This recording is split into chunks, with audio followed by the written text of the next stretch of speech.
Tacos. Vagina. This is what happens when I listen to her.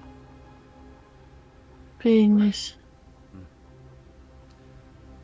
Oh wait, like a penis. Is that how it's supposed to go?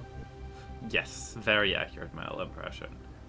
Hi gang, welcome to the half the people session where everyone's low energy.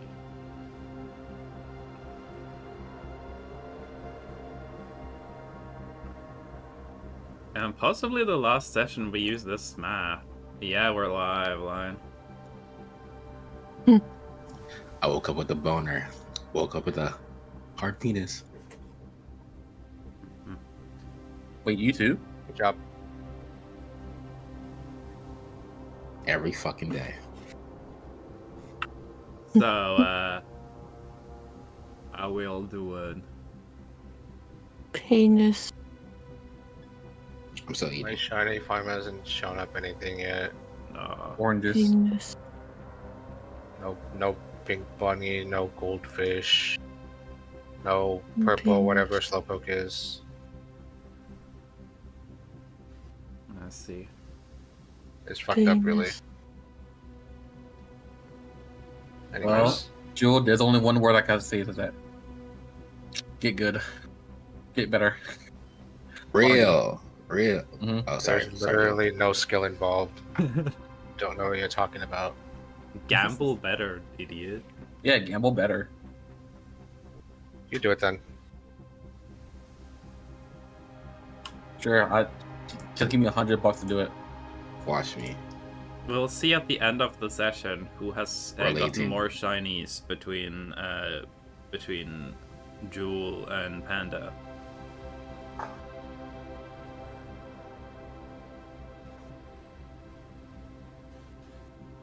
Anyway. So, D&D, Penis. do we just want to, like, roll for recap and get into stuff? Let's do it. Sure. Everyone can recap. So much happened last session. Oh, it's me. Oh, sure might be you. I think it's just me. Oh. I think it's just...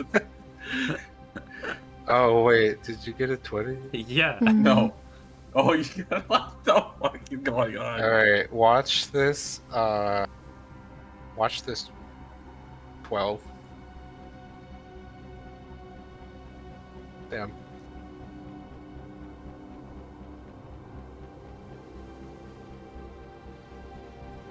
Okay, I guess I'm picking. I feel it's appropriate if I make Salem recap. Yeah. Cause it's kind of the Salem arc. At least it's the easiest recap. And to be fair, there wasn't that much to recap, so That's what you think. show me though. Oh. Okay. Anyway, you're recapping. I gotta open my nose. I'll kill Grandpa. Yeah. Yeah. Sorath was downed 5 times. True.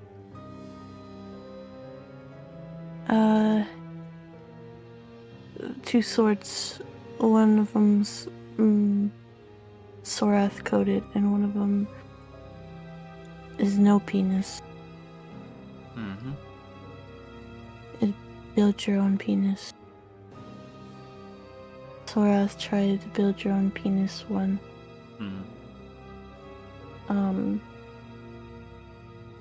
Got vored by blood. Mm-hmm. Gunther took away and tried to build your own penis. The sword said, "Daddy." Mm-hmm. Now Gunther has built your own sword. Mm-hmm. And Sorath has the kind of cursed Sorath coated sword.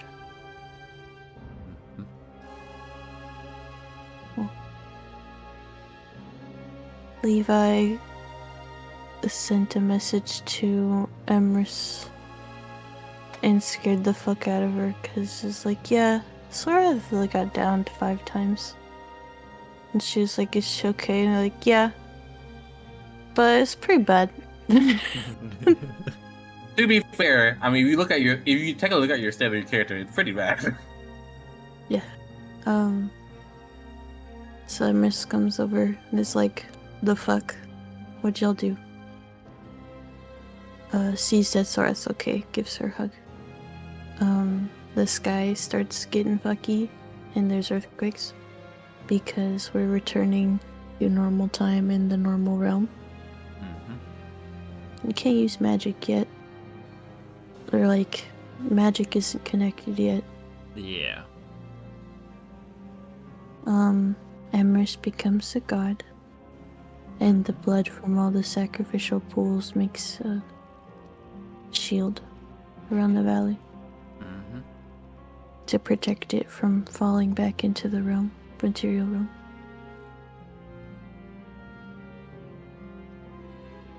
It's not dark anymore. Yeah. Where's bits of sunlight? And now Sora's eyes hurt. Yeah. She wearing her sunglasses. Yeah. Why is this song playing? This song should not be playing anymore. Let's go here. I can actually remove this song from the playlist. Let's go. Song from the playlist. Song, shoutouts to Tabletop Audio for providing me with all the fucking music. I was using the track that they made called Vampire. Kind of as, in a way, Auberry's theme. So that was the starting soon music for every single session of this camp, like of this arc so far. And not anymore, because y'all fucking beat him. I'll beat him with a stick. Oh yeah. Is early morning. Another thing I realized I forgot during last session is once again just imagine that after this big fight that was an involved process. Y'all also still have the tummy aches from eating the curry that makes you come. You still have the tummy aches? Yes, you still have the tummy aches. Because y'all did eat an unbelievable amount of food and then went to have the hardest fight of your lives. Levi, Wait, we should but have more curry. Y'all are I'm sorry, that curry was made with a blessing of something, and so it probably won't ever be that good again. No. Without a lot of preparation. Yeah. There is technically an avenue for you to make food that good again, but it would require you to, and I hope you aren't planning on doing this, pivoting your character arc to focus more on the 9 hells and devil contracts. Yet another I mean, thing. if I was gonna do that, I would have fully went into the contract with Yeah. Satan. Yeah, but it would be funny if you're like, okay, now that we've committed to this thing, let's do this other thing now. And you just go back to No, being honestly, there was a word I thought about just having Levi just switch to full warlock, by the way. Yeah. I miss her. So, you all are still cursed with the knowledge that you're never going to eat something that tasty ever again. I mean, Levi has a plus 18 cooking. I could at least make 60s, right? Yeah. That's 60% as good. Yeah, 60% is good. Now food's always gonna be mid. At least for me, it doesn't change much. Food's always nasty. You're gonna be like, wow, that food was really delicious. Things are gonna go back to being extremely boring. Yeah. So, What if we just ate really good food while getting sucked off? maybe that's like an alternative. Yo, Oh, but guys, look at that. You can see the sun again. I do miss the sun. Yeah. It's been a while. Oh, Yeah. true. I need to roll for this. Hey, what It's was not- blocking the thing from Dugald being able to go to Pleasant Valley again? We all get immediately sunburnt. Or does Levi know anything about that, or? So, forgot. before that, as y'all comment on the sunrise, and you're seeing like the first bits of sun peek into the valley, and it's casting this very beautiful shimmer on the mountainsides, and the heartroot trees look very strange in the sunlight, as they've never ever existed in the sunlight. So the idea of someone seeing sunlight over the canopies of heartroot trees, that hasn't happened before, and it's weirdly uncanny. While I'd have Very it, different color. the now god of Pleasant Valley, Emerus, is standing there like... I can turn on my camera. Like, she's standing there like...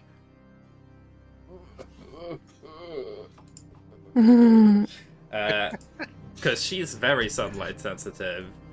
More so now than she was before. And doesn't have fancy glasses. And she's a little confused about what's happening. We're like, okay, I think it is best if we get inside. And she starts like hurrying over the rickety ass bridge. Oh, Could we you might make her need some you might need fancy sunglasses like sunglasses? Soras has. What do you say, Joel? Could we make her some fancy sunglasses? She probably does have some. Just didn't think about bringing them here. Yeah, because Oh, okay. she probably didn't expect to see the sun. Yeah. Are all these trees gonna die? As Emrys Most- leaves, you are kind of left they may with the die. answer. They may die eventually. Things are definitely going to change. Oh, does that mean Heartroot is gonna become a sort of die out? It depends, as they did exist before the curse. But as they are now, it is most likely going to change. Yeah. From what you've learned about your condition now, the heartroot trees will all die out, at least the ones that exist now, without a fresh supply of the curse. And as long as Sorath doesn't spend all of her time here, they will eventually die out. But if Sorath spends time here off and on to like occasionally replenish, she can let them die slower and allow other trees to grow back in. And you know that there were heartroot trees in the distant past, they were just different. And in the keep there was mead barrels, where there now was heartroot vinegar, which used to be heartroot mead. So there was heartroot mead before the heartroot trees all adapted to the curse. You doubt that they will be the same. But clearly they were a rare and valuable tree before as well. They're just gonna be different now. And it'll take quite a time for things to rearrange itself. Well, isn't this cool, Sorath? We brought we could technically say that we brought change. This is true. Whether or not this is a good change is the question. This place is way less gloomy, so I say the good one. Yeah. I think being able to see the sun is a pretty good change. I think that it is a good change for the future, but in the immediate short term, it is going to make things very difficult for the people that live here. Oh, should I send a message to Dugald? I am not sure if we will be able to contact with the material plane yet, but you are welcome to try. From what Blinken and Crystal and Sora figured last session at the tail end of it, Pleasant Valley is now technically in the material plane, but you guys have like a couple of months of time distortion left. Meaning things aren't just like slam back immediately, it's all fine. It's kind of similar to how in Scar Canyon, even after you guys closed the door, it took a little while for the magic to even itself out. So, what you figured is the first, like right away, souls were able to move. Because souls require very, very little connection to be able to slip through. Then you figured that certain magic, perhaps information, probably would be able to get through. Things like crossing the boundary or teleportation, it's very possible that it might still work. It would just work very weird. So, like, let's say Sorath tries to open the door to the manor. Sorath would be opening it in a different month than when it would open on the other side, so it might just be incredibly slow. Same if you teleported, you might get like stuck in a loading screen for a while before the world like renders fully. So Just like Pokemon. yes, this is Pokemon. We are now playing a Pokemon campaign because of the loading screens. Well, I know you said magic can. Bucky, you but scratch. Well, all I'm using is sending, right? So I'm not trying to teleport. What I said was that very like right away, souls can move. Mm-hmm. Certain magic, like magic that transmutes information, like sending, will probably be available before being able to physically leave normally. But probably not immediately. Okay. Maybe like wait a couple of hours. From the way things are going, y'all don't expect it to take more than a day for like most normal magic. It might take a couple of days before it's like 100% safe to like move through teleportation. It's probably okay if y'all wanted to like walk out. It would just be weird and take strange amounts of time. But teleportation is difficult because you're essentially desynced. So it might be a couple of days before y'all are able to teleport out.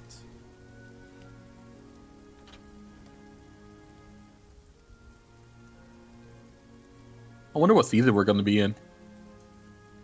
I think y'all know that, because you have had the ability to keep track of time pretty well. You guys are going to be in spring, I believe. Oh, we skipped all winter. Yeah. I mean, it was winter when you guys entered here. From the outside. You skip the rest of it. Damn. No more winter coats. We miss Christmas.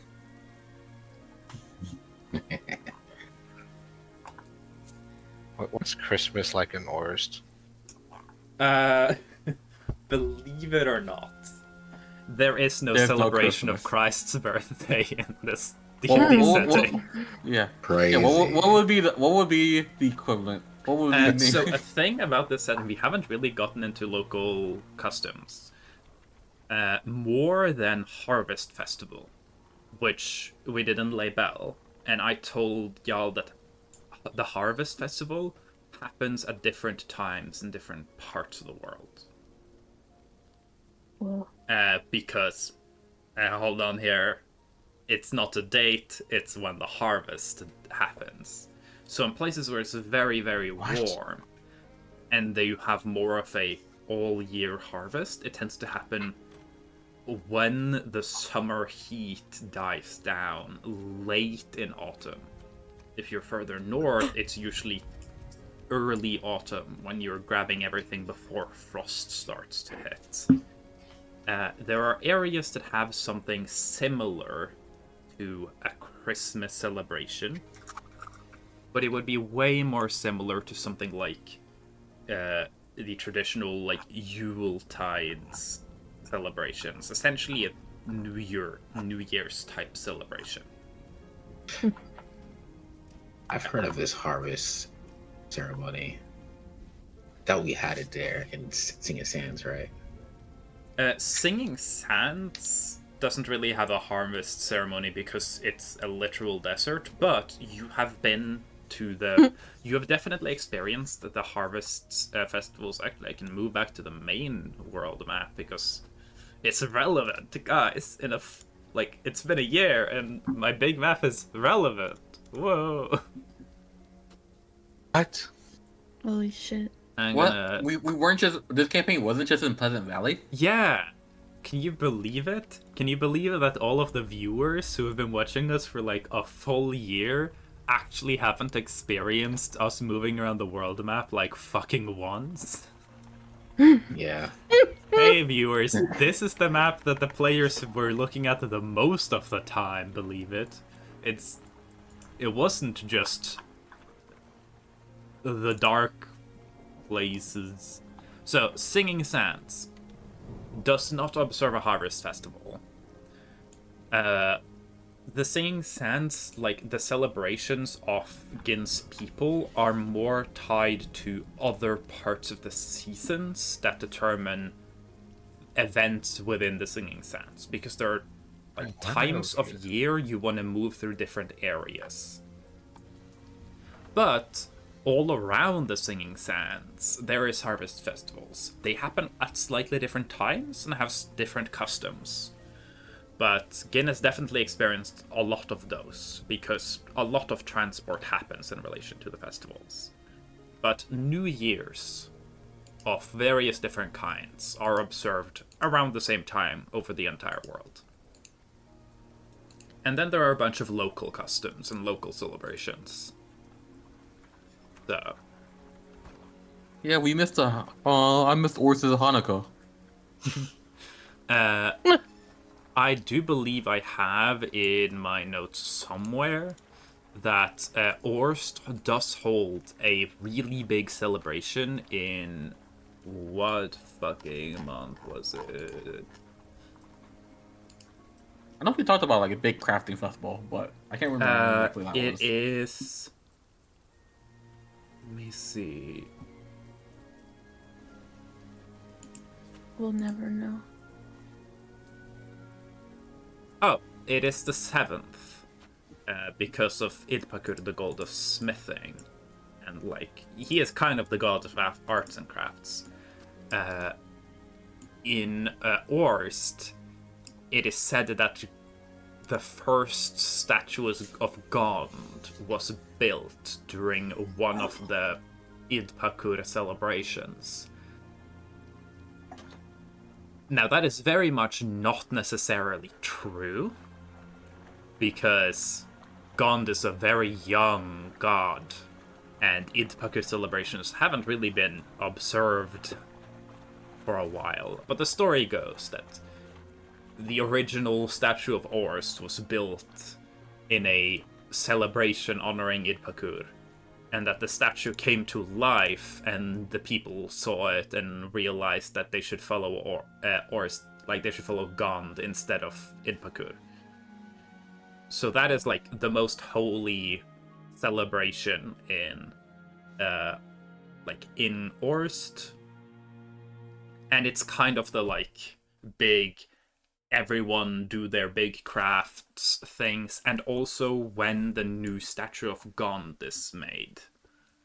We talked about that, of like the most talented craftspeople of the year are all given the privilege of collaborating on a new Statue of God every year.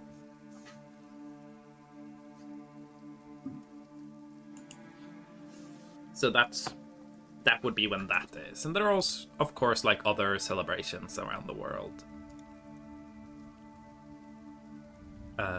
Whoever put a penis in the singing sounds, good for you. I feel like I was lying. Not me. Wasn't the plan that we were going to Great Landing after this? Yes. Oh, true. We can have Yuri back. Hold on. Images. You mean that forest place? Forest place? No, so Great Is it- Landing is at the north of the Flood Sea. It's one of those big square cities. I see it. Great Landing is the biggest city in the world. And it's where Takluk wanted to go. And I guess it's Takluk close is enough. setting up a shop there. And was like, hey, y'all should join me there. And magic item shop, and I might have some goodies for y'all. I want to be his first customer. Yeah. I want to wanna be his be first his- gotcha. I want to be his 57th customer. I'm sure we can muster up 56 random people. So, yeah, the idea is you guys are gonna go from Pleasant Valley to Great Landing. I believe Minya had some interest in joining to Great Landing. I know, Mel isn't here, but Crystal was like, oh my god, Minya, you should join us and travel around the world with us. And Minya was like, literally my entire life I've traveled around the world with a circus, so the idea of actually, like, settling down in a spot and not having to travel forever does kind of sound like a nice change of pace. So it's very possible Minya tags along. Goes to Yeah, Great yeah, that should- Landing. Yeah, check the vibes of the city. Does it have good scenery? If Great The Landing has good locals. scenery, I would describe the scenery of Great Landing as like, how do you think downtown LA has good scenery? No. Yeah. Great Landing would be considered a very big city in our world, even. So, it's not really a place with, like, a bunch of scenery.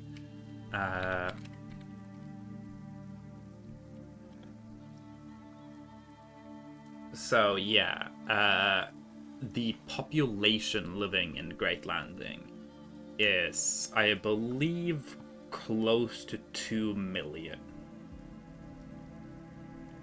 Los Angeles today is just under 4 million.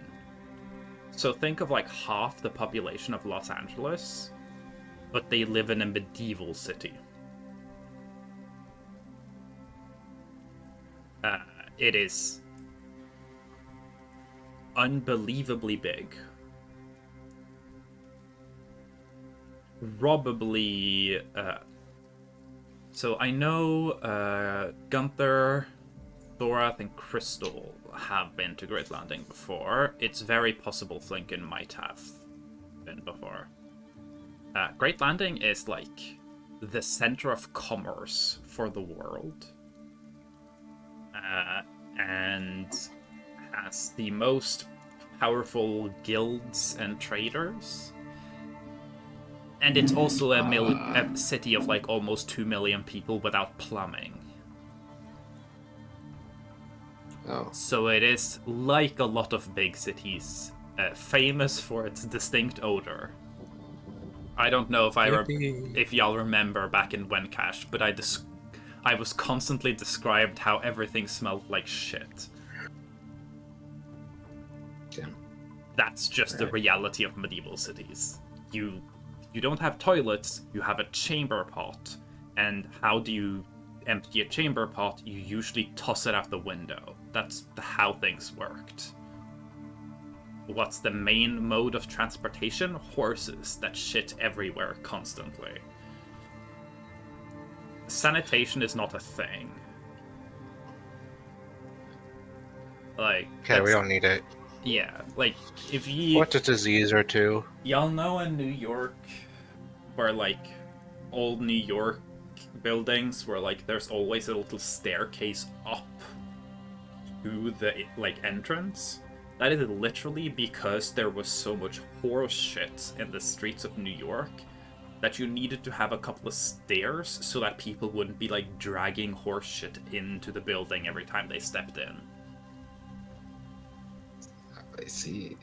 Right Yeah. before cars were invented, there were a lot of people trying to solve the horse shit problem of New York because, like, people were predicting that within, like, this many years, New York would literally be covered by horse shit.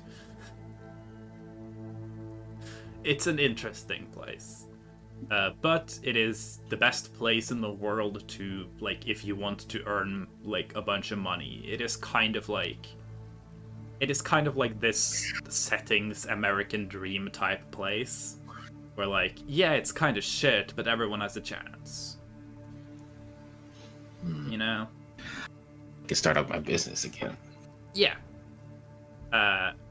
Great Landing also is, like, it's not very, it doesn't discriminate much in terms of business. Most places would be kind of sus if you want to do, like, start Gin's shop of poisons to kill your, like, kill your friends. In Great Landing, someone would probably be like, you can't do that here. And then, like, a guild would show up and be like, excuse me, were you telling this fine gentleman that he cannot start his business here? According to the guild trade regulations, there is nothing that allows you to stop this distinguished gentleman from starting his reputable business to support his family of him and no one else. Like, Great Landing is an interesting place. It is also where the Seekers have their headquarters. Rubs hands together. You should go to Great Landing. Yeah. Yeah, I've wanted to stock up on new magic items. Yeah. Feel like after that fight, felt like we sort of I will like also some, you know? say, throughout the campaign, there have been multiple times where y'all have been like, can I buy, and then insert thing. And it will be very, very specific, and I'll be like, no, not here. You probably would need to go to a really big city for that. You could definitely find it in Great Landing. Anything y'all have been trying to buy that I've been like, no, they don't sell that here. You can probably buy it in Great Landing. Might have Can to I buy look it for on- it, but yeah. with all the money we just got, it would be nice to be able to like acquire some magic items to help us in the future. Yes. And we probably need More something poison. to deal with the hot weather and stingy fans. Can I buy a gun with auto-aiming bullets? So you probably can't buy the gun with auto-aiming bullets, but you can definitely find Can I someone make it? who can be like, oh, what's this? There's a fucking gun? Oh yeah, I've seen one of those. I've worked a little bit on those. What do you want? Homing bullets? Well, I think I know someone who can do that.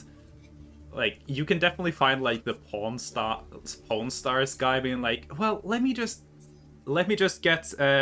call my friend who's an expert in homing bullets. Like, yeah, anything can It's kind gonna of be been it's done. gonna be a total scam. Yeah, like in Great Landing, you can buy almost anything, but expect to be charged a ludicrous amount and probably be scammed for what you're getting. Like that's kind of how it is. I see. Yep. So Might as well just make it myself. yeah. Anyway, back to Pleasant Valley. Enjoy the No! darkness. Oh Yep, yeah, when I we're agree still landing here. There we go. Drift away from the open world. Yeah, we just drift away in our minds. Like we're connected back to the world. We were remembering a better time.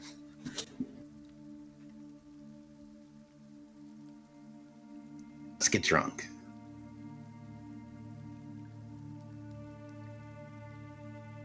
And then Gin's gonna hurry back to the castle too. Wonder if Gunther's ever gotten drunk before. I would imagine. I think we talked about this, that Gunther probably has gotten not sure if Gunther would ever get wasted. Because I think we talked about the idea Gunther probably has gone drinking with Jackie before. But I Probably. don't think I think we said that he is not the type of person who would be oh, I am starting to lose my balance and I don't know what's going on properly. Yeah, let's have more. Let's get Brackout drunk. He's a little too anxious of Definitely a person to can't first show time back get up. Blackout. Definitely can't show back up home while reeking of alcohol. Yeah.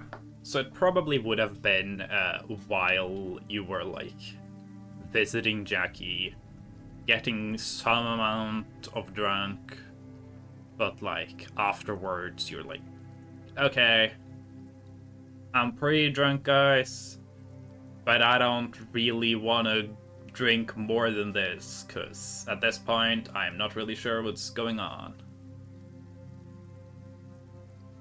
So yeah. Anyway. That was a long tangent. Anyways, no, you have not missed Christmas.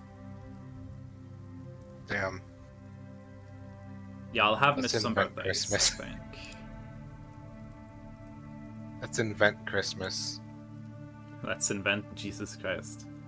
The closest thing to Christmas would probably be the gods. celebrations tied to Mikolai.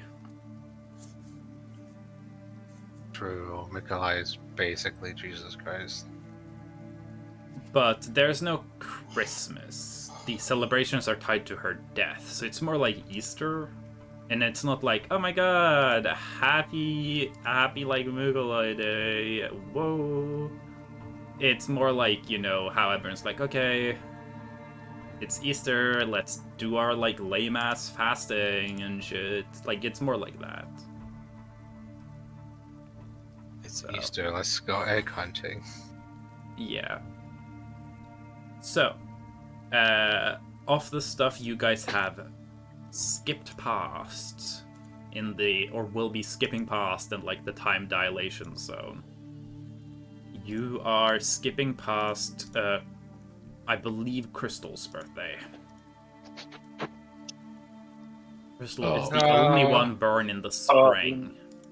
No. As you guys we are going to can't- skip to early summer, I'm pretty sure. Very late spring, early summer. Okay, once we figure this out, we should Gotta have a have Crystal birthday think party about for it. Crystal. Yeah. Mm-hmm. I'll say with... Well, we'll with- get our president Great Landing. Yeah, you are going to the world's biggest shopping mall. So...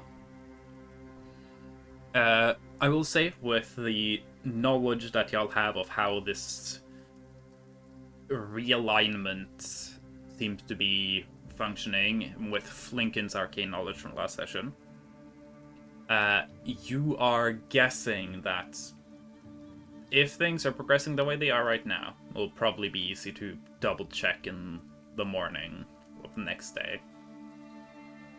Y'all could either just hang out in Karsum for a little bit, but you might actually have time to get down to Kimpur if you all wanted to, like, have this day here, catch up, and then go down to, like, Haklok and Hyacinth. And then by the time you're in Kimpur, y'all might be able to leave.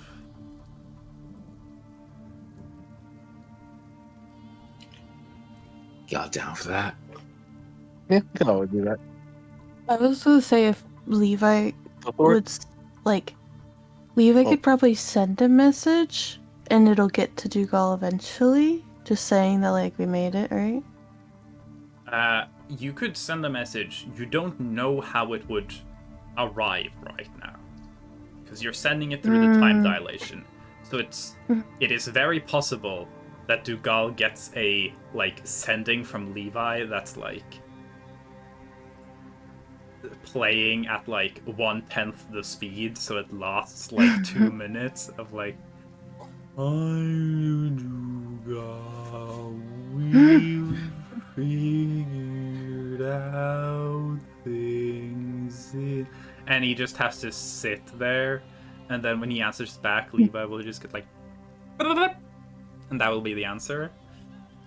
But you can definitely just do that. It'd be really funny. Send it.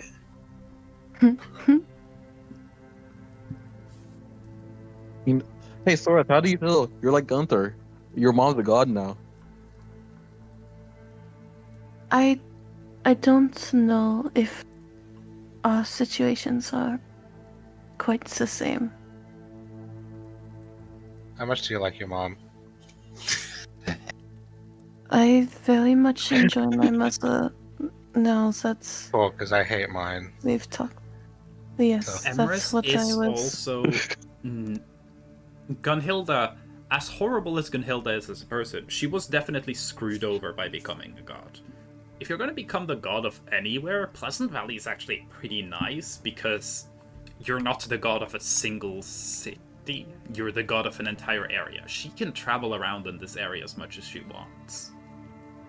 Gunhilda literally cannot leave the city walls of Smirol, which is not a, like, very big city. Yeah, She just like she hates her hire someone job. else. What? Can you just hire someone else? Yeah, that was me. She sent me to do her shit for her. No, I mean like be a god. Can't you just like hire another god? Oh. I don't think that's how that works. No? Okay. Technically, if you hire someone who then people gain so much faith in that they start believing in them instead of you, that person will be the new god. But as Gunther got to experience with Benny Gawain, that's not usually something you want. Because yes, you'll be freed from, like, the constraints of being a god, but losing your god status is usually not very good for you. Ready to go on was crippled by the experience. Yes. What the hell? He's What the hell? he struggles moving around. He still has his mind more or less intact, but he is weak. Like, he used to be the world's best smith. Then he became a god and became the world's best smith by like 1,000. And then after that, he is physically too frail to lift his hammer. He has to be like carried or wheeled around. He can still like teach the next generation, but he Yes. can't do anything himself. He sits there, he observes, he tells them what to do, but he can't show them anything. His mind is still brilliant, but yeah, he is a very, very frail old man at this point, and is not capable of doing much of anything on his own. The only place y'all know where not being the god anymore is kind of chill is in Leibel. That's because the entire belief surrounding the Flower Keeper is that it is an inherited position that you train and then pass on, and it's a really big ritual to pass on the title of the Flower Keeper. And that special circumstance seems to allow the current god to pass on that title to the next one and still be relatively functional as a person. That probably has other consequences, though.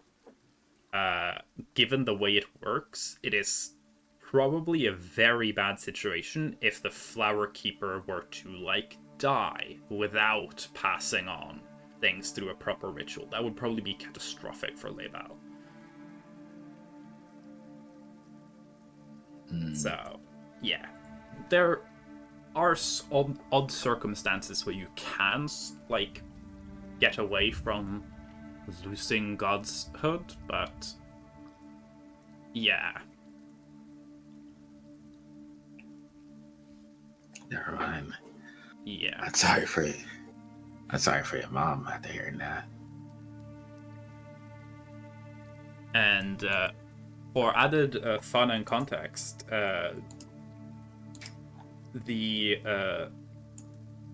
so Aubery was no longer the god of Pleasant Valley, because during this situation, that more and more everyone understands is just his fucking fault. He is the one endangering everyone, and that is a typical thing that makes people lose faith in someone, so that you can lose your godhood. Y'all fought the no longer god crippled version of Aubery. Hey, technically we fought him when we healed at full power. Yes, this is why I was like, no matter what, like, even if you guys spawned in with the equipment, you would have to, like, do the quests. Because part of defeating him was in traveling around, helping people out, and spreading the word that, yeah, shit is really bad, and here is what they aren't telling y'all. Because that loss in faith on Aubery was kind of crucial.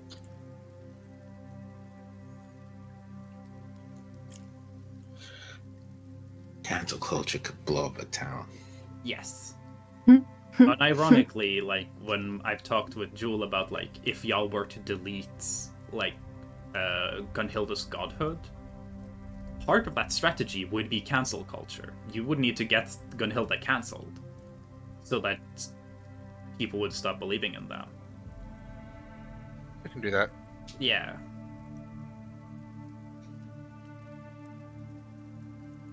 So anyway, Emerys is kind of hurrying ahead of y'all towards the manor. She's gonna kind of rush ahead, trying to avoid the sun. She'll probably fly herself over there.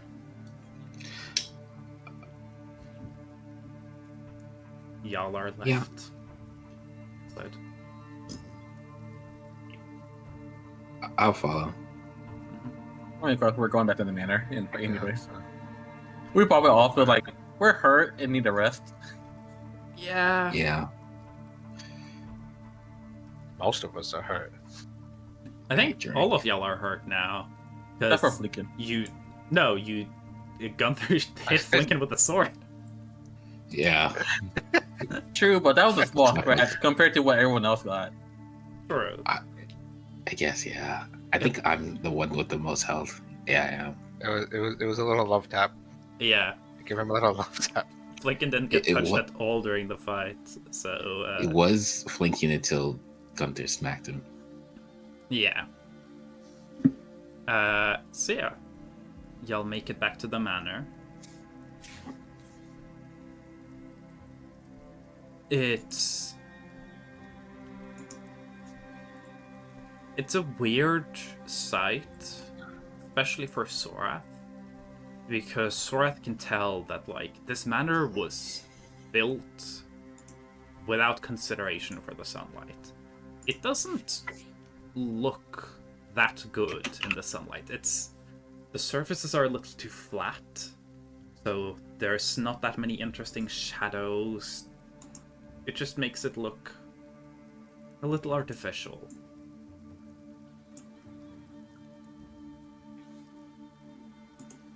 It just looks a little bit less impressive in the sunlight compared to what it did in the dark.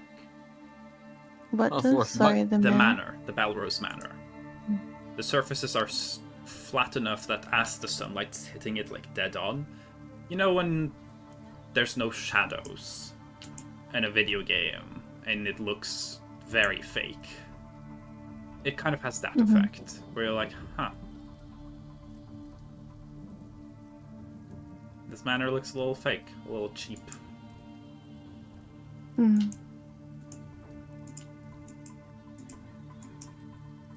So y'all enter the manor.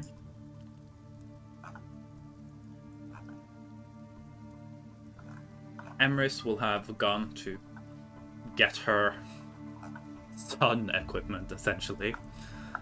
But Ansel will be right in the entrance hallway. And as y'all open the door, Zorath will be immediately tackled into a bear hug. Probably squished hard enough that you're like, I don't want to pass out again. This hurts. Please. So, lifts you up a little bit and puts you back down. I need healing before you're going to kill me again. Sorry. And Backtough looks a little awkward.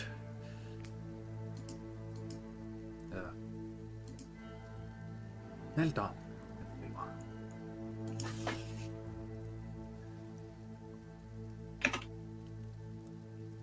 He was fast. Taken care Really of. fast. I can imagine. Are you all okay? We are stabilized. Good.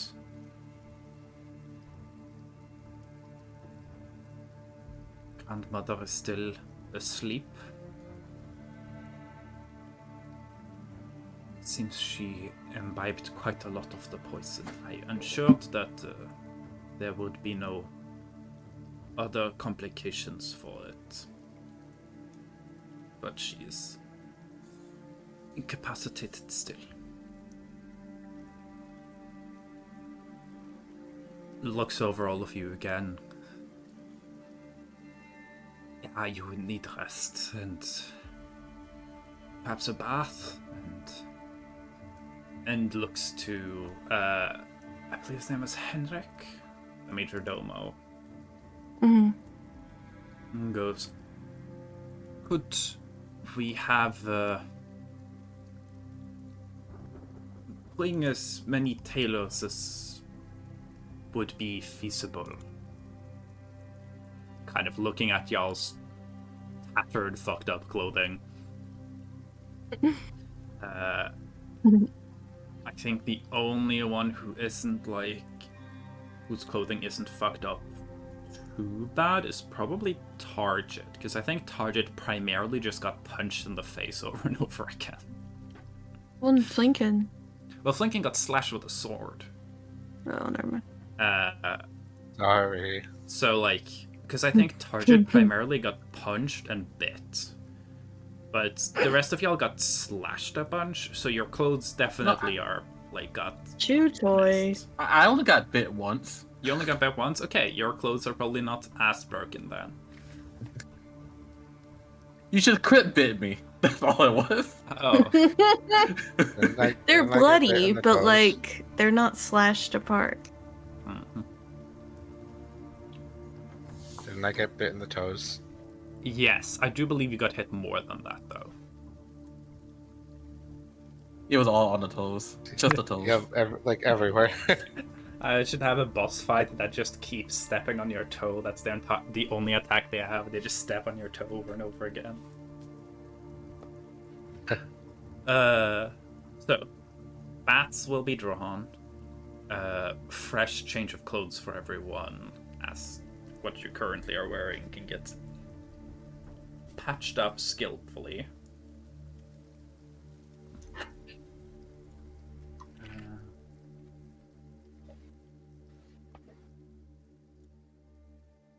There was.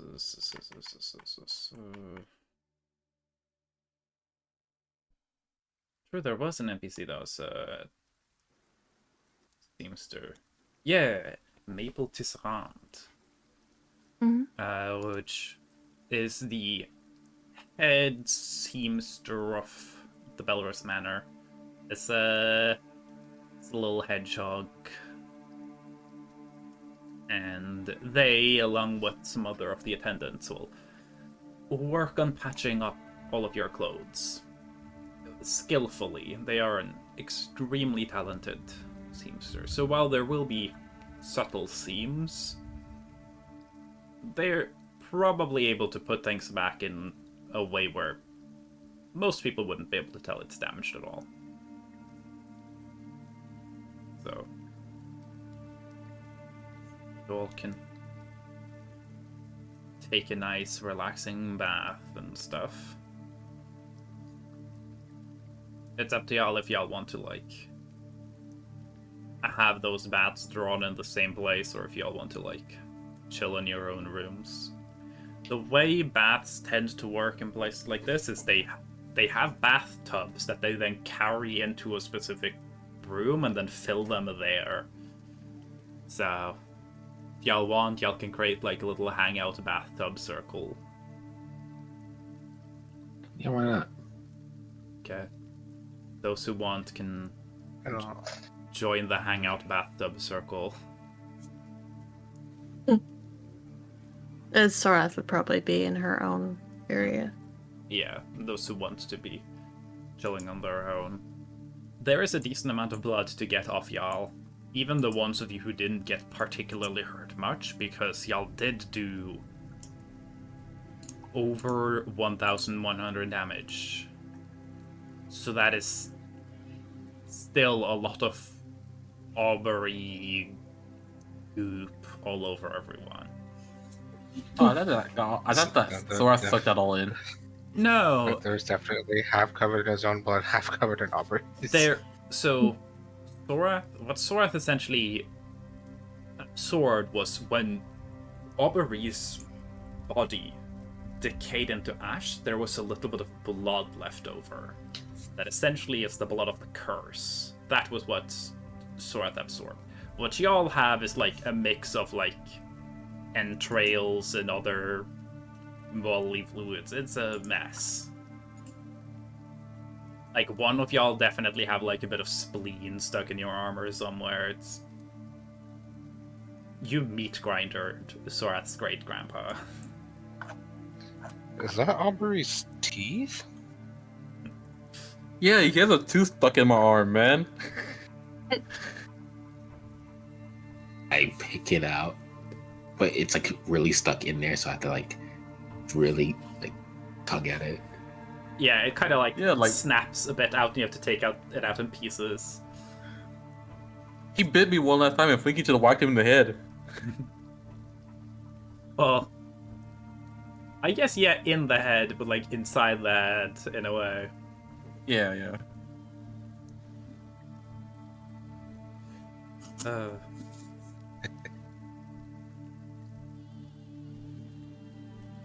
Gunther's also gonna bathe in his own space.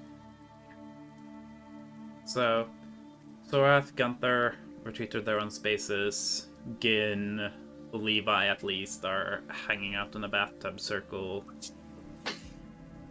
Everyone can take a short rest right away. Short rest. How many hit die should I heal? All of it. You're allowed to roll them one by one and just see how many you need, by the way. You don't have to pick them all in one go. Oh, for real? No, I did it all in one go. I don't give a fuck. I'm doing it all in one go. Let's go. I have 4 HP. I'm at that 72. is- if I roll all 9, Mhm. what is the most that I could heal? 90, 10. I rolled plus 27. 69. I have no regrets. And if I roll the max, I want to roll 5.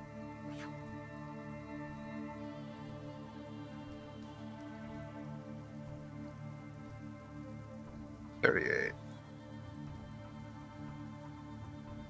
People get healed up and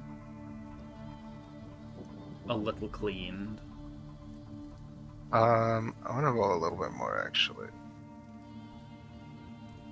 You're left with this slowly. I don't like these rolls. I'm just going to do all of them. Slowly settling calm. Like, feels like it falls over you and the manor and everything.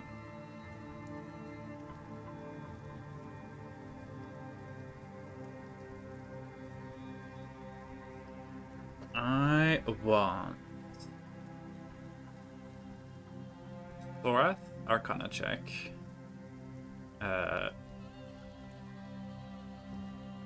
Gin nature check. And then a religion check for the religion boys. Oh my god. Religion boys. I love that. I'm a religion boy. I love that the two religion boys in the party are the religion of arts and crafts, or previously the religion of arts and crafts, and the religion of I miss my dad. Why did my dad come back with the milk? Now I'm the boy of dreams. For mischief. It used to be something Just else. a little right? mischief. What? My religion. Well, your religion was the Seeker Creed, but your Seeker search was always trying to find your dad. You know, that's true. Yeah. Seeking my dad. Come Now you back. found your dad. Oh shit. Uh, So I just looked outside my window and it is super foggy today. ooh, I love fog. Fog is like And then one of my teal. favorite things. It's so nice and cold too. I got Taze here. If Taze still listening, yeah, a lot of sun talk. Killed the vampire god, and now Suarez's mom, who is like also part of Vampire, had some issues with the first bit of sun in the morning. She was like, ah, fuck, I have to go get my sunglasses. There. So, Sorath from the Arcana situation. You're in this moment of calm. You are feeling this.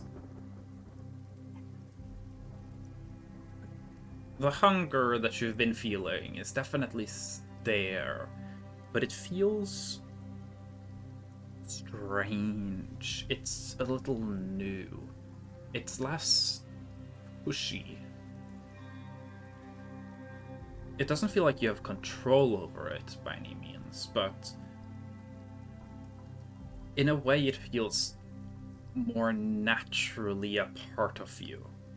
Not necessarily in a comfortable way.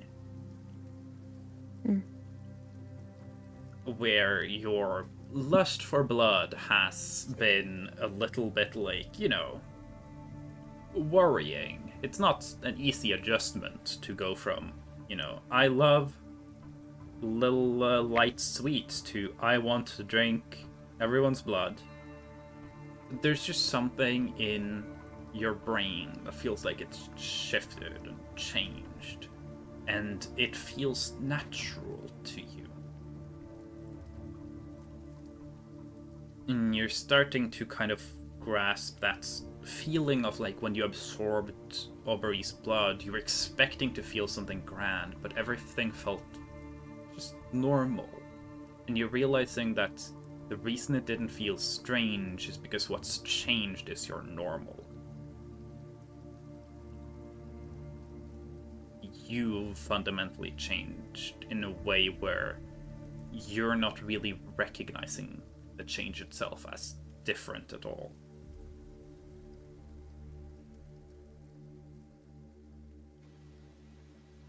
You have a feeling that despite that relatively reassuring feeling of normalcy, this probably will have consequences for your feeding. Though you're not sure What? yet No exactly way. how.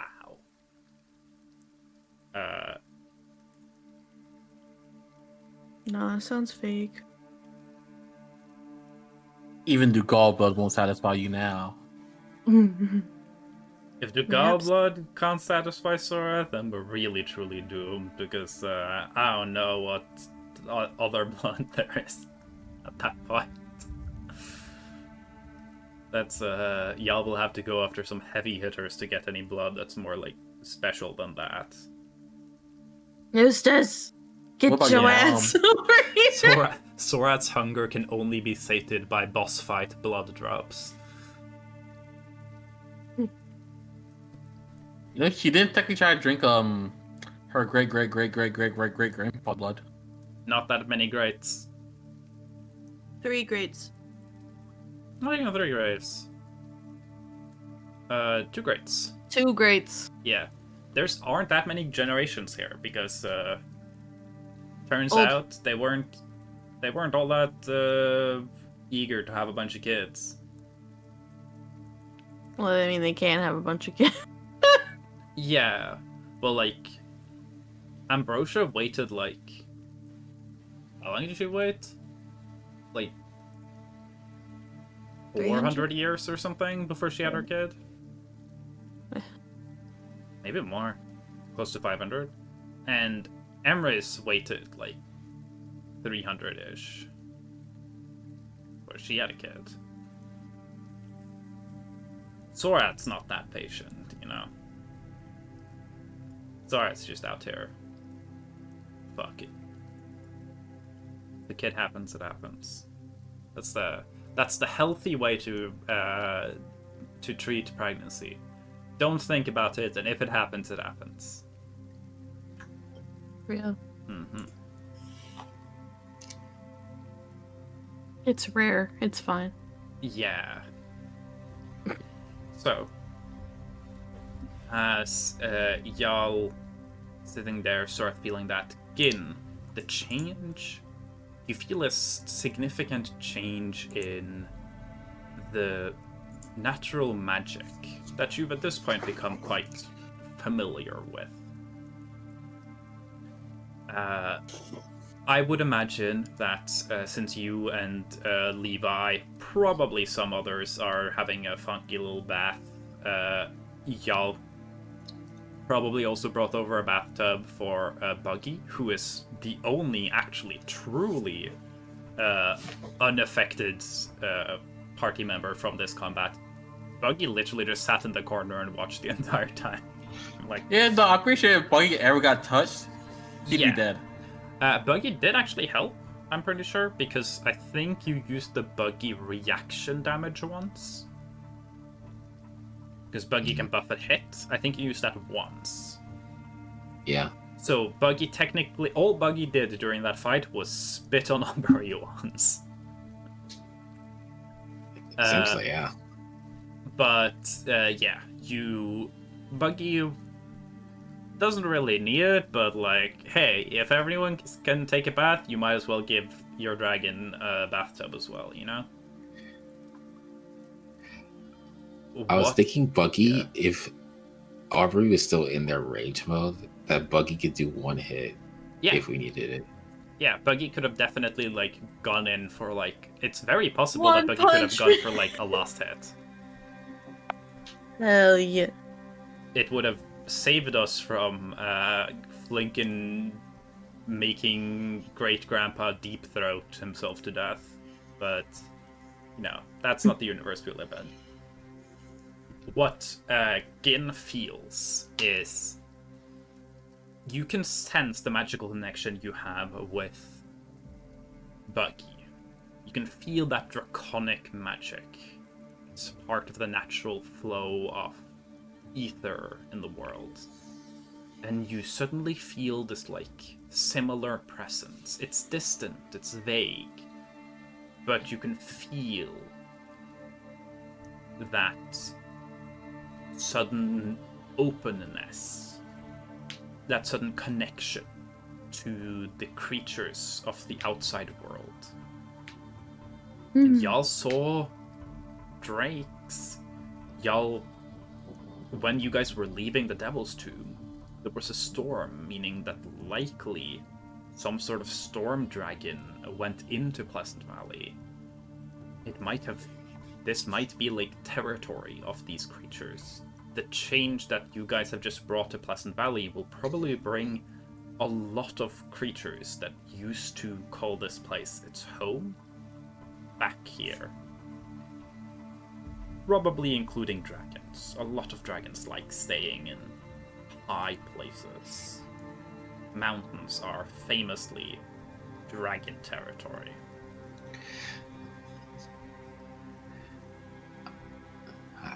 It'll probably take a bit, but this is definitely a place that Gin could like come back in like a handful of years and like catalog the new animal wildlife. So there's going to be a lot of change to the monsters here.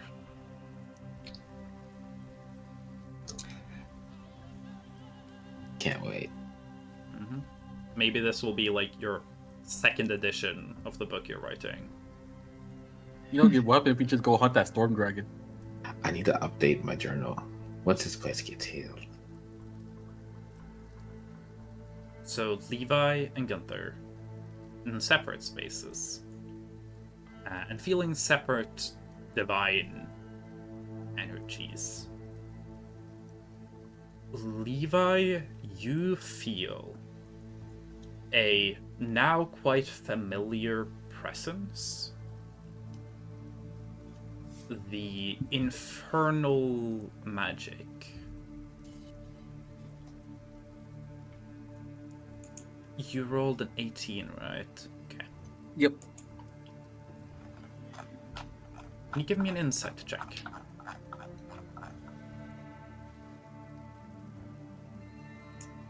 A 16.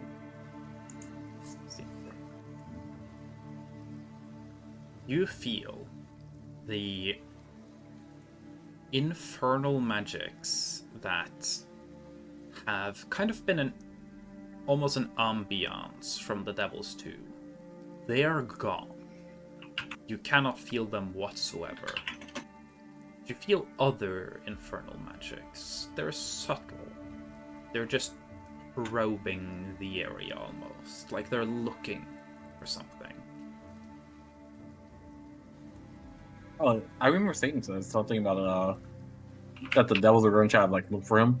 Yeah, Satan said why he was that they hiding. wanted to stay hidden for a while. They didn't want the other devil princes to notice them just yet.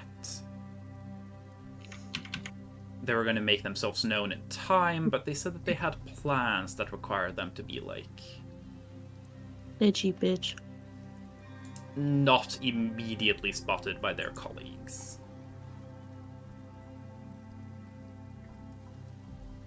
So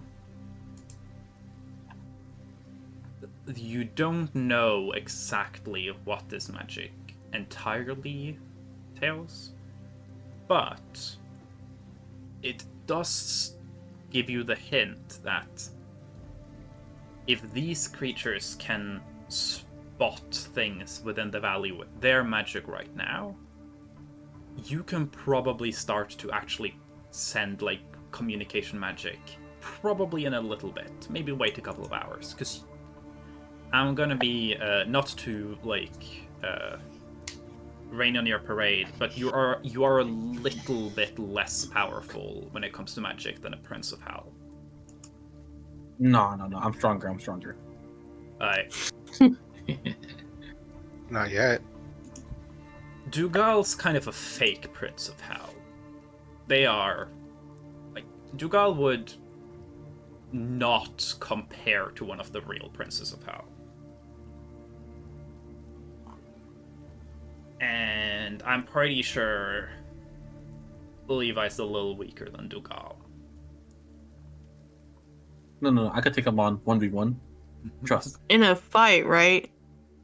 That's kind of the thing with the Princes of Hell, is Dougal, he would beat you up in a fight.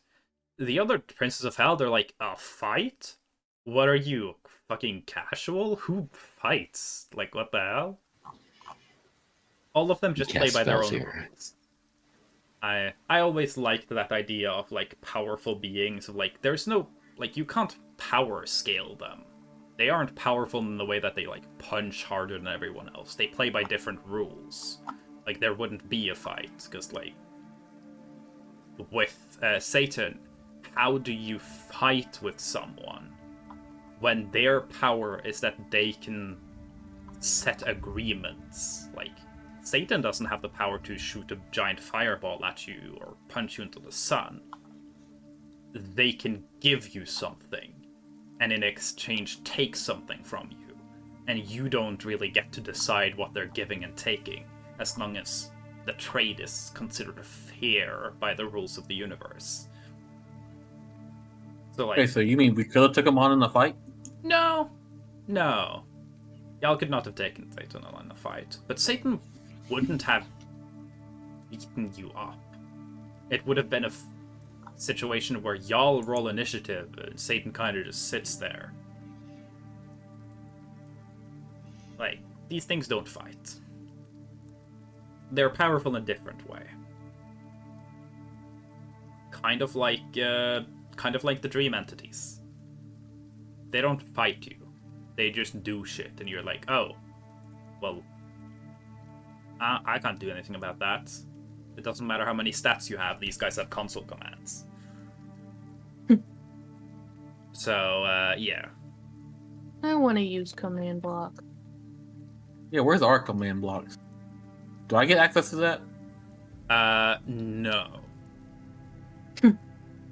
Actually, never mind, yes you do. You do get access to command blocks.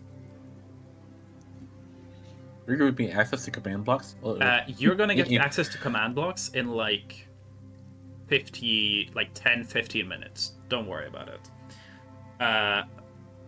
Gunther, with their religion check, in the solitude of your own room, in a nice bathtub, soaking, as you're like just floating there, being like, I don't want to be beaten up by great grandparents for a long time now. You think you've deserved a break from fighting the elderly. You feel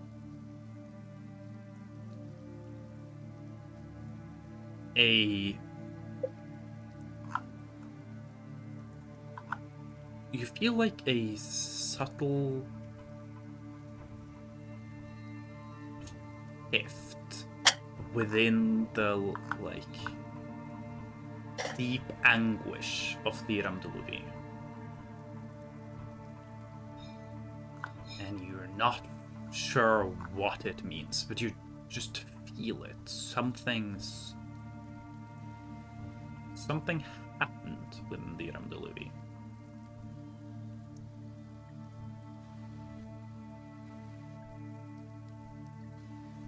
It's probably in some way tied to the fact that you're now connected back with the real world.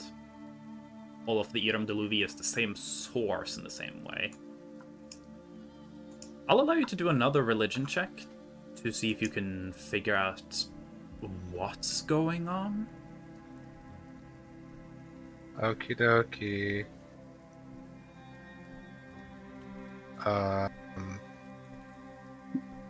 Wait, do the roll. What if we're just leveling up? Well, Oh, that's weird. It did the roll, but not for me. oh, strange. Something that was in the Ramdaluvi just left. Oh.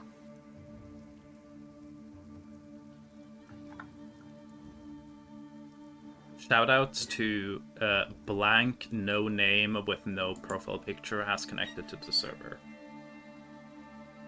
That was me. I reloaded the page. That is really fucking weird. But yeah. As you All are of my soaking. rolls in the last 20 minutes have disappeared. Well, I still have them in case we need to refer back to them. As you all soak, you steep like Whoa. post-combat teabags. Whatever. You guys, yes, Lion, level up to 11. Yeah. We're level 10! Yeah. Wait, where's our triple level up? I want to be level 12. No. Boo. But you guys do go to level 11, which originally you we're guys were double? going to go to level 10 after this, but then Boo. Bread changed their character story so that Bread's big fight stuff ended up being pushed into this arc. So y'all technically did both of them. And I did not want to give y'all a level up in between now and the Aubrey fight, because that would mean I would need to rebalance the Aubrey fight, and y'all would have to deal with new shit right before the Aubrey fight. And double level ups are fun. Why not level up to all the way to 20? I think this was a big enough arc to Yeah. be like worthy of a double level up. I always thought, like, I kind of want to double level up here, but when I was planning out things originally, I was like, I don't really have a chance for a double level up, because I kind of want to level up for Risyuk stuff, and I want to level up for Sage stuff. And Risyuk and Sage are not characters I have to concern myself with anymore, so it freed up extra levels. And then Flinken moves their stuff here, so I'm like, okay, double level up. Yippee! So y'all are level 11 now, which means 9/11. Levi does get access to divine intervention, I'm pretty sure. Yes, I do. That's level 10. So you did get your command block. It doesn't always work. So anytime, whenever the fuck Levi wants, Levi can be like, hey, can I get Hypnos to fix this shit for me? And then roll a D100. And if Levi rolls their level or below on a D100, God intervenes and does the thing. I forgot, how do you level up? Do you it right go now. to the builder? Go to the builder and you can increase your level in, like, the class section. Oh, I can get another Right. feat now. Yeah. I forgot about that. I'm gonna do it later. I'm too lazy to Yeah. Yeah. Yes. Y'all can do all just the level up stuff. Y'all can just, like, if you want to, just change your level to 11, and it'll update your, like, health and shit, and you can, like, figure out the details later whenever you want. Like, don't Okay. worry about it. I just like the idea of y'all leveling up mid-bath. This is really funny because as soon as I hit level 8 on Ranger, Bucky grows medium Yeah. in the bath. Wait, seriously? Yeah. Yep. Which, these bathtubs are supposed to fit a medium creature. Which means Buggy goes from being, like, a little guy just splashing around in the water to just, like, hulking out. In between the splashlight, Yeah, no, you Buggy just and Buggy are, like, hulks out. your bathtubs are next to each other, and you're splashing Buggy. Buggy splashes you, splash Buggy. Buggy splashes you. That's You do like a something you just really feel big a- splash a on really Buggy, and big- Buggy's like, "You piece of shit!" And then Buggy grows, like, doubles in size, and then just, like, flings most of the water into their tub on top of you. I believe Buggy can fly now. Bucky can fly now. Let's go. So Hey, Ulti, I forgot. Can you go hide in level 420, like, in a stat? you cannot go above level 20 normally. You need other stuff to allow to do that. You can do it through Oh. items, like Gunther, and you can do it through What? boons. Gunther is a 22 in strength, right? Yeah. So items can put you above 20, and something called epic boons can put you above 20. And there are some class features that can put you above 20. Thanks to go. The level 20 feature for Barbarian, I believe, gives you +4 to Strength and Constitution, and it can go up, like, it can go above 20, so you can get to 24 Strength, 24 Constitution. It's kind of ridiculous. Yeah. I want to see what I have now. Level Yeah, that's probably what I'm What gonna a look for in the courage. Great Landing. That's new, I think. So yeah. Y'all, Sorry. level I up, get level 6 spells. get more Sick. powerful, level 6 spells. Oh yeah. Thorath will get what's called a Mystic Arcanum, because Warlock spell slots, they never go higher than 5th, so now you get access to, like, a spell that you can cast. I believe you can only cast it once per rest. Once per long rest. Once per long rest, and you can only pick one spell. Mhm. You have to, like, really pick. But They're pretty good though. they're extra spells that you can cast in Yes. addition to your spell slots. So they're pretty cool. And I don't know, actually. Oh, I get Hero's Feast. Yeah, Hero's Feast is a great Wait. spell. I have improved Divine Smite. Yeah. I hit even harder now. Yeah. Like I said, if I had let you guys level up to level 10 and then to level 11, I would have had to rebalance. Over You know, E5. Well, Hero's Feast improved actually- Divine Smite is Yeah, it's level just y'all 10. get a bunch of shit at level 10 and then level 11. And I would have to rebalance the fight, and then immediately I would have to like go through the leveling up thing anyway. So level 11, I think the coolest thing for warlocks at level 11 isn't actually the Mystic Arcanum. Hey Salem, check your spell slots. Wait, go to my sheet. I have 3. Yeah. I always like the heal spell. You My should say you God. heal 70. That's it. Yeah. Heal is the only, I believe, the only healing spell that is actually Wait. worth it to cast to, like, heal people up. To, like, let them tank more. All the other healing Does in the anything about game my is either out of combat or to get people back up from the floor. Oh my god, y'all, I have 80 health. No one can Yeah. stop me anymore. So, yeah. Is anything about my spell change? I will also need to prepare myself mentally for the nightmarish era it is for every dungeon master to level people up. I believe it is 11 where dungeon masters cry if they have a rogue in the party. Oh, is this where Crystal becomes really strong? Yeah, level 11 is when rogues get the feature known as Reliable Talent. Which means that if Crystal has proficiency or expertise in a skill, the lowest they can roll is 10. Well, So Crystal will never roll lower than a 10 on Acrobatics, Arcana, Deception, Insight, Investigation, Perception, Performance, Sleight of Hand, Stealth, Thieves' Tools, Disguise, any sailing check, or on wood carving currently. I always wonder why they give rogues so many proficiencies. It's because it's kind of their thing. Rogues are like the by far weakest class in D&D, but their whole point is that they're kind of the archetype is usually called a skill monkey, where they get a lot more skills, they get more expertises than anyone else, and then they get reliable talent. They're supposed to be the person in the group that just does skills better than everyone else. They're better at rolling.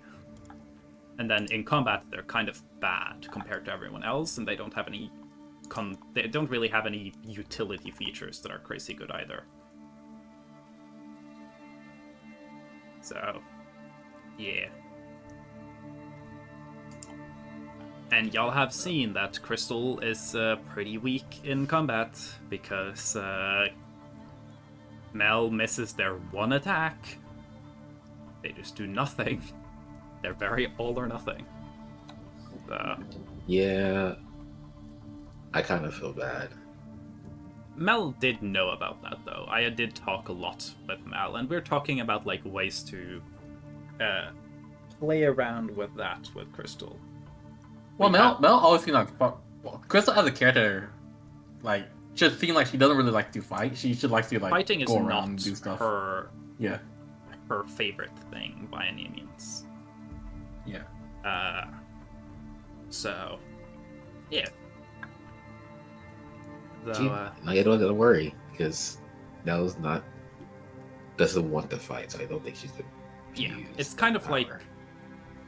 like with Flinken. Flinken is not a particularly great combat character. In a fight, when initiative is rolled, Flinken kind of gets weaker the second y'all roll initiative. But Brett doesn't really give a shit about the combat. Brett cares about everything else. So, like, the fact that their character is pretty mid in combat is kind of the point. So, yeah. Anyway, y'all take a bath. You regain your strength as part of this nice little bath. I'm gonna try divine intervention right now. What do you want Hypnos to intervene with? In our bathwater. Hypnos, make me come. Hypnos, can you remove this demon contract off of me? Ooh. I guess you can roll for it. Levi had no idea whether it would work or not. Yeah. Beta one. Which would make it happen, right? I'm gonna move Buggy and me to the side of the Nope. room. Nope. Nope. Nada. So the way it works, as an action, describe the assistant you seek and roll a percentile dice. If you roll a number equal or lower than your cleric level, your deity intervenes. The DM chooses the nature of the intervention. The effect or any cleric spell or cleric domain spell would be appropriate. Your deity intervenes, you can't use the feature again for 7 days. Otherwise, you can only try this once per long rest, and if it succeeds, there's a 7-day cooldown.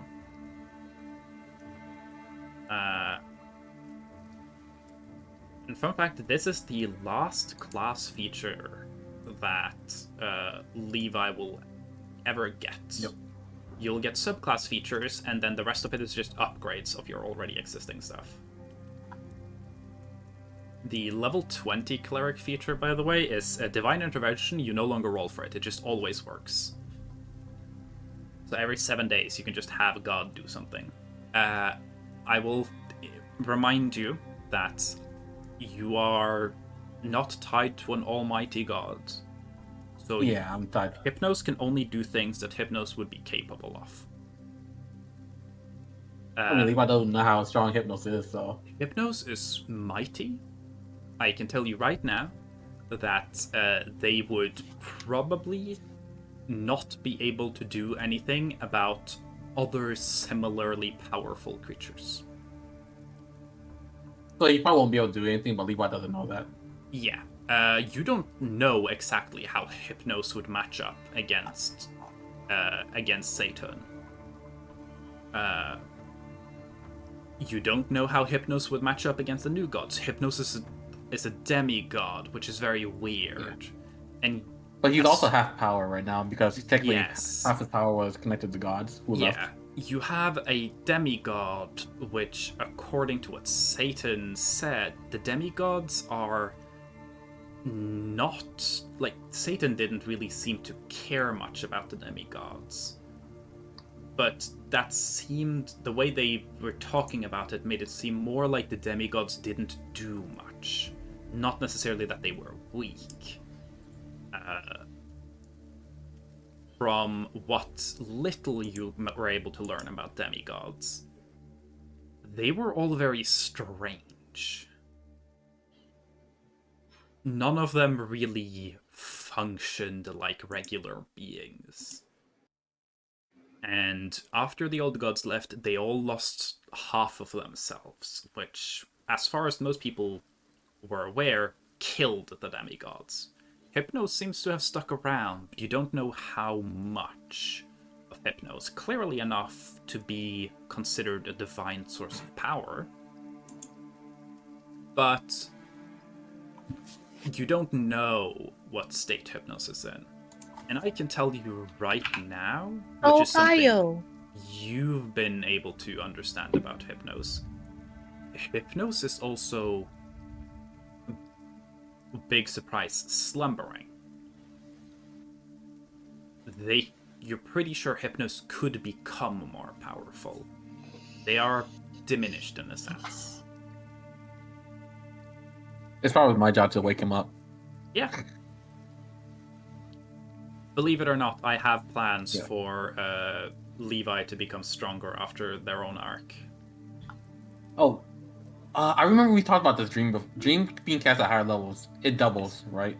Or how many Yes. people can go inside a dream. So anytime you cast at a higher level, it doubles the amount of people. So I believe. But before, I believe in your item it should describe what it does exactly. But I think unless it already increases it by 1 with the item, you should now at least be able to have 2 people join dreams. and to get the whole party, I think I need to cast it at like 8th level, if I remember. So I think there's 8 people in the party, right? okay, so additionally, Dream can now be cast at a higher level, allowing you to bring additional people along with you as well. At 5th level, you can bring 1 person with you. Casting Dream doubles the number of targets for each higher level you cast spell at. So Dream at level 5 has 2. If you cast at level 6, you can bring your 4 people in. One of them has to be you. So at level 7, you could bring 8 people, one of them has to be you. Which would cover the party. Oh, that'd be neat. 7th level Well, is actually, what you 2 need to levels. bring the entire party with you into a dream, including Buggy. So, Not bad. and then at 9th level, I don't know, if you ever need to bring 31 people with you into a dream, you can. Yeah, that'd be funny. You could just do that to, annoy someone. If you want to piss off someone, find 31 people that Gideon hates and then bring them all into Gideon's dream just to, annoy him. I guess that's something you could do. Yeah. Y'all all take your nice, relaxing bath. Shoot. Your Can I take a nap in the clothes will bath? be... Except that could be part of your short rest, yes. Could be Hongshu. Once you guys are short rested and clean, there will be nice, new, comfortable clothes for you there while all of your gear is being repaired. It is early morning at this point, probably 7, 8? Probably 8 a.m. What are y'all doing? It's 8 a.m. 8 a.m., yeah. Yeah. Y'all have not slept this night. Yeah, Levi's just gonna pass the fuck out. We all gonna go. Levi's gonna go sleep. I took my nap. You take your little nap in the bath. Does anyone want to do anything here, or are they all just crashing and resting for... Kin's gonna drink. Jin's gonna what? Drink. Drink alcohol, or just the bath water? Yep. Okay. Bath water. Yeah. You don't know about you don't know about you might drink the bath water. Nah. Dude licked Sounds like cyanide. Do you think bathwater is beyond him? That was for important information. Yeah, what if there's And I important got it. information in your bathtub, you know? I already licked myself already. I don't need that. So, you can definitely have some alcohol. Sure. I do want to do something, but I'll Yes. let Jen drink. Gin's drinking, Levi's going to sleep. Does Gunther want to do anything, like, before getting some, like, more sleep or anything else?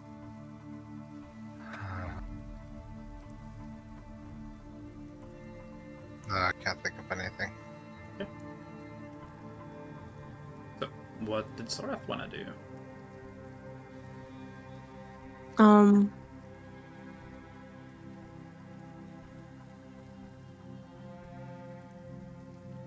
Sorath wants to go to Ambrosia's quarters. Mm-hmm. But she is gonna try to, like, not be seen. Whether Yeah. she, like, climbs in the window or, like, something. You can definitely climb your way over in the window if you want. Yeah. It is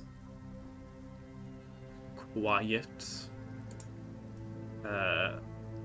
You're able to get in there pretty easy. Mm-hmm. Okay. And Sorath is gonna see if anyone's, like, sitting with her. At the While moment, she's no one sleeping. is sitting with her. Anselm had been sitting with her a while, but seems like she's out fucking cold. And Okay. Anselm was like, I don't think I need to do this. I'm gonna go hug my daughter, who I was scared was about to go die. You figure that people probably come in and check on her often. As far as you can tell, you can't see any staff that have any affiliation with Ambrosia anywhere, like since you got here. Mm-hmm. Consider the fact that the way down to Karsumft is blocked off. They might just be sequestered in this wing of the house. Your guess, Emrys might just have taken everyone she suspected to be like an Ambrosia aligned person and literally like locked them in the room. Sorath, like, does Ambrosia's door lock? Ambrosia's door does lock. Okay. She's gonna lock it, Yeah, you lock the door. so no one can get in. So you've gotten into her chamber, like her solar chamber, the office and everything. You lock that door. Mhm. And head into the bedroom. Yeah.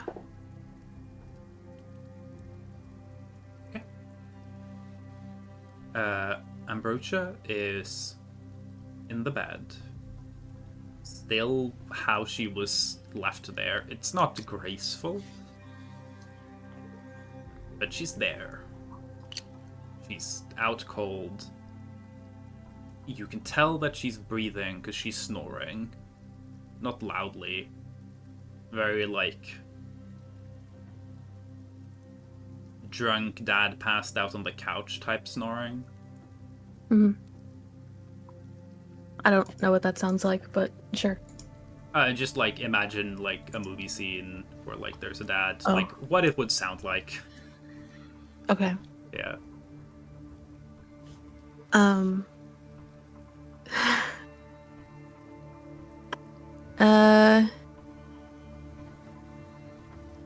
I leveled up, so I added a spell. Mm-hmm. Sorath is gonna cast Dream on Ambrosia. Wait, you get access to Dream? Oh, shit. Huh. You have Dream now? I have Dream, yeah. Everyone has Dream. I think I already had access to Dream Mm-hmm. because my spells don't, like, I only have 5th level spell slots, so Yeah. I don't really, like, get new spells past once I reach 5th level spells. So I think I've had Dream, I just didn't want to use it, because, I mean, Levi had Dream, but when I was leveling up, I saw that I could Oh my add Dream, God. and then I thought about, We can be Dream buddies. Yeah. I The thought whole about dream gang. kind of fucking with Ambrosia, kind of. Let's go hang out at a space where we can't be interrupted. This means that the party total could bring 6 people into a dream. Now, if the dreamer is the 7th person in the party, the entire party, if y'all spend 2 spell slots and an item charge split between y'all, you guys could technically have dream hangouts with the entire party, but not Bug. Sadly. Aww. Because y'all can bring 7, not but- 8. Damn. I want you to make an Not what? Arcana check. Okay. So you said, but not what? Not buggy, I guess. Nat 20. Oh, Nat 20.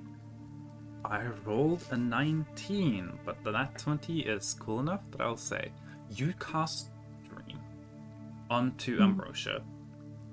You know that Ambrosia has protected herself from, like, dream scouring of information, but she's not protected herself from being the target of a dream spell. Probably a good thing not to do in case someone wants to contact you that way. However, with the natural 20 Arcana check, you project your mind into Ambrosia's dream, and you feel there's a barrier, like an arcane ward, placed around her. And I'll say, because you're the 20 and I rolled 19, that barrier either hasn't yet covered Dream, or wasn't, like, whoever put the barrier up didn't consider Dream as something to block out. But there's a barrier on her that you didn't see once you entered in the room, but someone has placed the magical, like, protection onto Ambrosia. And I'll say with the natural 20, you can tell that it's slowly building. It's like there's this ward that's slowly building on itself piece by piece. Is it just magical? Like it protects her from magical damage, or does it also Don't protect know from... yet. You're Okay. realizing that you're only realizing that there is protection here at all when you cast Dream. Yeah. So, Okay. as the dreamer, you pick however you want to appear, and if you want to shape the dream that you enter into. I want Ambrosia to wake up in the keep. In the Cursunft Keep? Yes, before it collapsed more. Probably from what it looked like when they first entered, Yeah. because that's what it's looked like for a long time. Yeah. I guess at this point there is a way to so you can shape the dream's environment, and there's a messenger that can either be you or something else. But you can also pick to have the dream be a nightmare. Are you trying to make this a nightmare for her? Because that will Yes. do damage to her. Yes. Okay. Okay. So you create the keep. Do you want there to be a messenger of some sort? Can I shape how Sorath looks? Or can Yes. Sorath shape how she looks? Okay. You can choose Oh. how the messenger appears as well as how the dream appears. Sorath wants to shift herself to appear similar to how Operi looked, but is still herself. Like Ooh, that, an- crazed, feral, but it's her instead You of essentially Operi. turn into what Sorath could have turned into if Sorath kept having both swords. Okay. Sorath's great-great-grandpa Sona. But I think I'm gonna have Sorath placed, like she's gonna be kind of, imagine Elle from Death Note sitting on the throne in the keep. Yeah. And she's wearing the diadem. Ambrosia Not in the sees... circlet, but she's Yeah. wearing like the actual diadem. Yeah. Ambrosia appears in the keep. You can tell she realizes where she is in the dream. Let me roll for her. Let me get another die, because she's still fucking wasted, which means she's technically considered, like, from the mechanics point of view, poisoned, which means she has disadvantage on skill checks. That's a natural one. She has no idea what's going on. Very confused. She sees Auberified Sorath. Mm-hmm. Sorath's not gonna say anything. She's just gonna stare very blankly towards Ambrosia. But like her hands are like kind of folded together, like she's waiting. Let me see. Ambrosia says nothing. She looks frightened. You can give me an insight check. I'll say with advantage, because she's not particularly good at hiding her intentions or emotions at the moment. 24. I rolled in that one. Hey, the advantage out up there.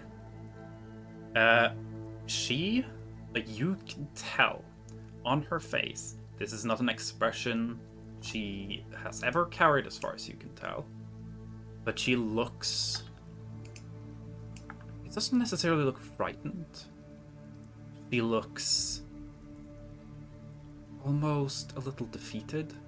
There's a sense to the way she looks at you that's kind of carrying, like, I fucked up. The plan didn't work. Like, she's coming to terms with the idea that, oh no, I sent Sorath in, Sorath got maybe possessed by Auberi, this Auberi seems less feral, maybe Auberi is back in full power and now is upset at me, and this is how I die.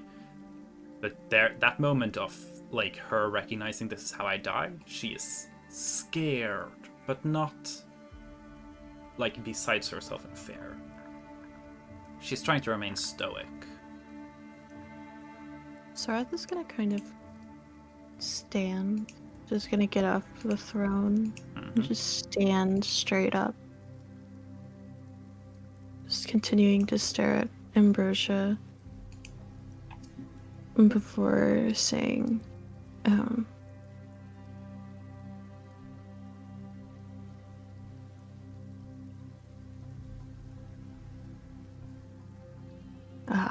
fuck, I'm trying to think of, I had it in my mind and then it immediately vanished.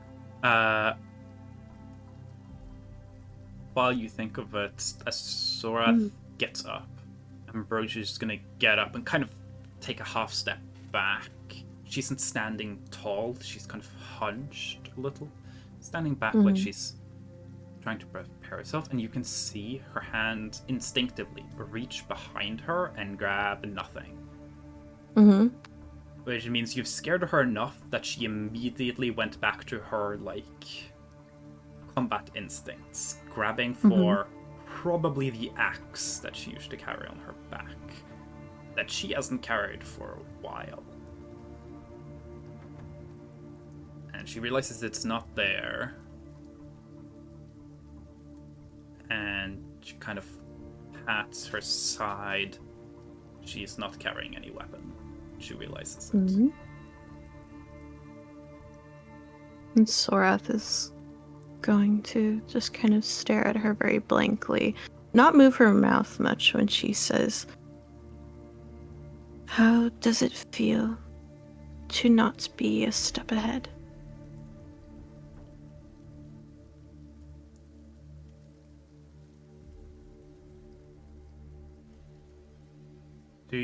Are you trying to make it sound like you're more Sorath or more Auberi at the moment? to know? Blend. Blend? Give me a performance check. You can do it with advantage, because she's not going to be in a great spot to tell. 22. It's gonna have like a it's Sora's voice, but it's gonna have like a raspy, like The very kind of all-knowing, ancientness, like yeah. arrogant. Yeah. Okay. It's okay, gonna okay. have like the arrogance that, like, overly in different dreams Sorath has seen him in, or a different like story she's heard about him will have. Just like the cockiness, but like it's still her voice, but it's raspy and. The Bruce seeing it will she'll kneel. She'll say, "Well, to your majesty, I feel humbled." I'll bow kind of in a reverence.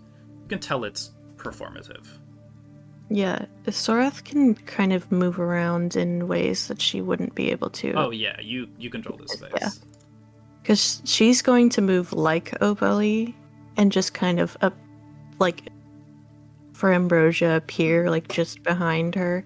She can see, like, her, like, figure in her peripheral vision to her left. Just stand, like, right behind her. And, like, kind of do that thing, like, when someone just, like, is walking from behind you when you're kind of, like, kneeling. Just let her hand gently graze along Ambrosia's back as she like walks forward. Ambrosia slowly. flinches, but does not move or anything.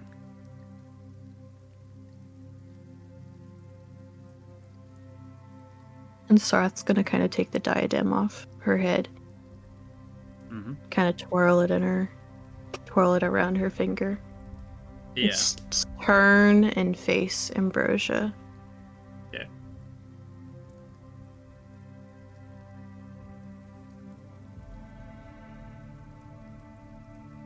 It seems to have been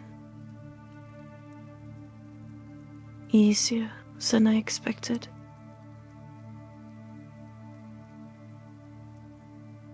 To be standing before you like this. I always expected great things of you.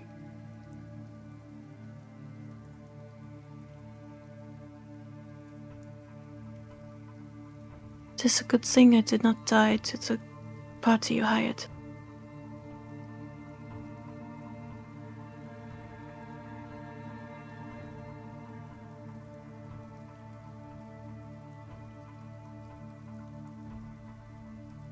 Ambrosia.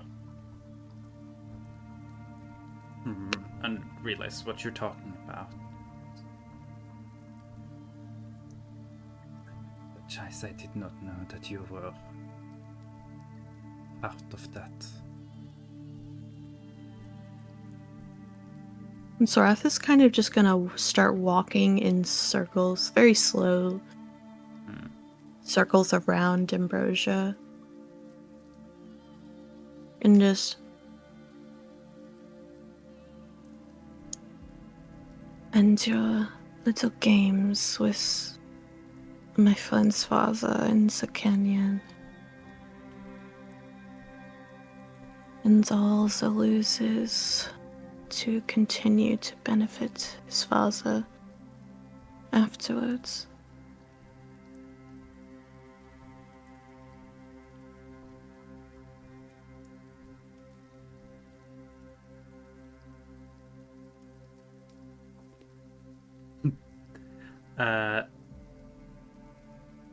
Ambrosia will kind of stammer a little. I was merely an accomplice. You've always been one to control from behind the scenes, have you not? You enjoy being a puppet master. doesn't have a good response to that. How fitting to see you here on your knees now.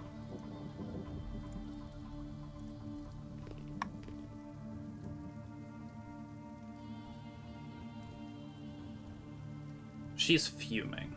She's keeping herself under control. But even here in the dream, you can tell that the copious amount of alcohol is still in her system is affecting her decision-making somewhat. I would say she's going to once again kind of appear beside her, speaking quietly into her ear. Say, what is on your mind?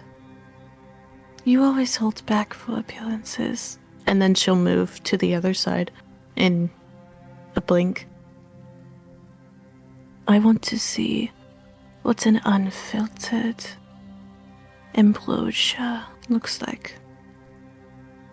Give me an intimidation check with advantage.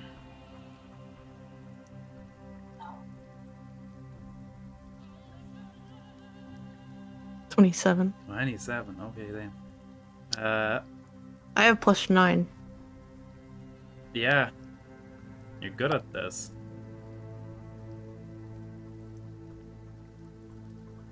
It's a weird moment where Ambrosia's trying to keep her temper. And the act of you frightening her most of the time would probably take her out of the anger because she'd be scared. But it's a combination of you pushing her and her realizing, well, I should probably do what you're saying. And she's realizing she's very much not in control of anything here. And, like, she's trying to kiss ass here, which she probably hasn't needed to do for literal centuries. And her anger finally slips through. And she looks up at you with this spiteful disappointment in her eyes. And goes, "At this time, to give our family what we were owed.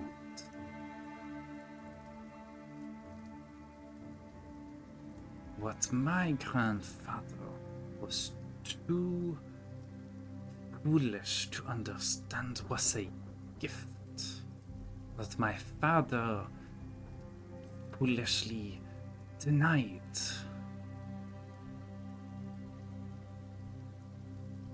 And none of you could ever see that.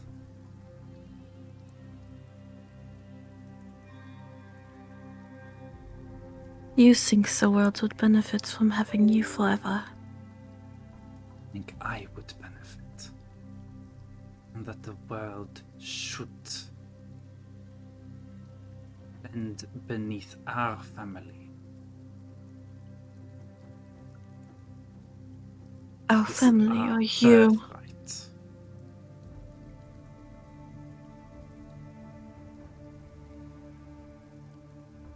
Is there a difference?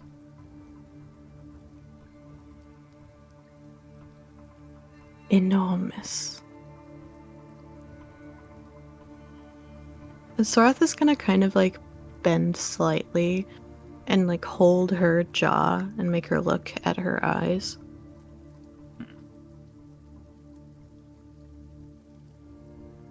The delusional desire of you to be able to exist in a world for too long will be the fall of this family. Which is why I must cut it down before it becomes a problem.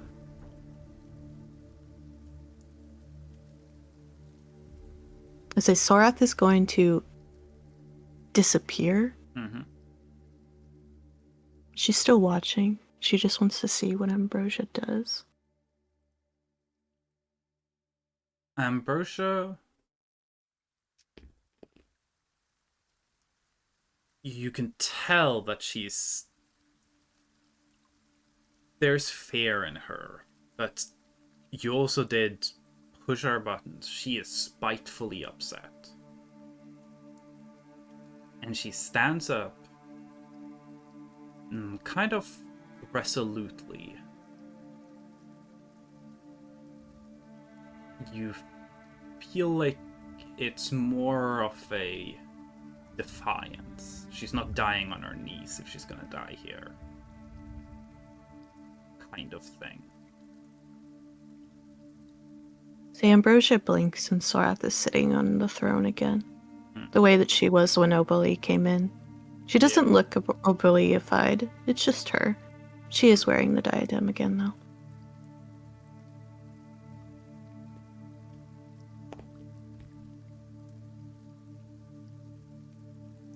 Ambrosia looks confused.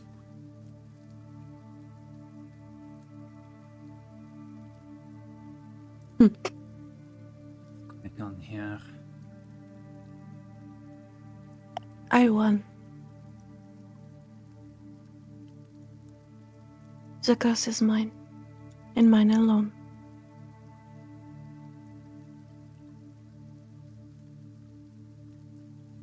Won nothing.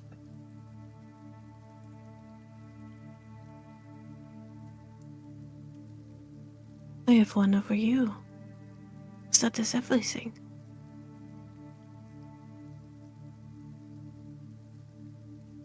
And Eustace has lost an ally.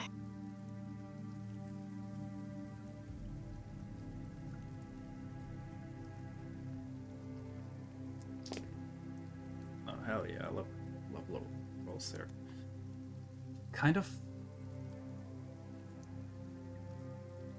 She doesn't have the ability or bravery to fully laugh, but you can tell that she wants to. She probably wants the big evil laugh moment, but she can't really get it out. And just goes,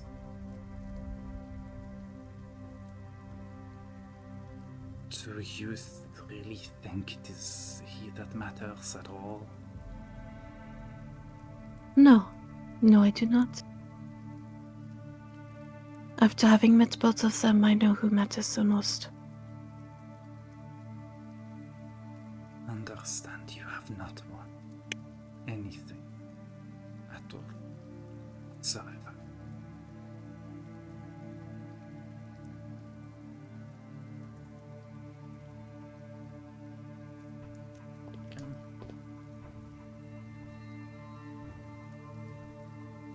There we go.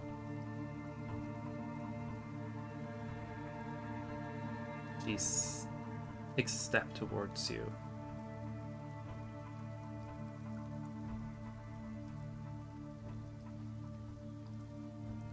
You might think you have achieved some victory over me. You cannot hurt me. Not here. Not in a dream.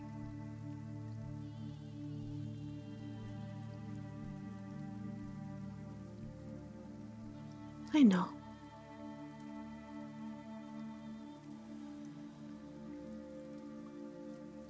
I just wanted to see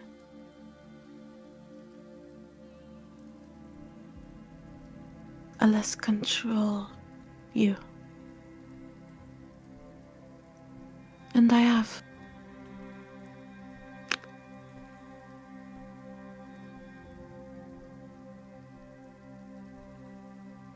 I once thought you would be better.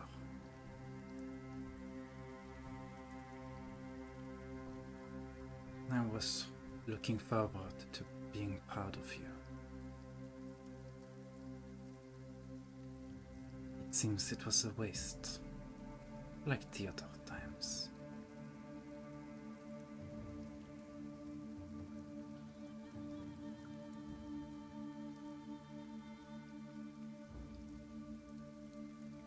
Way more entertaining, though. Sorath is gonna cut off the dream. Cut off the dream. You can roll the 3d6 psychic damage on the nightmare portion if you want. And then she wakes up. It's gonna take 6 psychic damage. It is going to wake her from the poison. She's disoriented. Moment. But she remembers what happened in the dream. You're standing there by her. And in a very quick moment, you can see her hand like dart backwards, like she's trying to grab something at the edge of the table, and her hand just stops halfway. And you can see these now subtly starting to appear visually.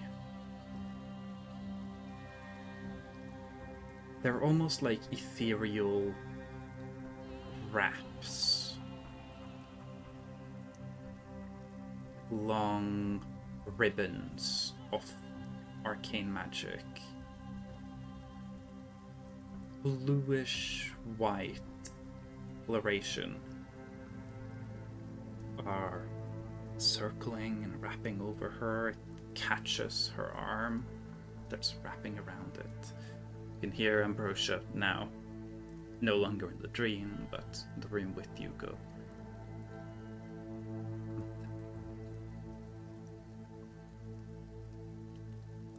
Staring Sorath at you. know what that is?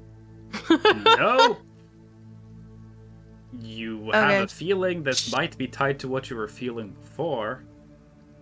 Mm-hmm. I mean, Sorath's gonna try to do what she was going to do before she saw the arcane energy, and she's gonna try to stab her in the heart. Which sword do you use?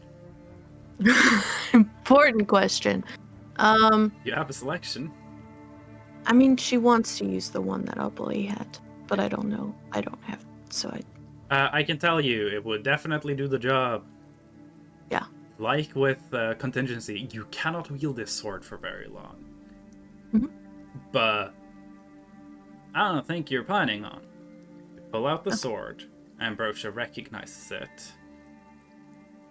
Go to step at her heart, and the blade stops mid-air, like you've hit solid steel. And you're standing there pushing it against. Can you give me an Arcana check?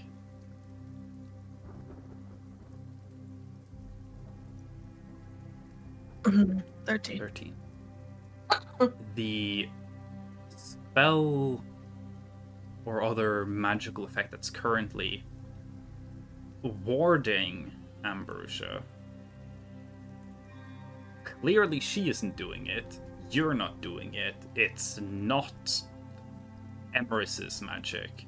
And you know Anselm can't do anything like this. Dude has 0 talent for magic.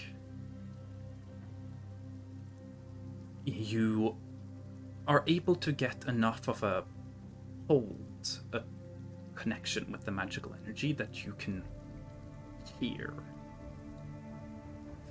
faintly a voice. I want you to give me a perception check, and I'm gonna set the DC at... Let me roll for it. DC is at 10. 24. 24. You hear a voice that's intended for Ambrosia, but in this moment of you straining this barrier, pushing against it, you hear,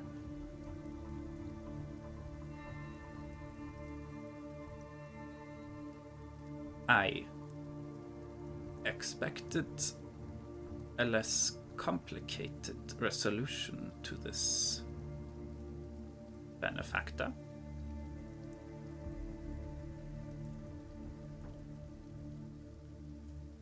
You assured me my intervention unnecessary.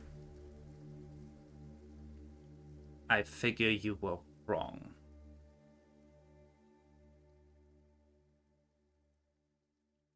You are nowhere near ready for this. But that will be your toll to pay.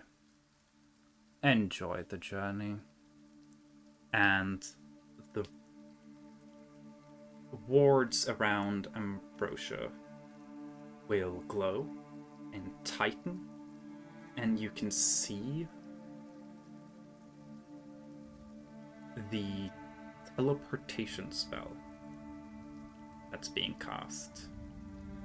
This is just a straight up teleportation spell that you've only seen cast once by Gideon. Mm-hmm. You recognize the voice, though you've only heard it that one time. And you witness as Ambrosia is pulled by it. She's pulled into it slowly. When y'all were teleported, it was like a flash, but you can see her kind of be pulled into this singularity at her center, and you can see that it's happening slowly enough that she's clearly experiencing and feeling it, and she looks horrified. And over the course of about a second, she kind of just compresses into this infinite little point, and the point vanishes, and there is this ripple.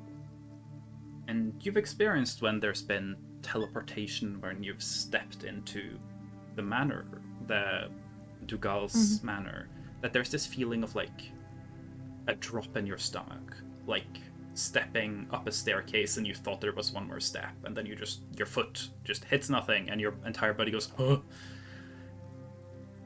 And now it feels like that feeling is stretched, slowed significantly. Like the entire world is a ship and a wave just hit it. Like you're being jumbled around the world. It is uncomfortable. Luckily, you're not the one being teleported. You figure it would be far worse to experience the full effects of it. But Ambrosia is pulled out.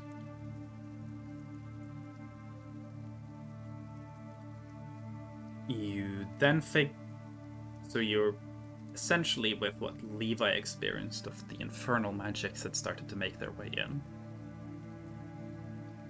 You figure that once Pleasant Valley was in any way available to be here, Gideon began to sneak his magic in, probably to get Ambrosia out when she was ready, and you just forced him to Hail Mary pull her out before the situation was ready for it. She's gone. Mm-hmm. The ward vanishes with her, and the sword goes suddenly further down through the bed and embeds itself about like 3 inches into the stone beneath. This blade is sharp. It's a little bit of effort to pull it back out.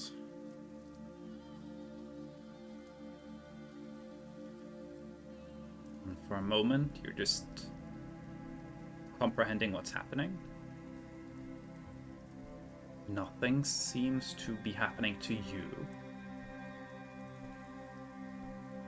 So you figure Ambrosia's alive, because you were supposed to kill her. And you figure there'd be some consequence if you didn't. The contract with Satan. So she's probably alive. Based on what you watched her go through, you guess she isn't fine. Whether that's physically, emotionally, or like spiritually. But it didn't seem like it was a good experience. But wherever she is now, she's probably at least alive.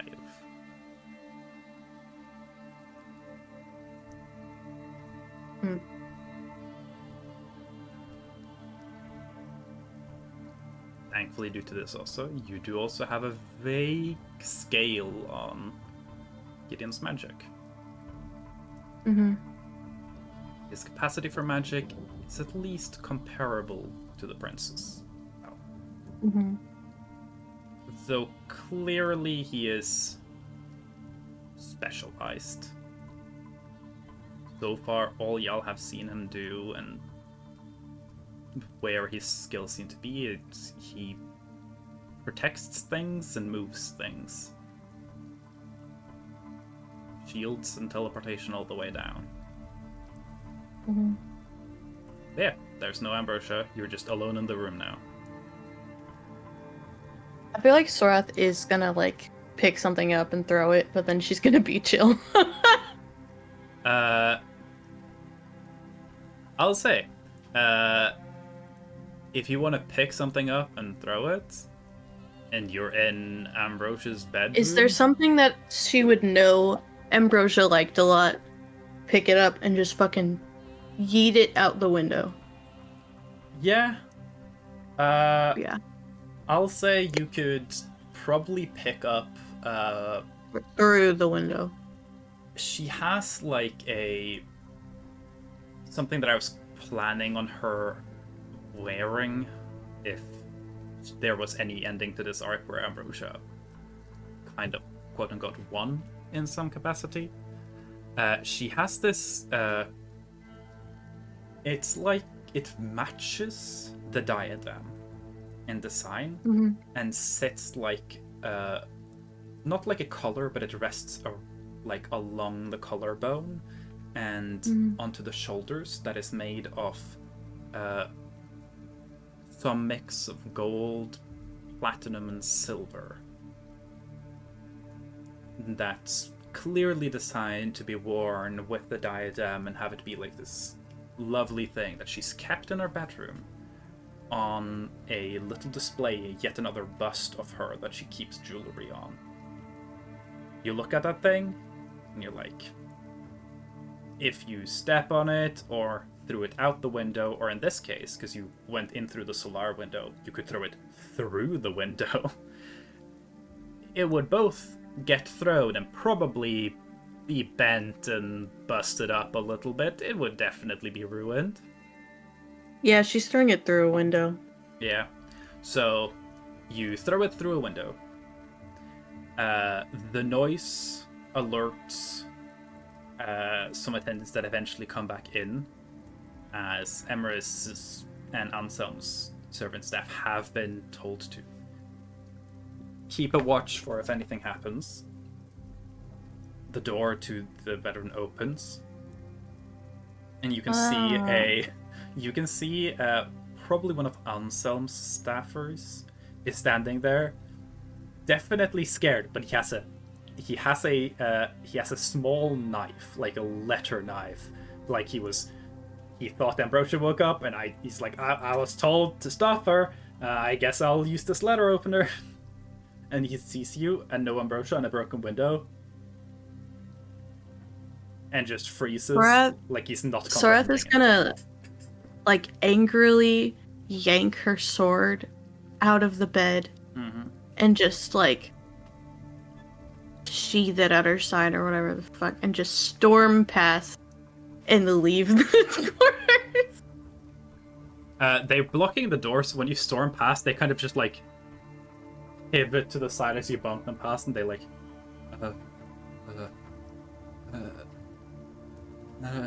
and just nothing else comes out of them. She's gonna go find her mom. Emerus is in her solar, and you can see that she's found some glasses of her own. As you enter, Ellen is still up in the ceiling, frozen, floating, still conscious, not being able to do or say anything. Emrys sees you enter. Sorath, are you feeling fresh? Ambrosia's gone. She immediately just gets up. Where? Where did she go? I tried to kill her. She was teleported out. She's gonna like slam her fist onto the table. An inkwell spills and covers whatever she was writing. She doesn't care.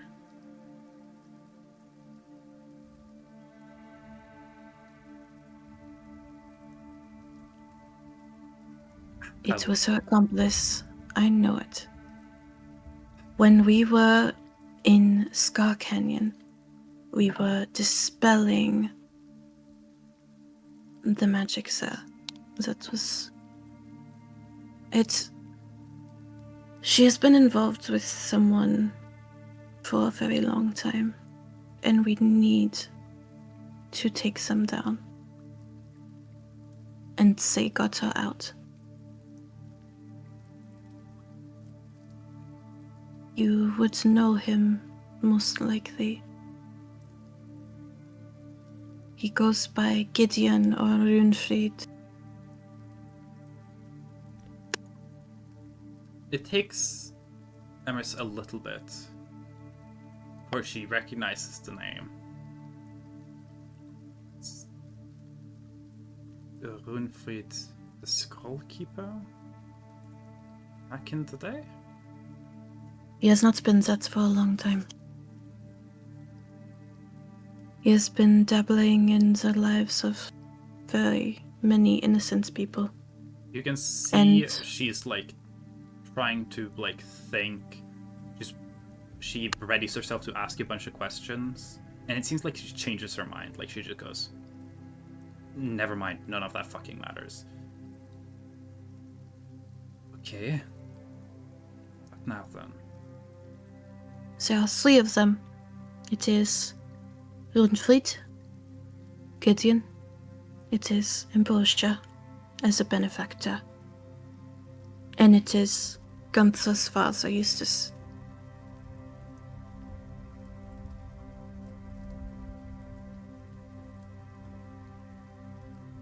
The others do not know that Grandmother was the benefactor. I have only told Gunther, as his father is also involved in their plotting. This is a lot.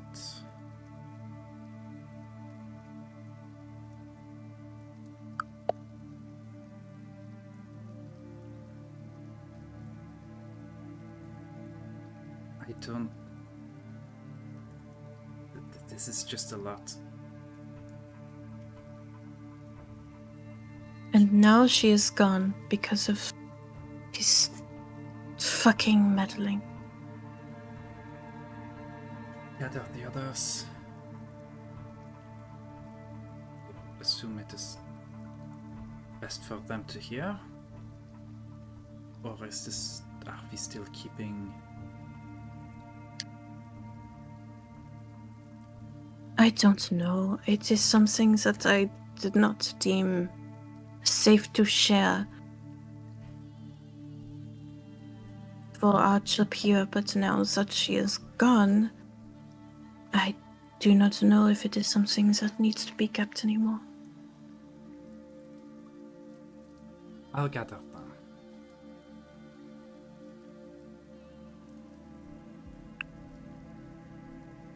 I am just furious that he would give her an out. And she is not dead. I would know if she was dead. But the magic that was used to get her out before the magic is fully connected and the time distortion is gone definitely would not be pleasant.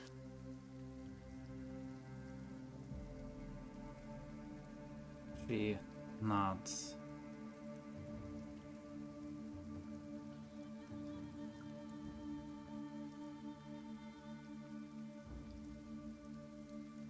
Suppose we gather everyone here.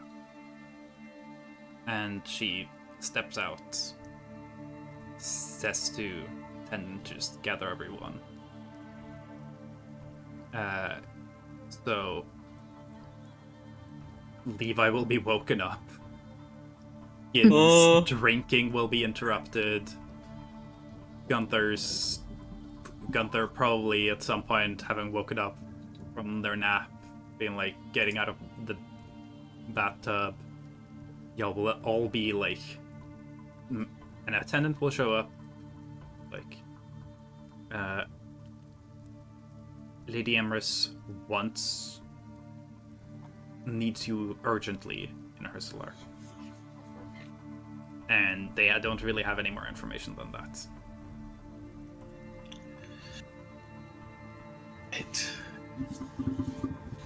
Say, Leave out with hurry. bring the rest of my bottle. I see I'll all hurry back there. I think maybe we put our break here? Because I kind of Good need break. to go piss. And Yes? yeah. Sorry, that was longer than I thought it was gonna be. My bad. No, that was not your fault. You went to have a conversation with the grandma in a dream, and then other shit happened because of me. No, I meant the dream thing. Yeah, Those. that's fine though. It's fine. Alright, BRB. I'll say for meta knowledge that's just fun for y'all to experience or like know. Essentially, what's happening is the time in Pleasant Valley is going to like gradually catch up with the outside world, and Ambrosia is getting teleported very early in that, and she's going to be stuck in like teleportation loading zone for the IRL time that she needs to catch up.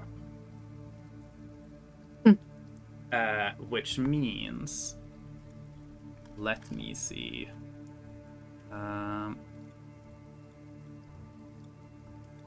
She is going to experience being like just in the teleportation void for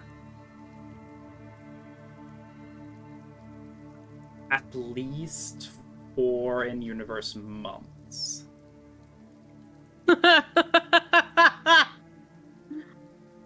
Maybe a little less, like around that. One more time? How long? So she's gonna experience about 4 months of teleportation loading zone as she's being teleported from the valley and outside before the time dilation has adjusted itself. You know what? I Oh, take my- comfort in that. Yeah. Sorath doesn't know that, but I take comfort in that. During that time, she won't need to drink or have any food to like sustain herself, because technically no time is passing, but she'll still feel the hunger and the thirst. She will She's not be gonna able to wake up sleep grumpy. during it because she was teleported while awake. So, yes, she gets away. I had planned for this to be a thing of like, okay, y'all take a bath and go to sleep. Ambrosia's there, and there's this like impenetrable barrier around her, and then like after a little while she just vanishes. You got there while the barrier was being made, and it didn't cover everything yet. And then when you started hitting them, like hitting the barrier, and Gideon's like, well, I haven't finished making this thing, and I'm working with like a time dilation issue, so I'm essentially working in slow motion. It is more likely that eventually all of the magic bullshit y'all have available will be able to break through a barrier quicker than I can keep putting them back up. So, fuck it. We just see how the teleportation goes. So, that is essentially what would happen if y'all tried to, like, open the... use the Scar Seal with the door. You could summon the door, it would just take 4 months to open. What a fucking goofy ass, like, Saturday morning villain defeat. Yeah. I'm so mad. Yeah. Would there have been a way for technically Sorath to be able to kill her? Yes. It Bring would her have had mom. to... Sorath would have had to try and kill her before. all Yeah. of this. But if you try to kill her before, then you are risking her either being able to get away or put y'all in a bad position to fight Aubrey. And if she in some way during that can get her hands onto the diadem, even break it, that'll mess things up. It was a very risky idea to try and kill her ahead of time. Especially because y'all have no idea, like, how capable she is in a fight. Given her experience traveling and fighting, you figure she's at least tanky enough that you couldn't just stab her in her sleep and she'd just die, you know? Wait, isn't that what Thoros just tried to do? Sorath tried to do that, but Sorath did have the incredibly fucked up vampire sword. And Sorath already had the diadem, already had the curse. There's not really anything Ambrosia can do to try and steal Aubrey's powers. Because that was If what she was didn't trying die to the do. first time, third time's the fucking charm. Yeah. Well, we should. One of the villains got away. Yeah. I'm so mad. Go She'll piss. show up later, but she will show up probably worse. Because she's gonna have some issues. Anyway, yeah, I go piss, and yeah, go grab yourself snacks or have more water or piss or whatever y'all need to. How we feel about aiming to get back into the swing of things, like at 45. That's like when we start playing again. I miss Mel. I have to pee. I'll be back in Yes? a bit. Penis. Penis.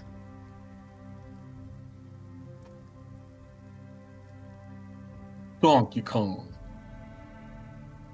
Donkey King.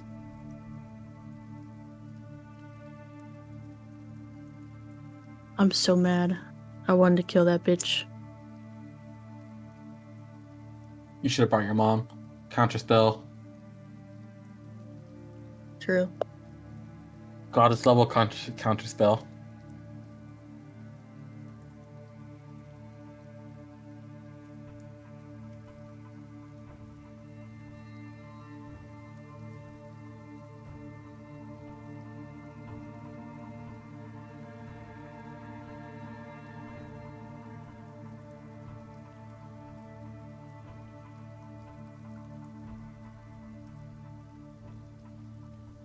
So back though. I'm level 11 now, bitches. Level I have 11. 3 spell slots. Nice.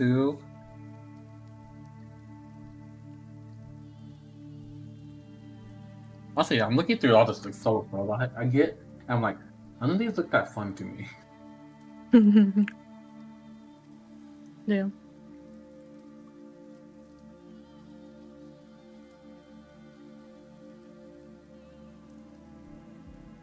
Who the fuck texted me? Oh, it was my mom.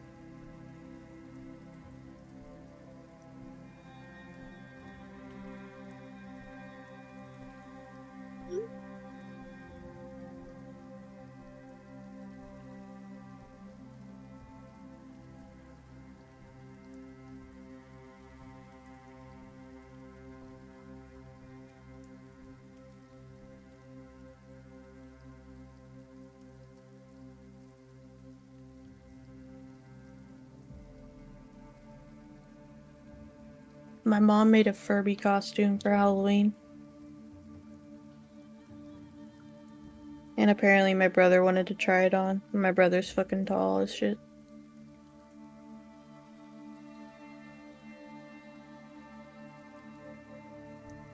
It doesn't even have the ears on.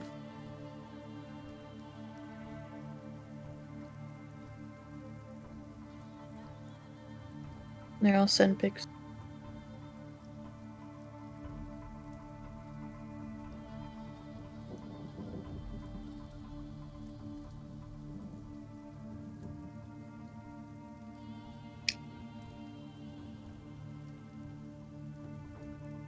There's a costume my mom made for Halloween.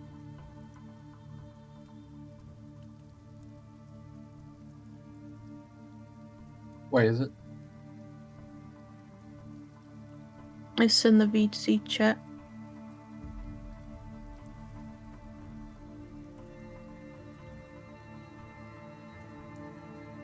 I respect it. A section of pictures, just my brother in it. I would love a way for the mouse to move close to move. Yeah.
Chat, we're not gonna be stuck in Pleasant Valley for the rest of the year.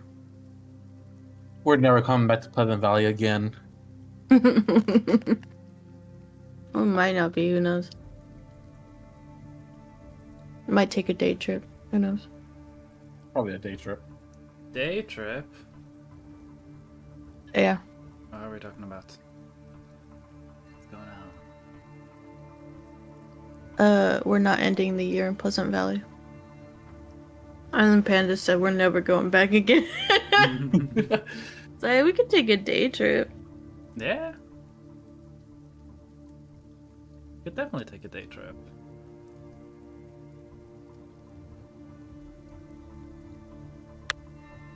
Now we're gonna have Dugal versus Emrys.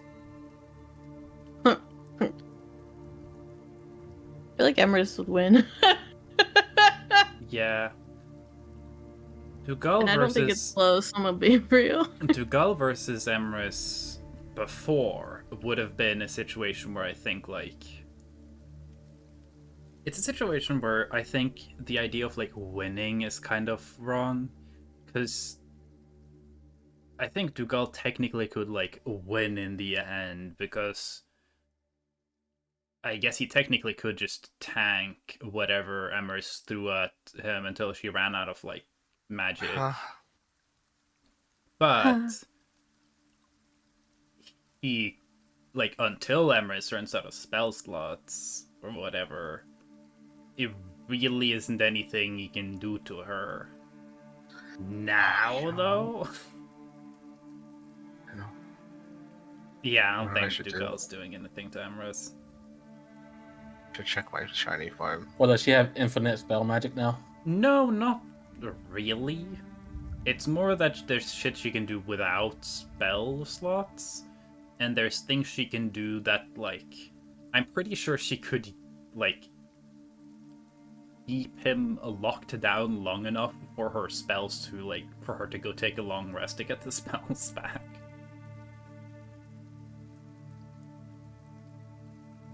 Like, Does she get access to 10th level spells?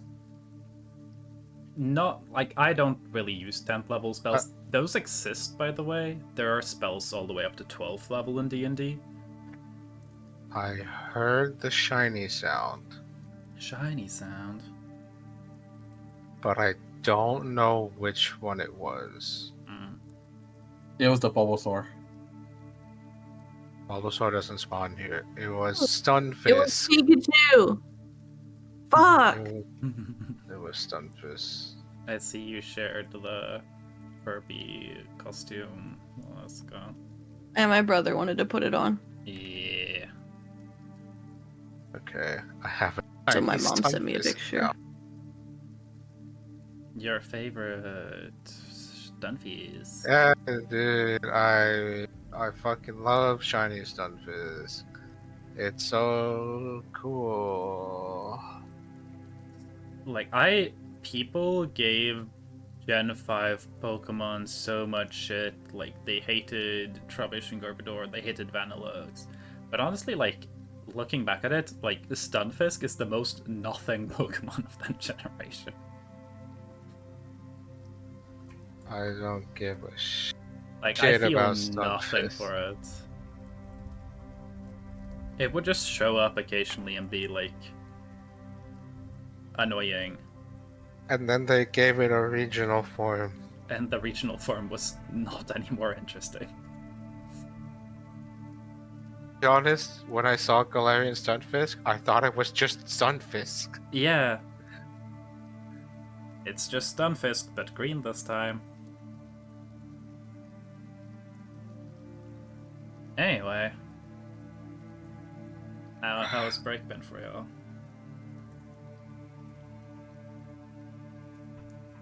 I miss smell Yeah. and bread.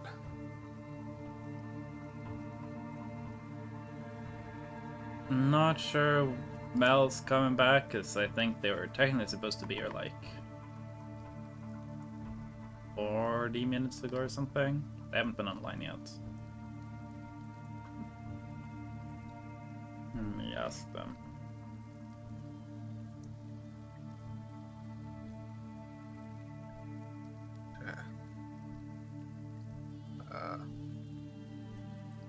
Guess I'll just put the shiny farm back on.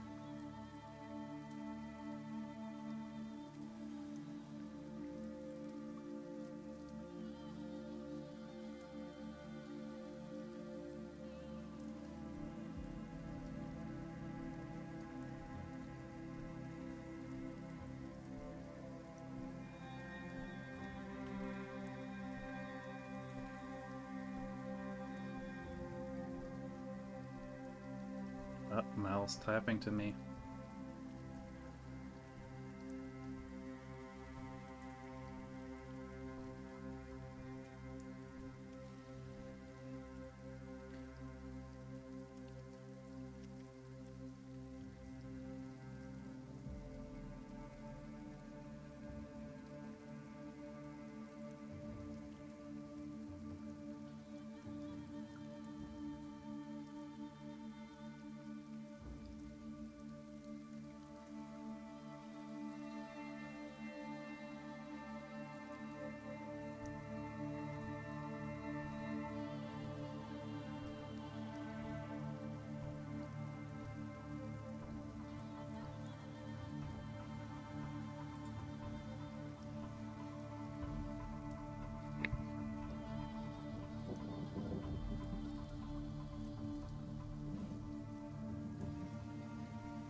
Mel gave me an ETA for an hour and a half from now.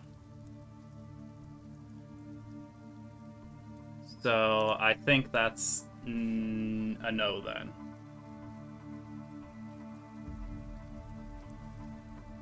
Isn't that almost 1 a.m. for Mel?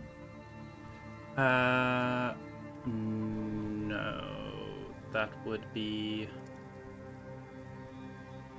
So it would be... Oh, I fucked up. Sorry, I'm bad at time. It would be like 10:30 for... I'm back. Got us. Lion! I missed you! Hi. I'm just taking off my pants.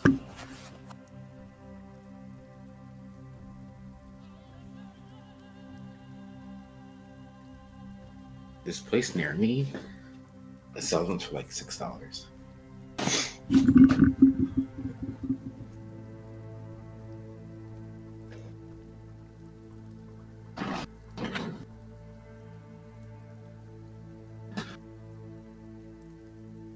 Oh yeah, another thing. While they were having a dream, I was changing up some things, like hair and shit. Yeah. The biggest thing is, Mhm. I wanted to try to take out a level from fighter, put it to ranger. Mm-hmm. Yeah, I can definitely do that.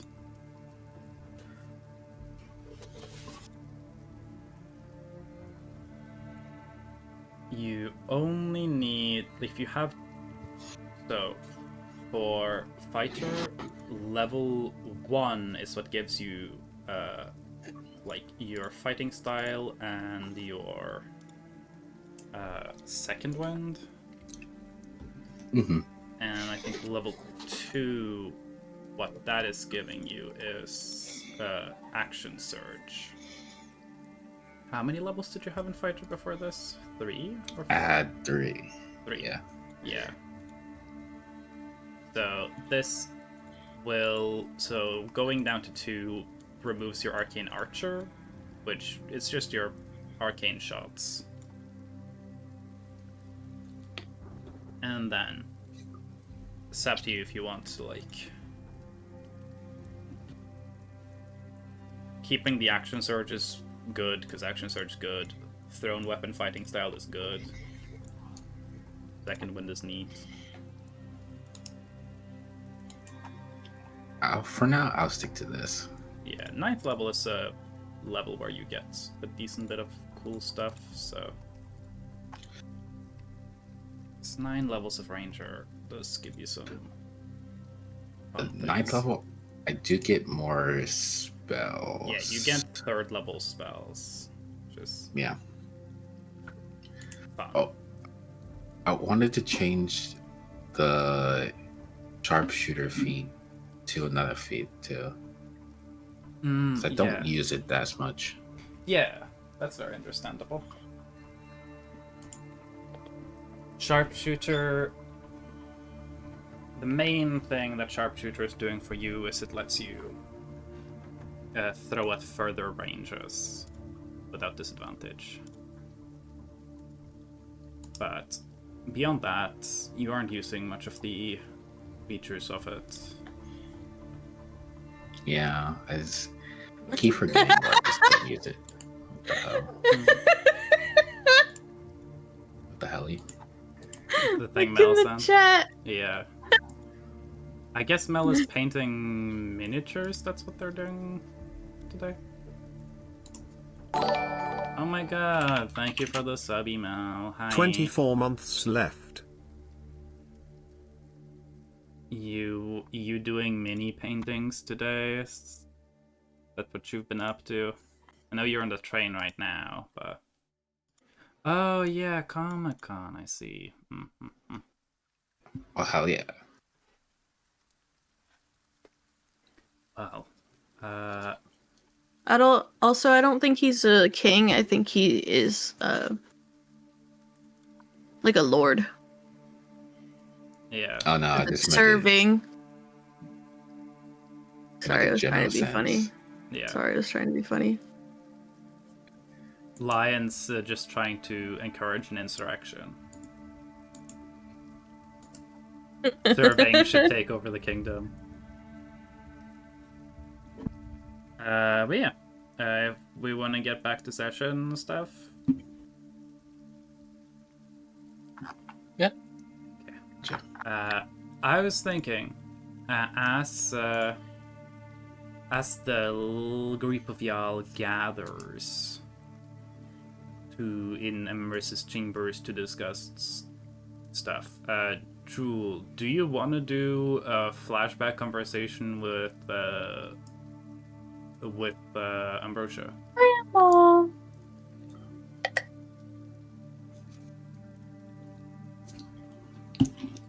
Jewel is dead. It's funny if you say no. What? I was saying, we're back in the session now. Cool. And as everyone's gathering in Emerus's chamber so they can learn about everything Sorath just experienced, do you want to do flashback conversation with Ambrosia? Oh, right. It's funny if you say no. Sure. Why not? We don't have to go through like a crazy amount of it. It's just, you know. Enough to get that lore drop. Yeah. So everyone's gathering up. Gunther is like getting out of the bathtub, and servants like, "Hey, we need you in the Emrys chamber, and they need to talk to you." And everyone's gathering up, and we do like a fade out, fade back in. It's like slightly desaturated and like fussy around the corner, so you know it's a flashback. Before the fight, before the dinner, I'm still level 9. you're still level 9. In this flashback, in case you need to use some level 10 or 11 paladin abilities, I guess we can say in this flashback, Gunther is leveled up, you know, just for fun. The flashback power up. So. I'm going to use my improved Divine Smite. Yin has gone to make poisons, and they're in the need of a distraction for Ambrosia, who is kind of drunk at the moment. Gunther has finally decided to follow up on the Remind me, Ambrosia is Sorath's grandma. Grandma. grandma. Okay. He is Eugenics I grandma. did remember that name. So, you finally decided to follow through on Ambrosia's request to have a conversation with you, which was one of the first. Do I know she's drunk? I feel like probably yes, as Sorath would have known about this ahead of time, and probably would have told you, because it makes zero sense not to know that. She is not like wasted, but she is tipsy. She's not as calculated, a little more loose-lipped, not as careful. One of the first things Ambrosia said while when I think introduced the group was that she was interested in having a conversation with Gunther and with Risiuk. Risiuk she was able to have a conversation with, and Gunther has kind of avoided her. Based. Validly so. Unintentionally. Unintentionally, Based. but also like very validly, because fuck her. You arrive at the chambers. A servant opens the door and announces, Gunther Osmond, here to see you. and let into the chamber. Roche is sitting by the little table with cakes and heartroot mead. There is a glass poured for you. She's currently drinking from her own. She's sitting in a reclining chair. There's another chair for you there, as well as a little chaiselonge, like those reclining, like sofas you lay on the side on. Well, train crystal has arrived. I am Mel. Now Mel's blocking the lesbians again. Alright, I can move the lesbians. I can move the lesbians to be behind. I don't know why you're saying it louder. Mel They already left. Anyways, I'm gonna move the lesbians to be behind Target now, in case Mel comes back. Yeah. Lion, did you get boba? No, I want boba. What? I got Fuck boba? you. No, I got smoothie. Oh. Mel. Well, I No, started Lion, you thinking got- about boba anyways, so now I want boba. Lion, you know why you should have got boba? Why? It's because you could have got boba these nuts. That's an improvement, honestly. I would have kicked you out the server. The lesbians are no longer covered. The lesbians will only be covered as Shell abandons their family and shows back up. So, you are invited to have a seat. Sir? I take up on that offer. Go ahead and sit down.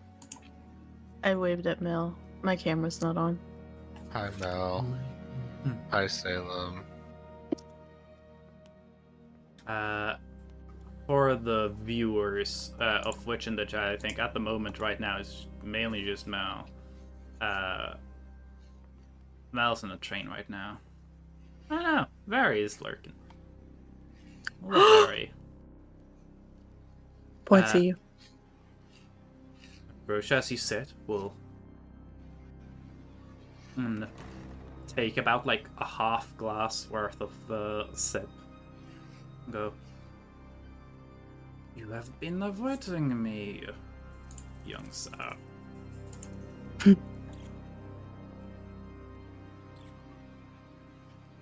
I apologize for that. I didn't intend to. Suppose there have been other things happening. Don't worry, I do not take any offense. I figured since I had time now, I may as well visit. I am appreciative you have decided to bless me with the leftovers of your time.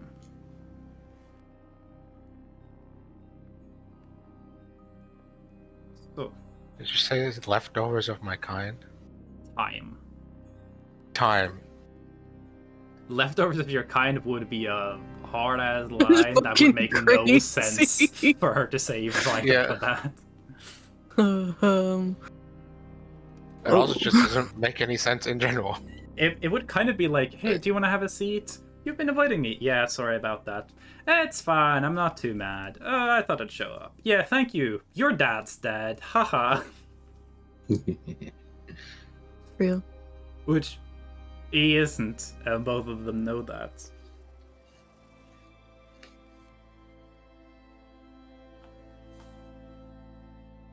And she... Anyways.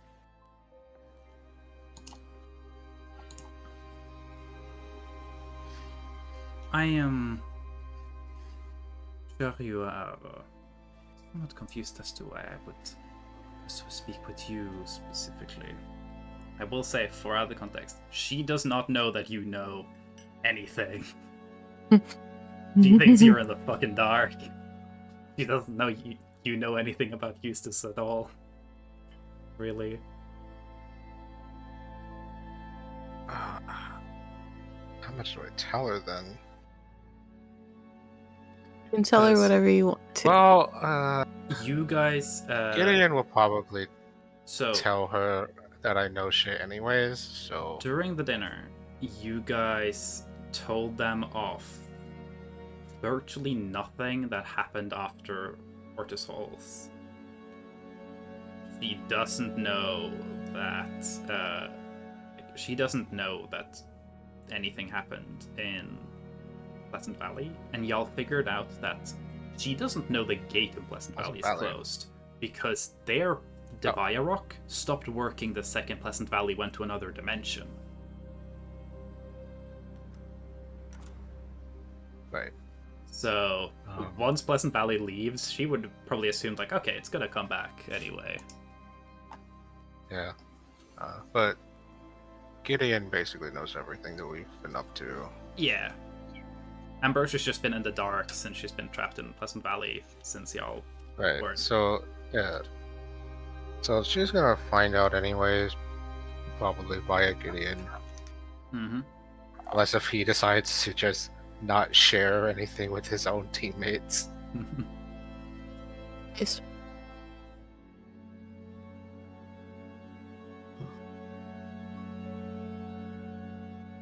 Right. Sorry, what was the last thing she said? She said, I'm sure you're surprised that I would specifically ask for you to visit.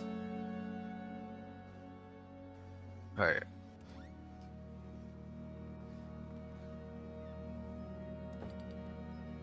I think I can guess.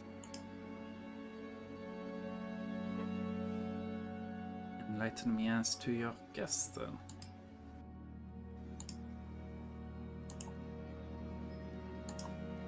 During my time outside of Pleasant Valley, I've encountered some people, made some discoveries, and to be honest, I have a couple of questions I would like to ask myself to you.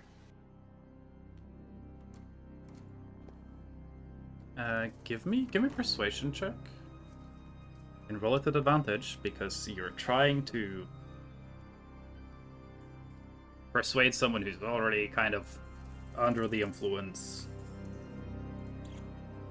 Oh boy.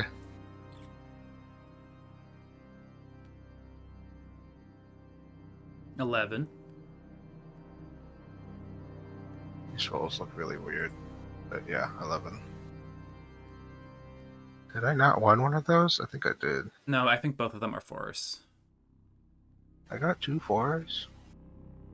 Whatever. Remember. You have all luckies, by the way, in this moment. You haven't used them yet.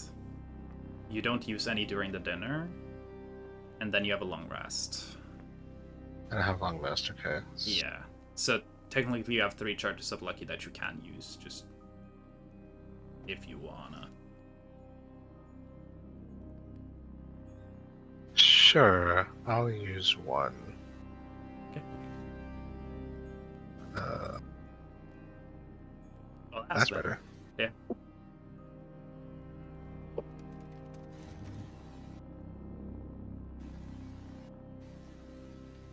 You can tell that, like, she expected you to probably be, like, meek and polite about this. The fact that you're like, no, I know some shit, and I might have some questions for you. She's like, oh, this is fun. You get the sense that she's kind of bored at the moment. She's had a lot to drink, and there's very little for her to do. And she's definitely in that drunk spot where she's ready to make some bad choices. Like, I'm being a good distraction. Yeah. Hold on. Wait, no, Maelstrom froze. Oh, they went into another tunnel. No. No.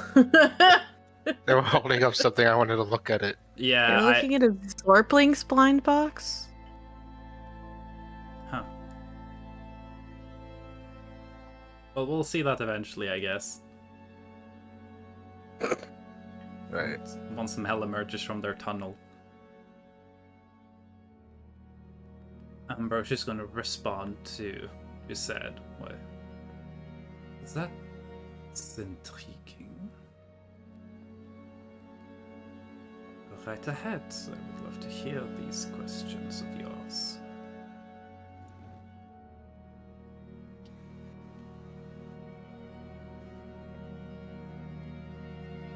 If you'll allow me to be forward, it's about my father. She nods and she like takes a sip of her drink. You can tell that she's doing it to probably partially hide like a smile. She's not doing a great job at that. She's like not doing a good poker face right now. I got Mel's down. Now there's a Preacher. Zorpling! Preacher. I was gonna say I found it. It looks like it used to be a Kickstarter, Oh, Zorpling. but now they have Fully like funded in 15 minutes. That's impressive. a brand. Oh yeah, I Yeah. saw that too on the website. That's Bread. cute. Bread! Bread! We have the full party: Crystal, Lincoln, Levi, Gig, Gunther, Sorath, and lesbians. Hi, Bread. Hope you're doing okay. Oh, hello. Hi. Yeah, I'm doing Yeah. good. I just woke up. Yeah, figured. Yeah. We're in flashback town right now. Gunther's talking to Ambrosia. Oh, damn. Whenever you want, you can change your Fugi, by the way, because you are currently fuckboy Bread. Oh, yes. That is true. No rush, though. Oh, for Mel and Bread, we leveled up to level 11. Yeah. Yeah, I mean, yeah, it wasn't that much of an achievement, so I get that. We did a lot. Yeah. we y'all, killed a god. Y'all haven't gotten a level up in a year, so I felt it was very deserved. And you did beat 2 Bread. bosses. Like, Bread's awake. yeah. My sunshine, my Killed only a- sunshine. What was he, like a clown guy? What was the Gar. circus again? Garfield. Oh, We killed Gar. Yeah. He was a clown, right? He was a clown. We He killed was a a clown serving and a leader. god. That's where He the was like- level ups. Clown, god, the same value, a level up each. True. Mhm. True. Okay. But yeah, you just said like the questions were about your father. Ambrosia will go. I will admit I might know some information about your father. Perhaps I can answer your questions.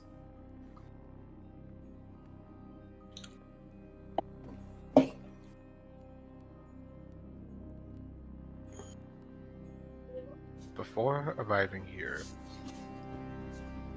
my journey took me to. Trying to remember the name of the place. Debaya or Scar Canyon? Gar Canyon. Before arriving here, my journey took me to Scar Canyon. Give me an insight check.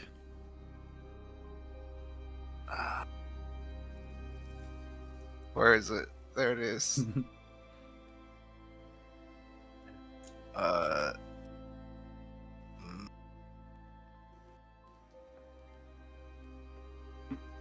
I don't know how long this conversation is going to be, so I'm just going to use a lucky. Okay. Okay, that's better. She like, you can tell she like breathes in a little bit of her drink, and she's like almost coughs. And she keeps it under control. She had an idea that y'all probably got involved and stuff, but the idea that y'all made it to Scar Canyon and maybe probably dealt with shit there, because you seem to have come back in one piece. She's like, oh. Fuck, that's worse than I thought. Hold up. Main characters? Stronger than I thought? Yeah.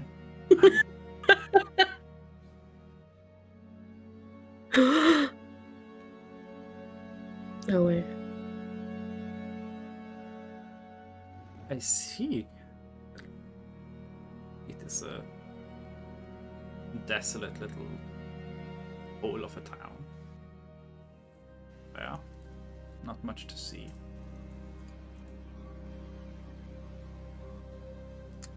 Well, to be quite honest, there's less to see there now. Confirm her suspicions. You can tell that her brain is like trying to like math out the sequence of events and how that affects everything, and you can tell that she's not used to doing that bit when drunk. She's trying to do her evil mastermind I am confusing thing, her. and she's just going like, fuck, yeah, so then that means... So yeah, she's having a time. You're making her use her brain when she really isn't in a state to think too much. I am hiring her out to make her more Yeah. I don't know, susceptible to suggestion. Mm-hmm. Whatever that's worth. Yes. It's worth a lot. Right. During my journey there, I have learned what my father has been up to since the last I saw him.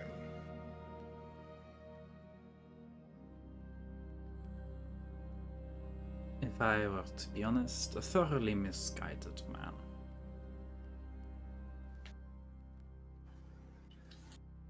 That would be an understatement. He is far different from when I knew him as a child. I need to know. I need to know what happened to him.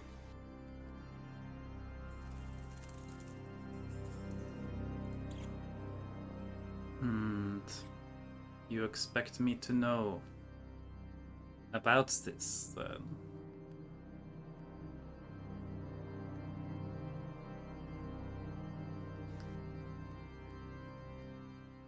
I expected to at least give me a clue. Give me a precision check with advantage. Persuasion. Please let me roll good on the first roll for once, please. 17. Not half bad. She sits back. You can tell that she's like relaxing. She's opening up a little more. Goes, I respect you. You have a certain amount of balls that the rest of your friends don't. She is not spreading her legs for Gunther. I am sorry, but your grandmother is not I doing that. fucking hope not.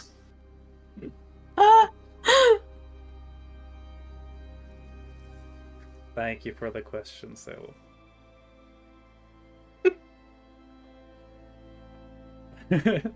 Mel just went in the Discord chat. I wish to leave the campaign.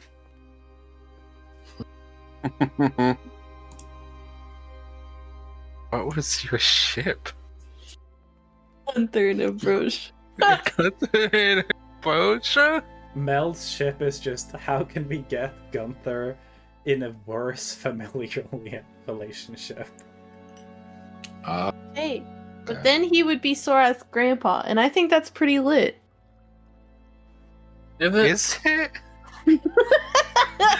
Is it?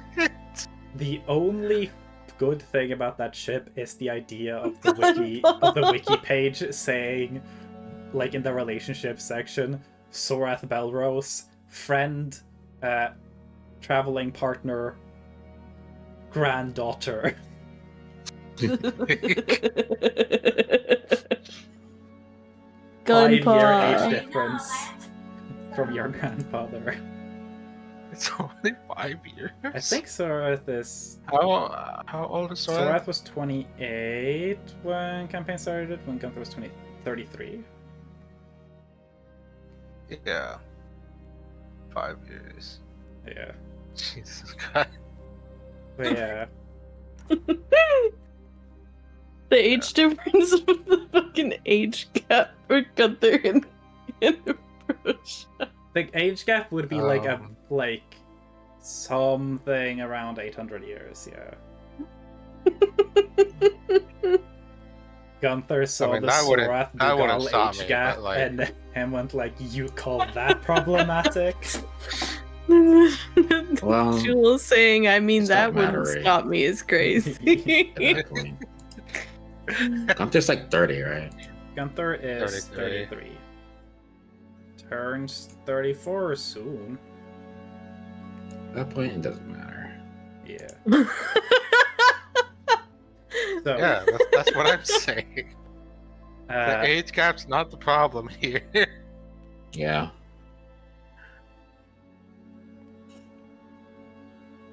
Either way, Ambrosia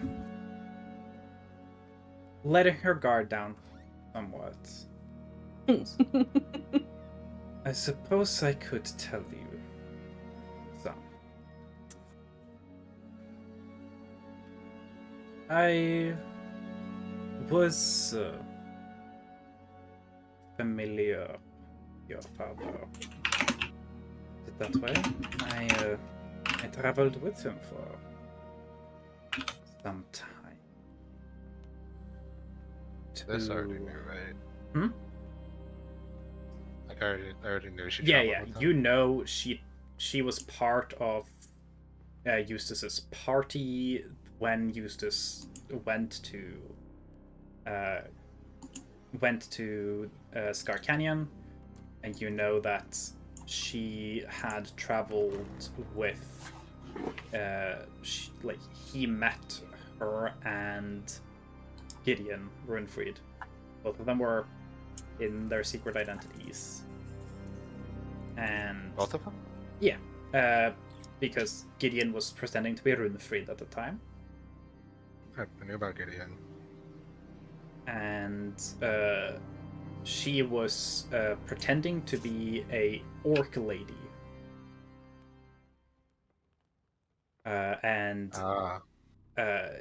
Risiuk, remember that orc lady?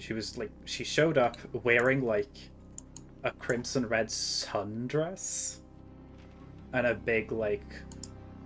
She was the one that swung at Risiuk. She was the one who swung at like little kid Risiuk because he sneezed too loud and it annoyed her, and she tried to kill him over it. And the only reason Risiuk lived was that Gideon was like, "What the fuck? Can you chill for a second?" and literally cast a spell to block the hit on Risiuk. Mel, this is the lady you shipped with Gunther? What? I didn't say it was a good ship. I said it was funny. Not you, Mel. Oh. He can fix her. He can't even fix himself. What do you mean? Whatever relationship Gunther gets into, the other person probably needs to be the one with the, like, emotional stability and strength. Why do you think Sorath went for Hyacinth? Dugal has the financial and, like, power. Dugal is very emotionally stable. He's just not emotionally right. Yes. And Hyacinth is very, like, stable. Hyacinth got her shit together. She's, like, established. She knows what she wants with her life. She's dealt with her traumas. Like, yeah. It's the Triforce. Yeah. Mm-hmm. Dugal's got the Triforce of power. Dugal has the Triforce of money. Triforce of Hyacinth's got the Triforce of wisdom. And Sorath has the Triforce of bottom. Courage. About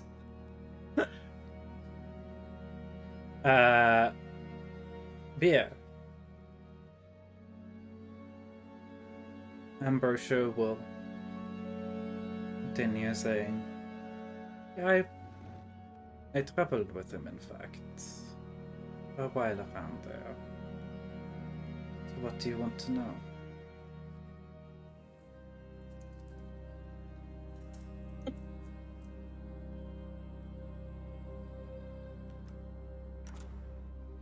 Didn't I already ask what I wanted to know? You told her you wanted the truth. She's like, I'll tell you the truth. I told her I wanted to know what changed. Oh, what changed? I missed that part. Yeah, that's fine. At this point, and I want you to roll just a persuasion check with advantage again. This is just going to determine how long you can keep her yapping. Yep. Oh. You want me to roll? Capital Yeah, Y. persuasion with advantage again. Yep. 18. I'll keep that. So, she starts talking, and I'll say, with the mix of like she for a while there felt very not in control because you were like, yeah, we went to Scar Canyon and we dealt with stuff there, and she's like, I didn't know that. That's bad news. Fuck, they're ahead of me. And then you're like, yeah, I want to know, and she's like, ah, fuck, I'm in control again. And you're able to just kind of keep her going. I have a feeling like Gunther does the thing when like a family member sits down to talk to you and you just go like, and they just keep talking. It's Thanksgiving dinner all over again. Yeah. And she tells the story in unnecessary detail, but you actually, okay, cool. She rolled real low on her innovation there. So Ambrosia will tell you more than she definitely probably would have told you if she was sober and wasn't in an emotionally difficult position right now. I was banking on that. So, Ambrosia will tell you that she's known Runfried for a while already at this point. They've been in touch about certain things, worked together on occasion. But Runfried had told her that there was an opportunity to set some plans in motion. And she will reveal first bit of information that you didn't already know, that Runfried, through some, what he describes as some of his contacts, set Eustace on this journey. You don't know if she actually knows the exact details, but from the way she tells it, it seems like Runfried either has some sway in the Seekers, or maybe was the one who had the piece of information to Odd Nathax at the time.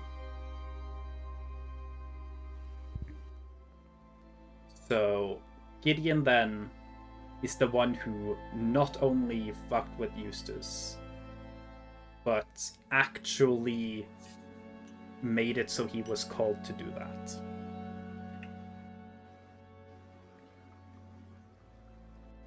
And she explains how she went to Ortis Halls to meet with Runfried, where they met with Eustace, who was in need of talented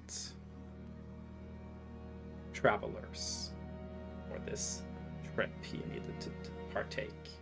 And they explained to him that they were by chance traveling in the same direction. But they were, according to what they told Eustace, planning to head further north afterwards, but they were going to go up north through Scar Canyon. Through Scar Canyon. So, that was the story of what they told Eustace, so Eustace would travel with them. She then explains how they had this dynamic where Ambrosia would repeatedly cause trouble that then Gideon would intervene with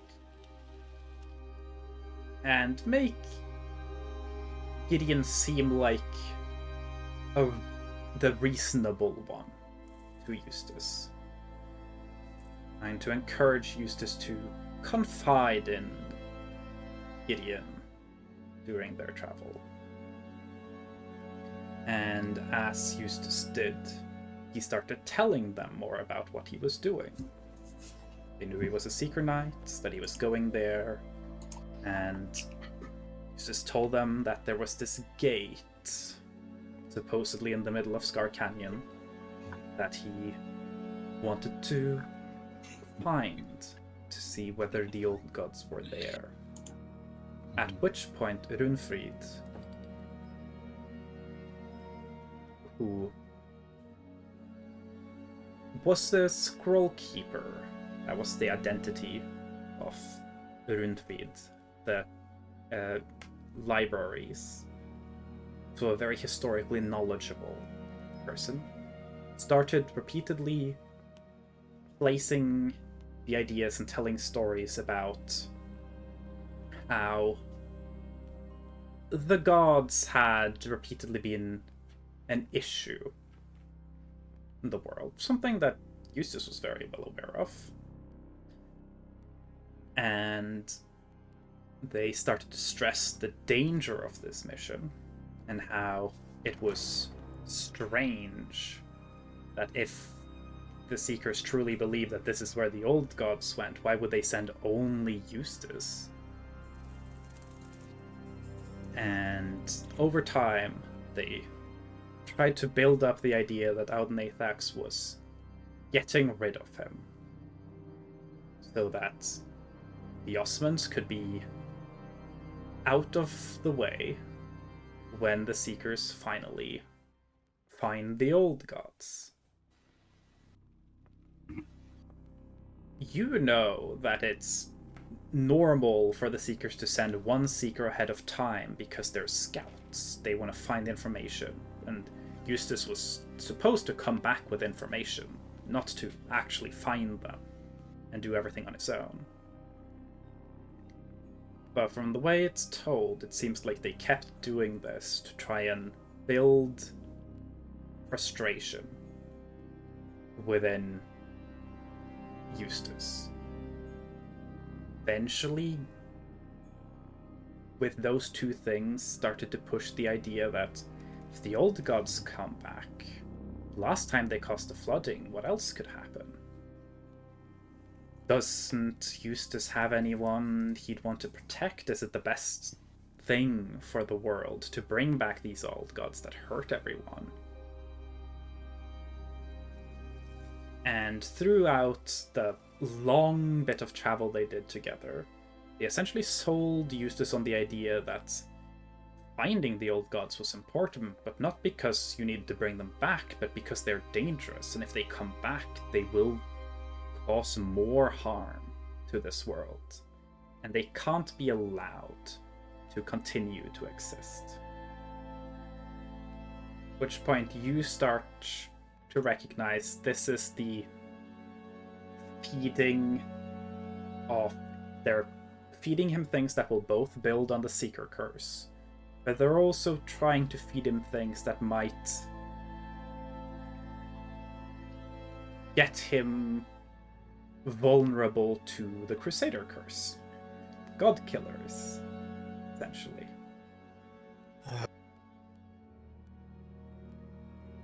And the way Ambrosia tells the story, she just kind of went along with what Gideon was doing. He was the one with a plan. She just worked with him because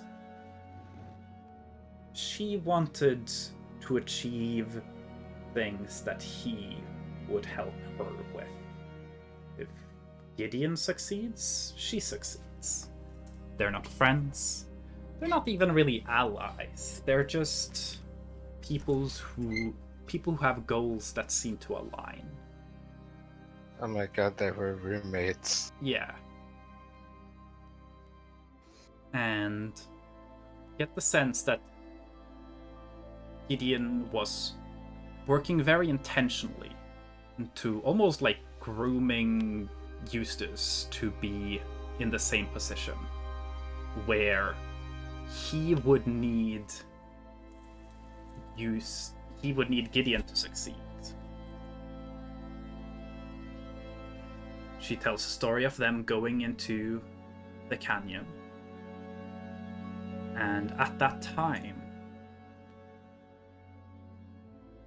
they weren't sure if Eustace had planned on betraying the Seekers yet. But as they went into the canyon with Aisha's family as guides, as they went further down, the danger that they were put in, amplified by the fact that Gideon and Ambrosia were sabotaging their trip on the way down, was continuously pushing Eustace over the edge. And then when they got to the bottom and Kaisha's family tried to once again encourage Eustace to close the gate, fix things, have the kind of slow corruption of the world by this door the old gods left open, Gideon had exclaimed to Eustace that if he closes this door, all he does is abandon the one known way to find the old gods. And if he does that, how else is he supposed to ensure that they can never hurt Gunther again? And the way Ambrosia tells it, she did not know Eustace had a son. She did not know who you were or what your name was. Gideon apparently knew the entire time. And in that moment where Eustace was already struggling, trying to fight against his Seeker curse and close the gate, he kind of snaps. At which point, Ambrosia starts killing people. Ambrosia starts killing people. Yes. She was the one who threw the axes. Yeah, right. Ensuring that the situation fell out of control. And she explains how she then, as her and Gideon had planned, runs away from the situation. And that, as far as the plan were to go, Gideon and Eustace would both be left in the bottom of Scar Canyon, Eustace severely hurt. You figure Gideon probably had some way of protecting himself, at least partially. And it was Gideon that pulled Eustace out of the canyon, saving his life. We do know Eustace died at least once down there, though. Yes, Eustace died at least once. the only reason he made it out was because Gideon pulled him out. And Ambrosia, the final reveal Ambrosia will give is Eustace has no idea that that orc lady actually was Ambrosia. The way Gideon sold it afterward was, hey, we lived. The gate's still open, so we can still get to the old gods. But clearly, we need to be more powerful. You go through there, it'll die. Like, you will die. We will all die. But I have a way to fix that. I can prevent you from dying, so that you can go through. Kill the old gods and keep your son safe. I just need your help. And that's how Eustace was put in charge of the Crusaders, who were already active at the time, just not very prominently. And how he was sold on the idea of help Gideon's plan.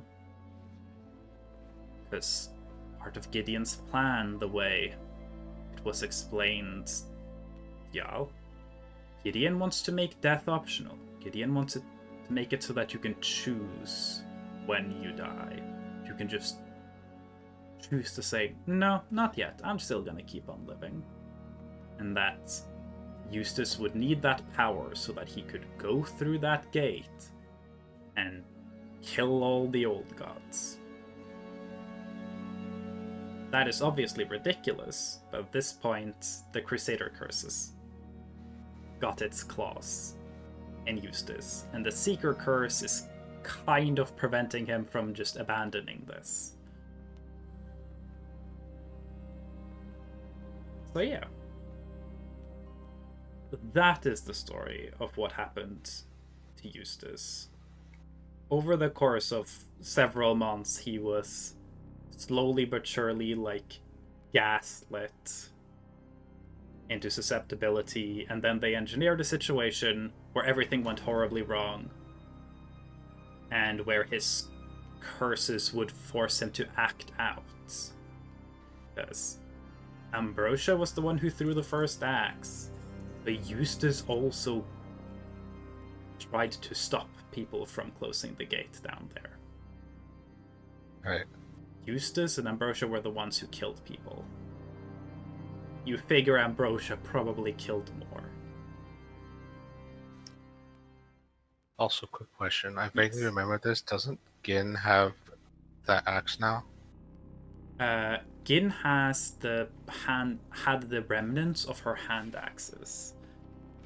And the big axe, that's in the poop hole.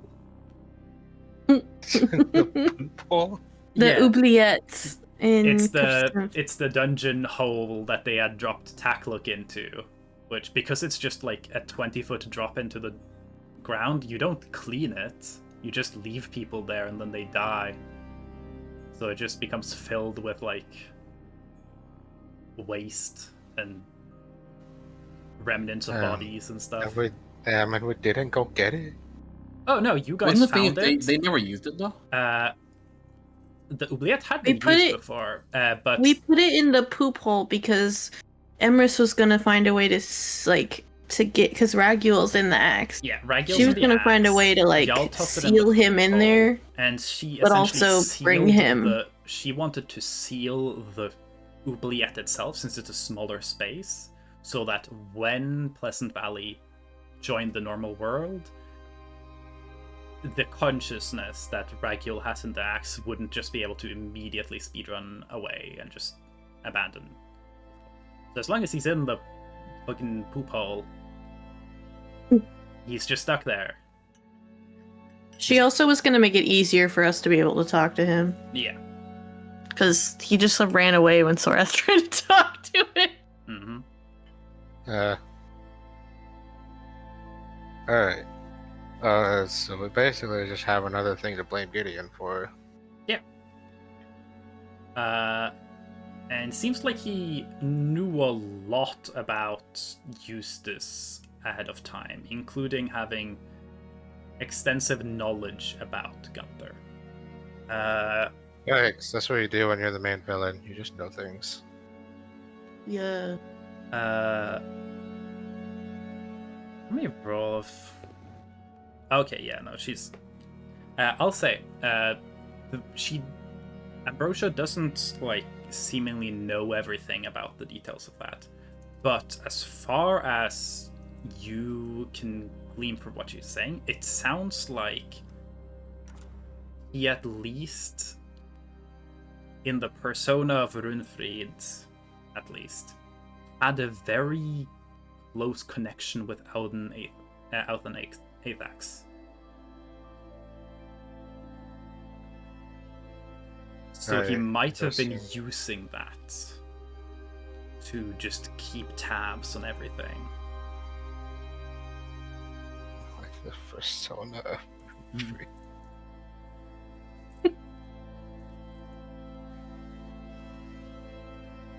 So yeah. All of this stuff that is told to you is told to you over the course of like about 2.5 hours of irrelevant tangents and like her getting a little lost and being like, what was I talking about? Oh yeah, and then this. And actually this happened. Definitely a lot of repeating herself too. Yes. You definitely are hearing this a couple of times in slightly different ways. And sometimes a few, like, some details change, and you can tell that she's trying to keep some stuff hidden. She's probably lying about, like, little details, but she's repeating it enough. And the stuff that isn't changing, you know that's the truth, and the lies are the things she's, like, changing, because she's forgetting what she said previously. So that's what you can figure out. I'm so glad she's drunk. Yeah. Haha, joke's on you. I didn't avoid you because I was scared or anything. I was avoiding you because you weren't drunk yet. So yeah. Y'all, you get all of that information about Eustace. You figure kind of from the way she's talking and the way, like what she's saying, she intended to tell you all of the stuff about Eustace.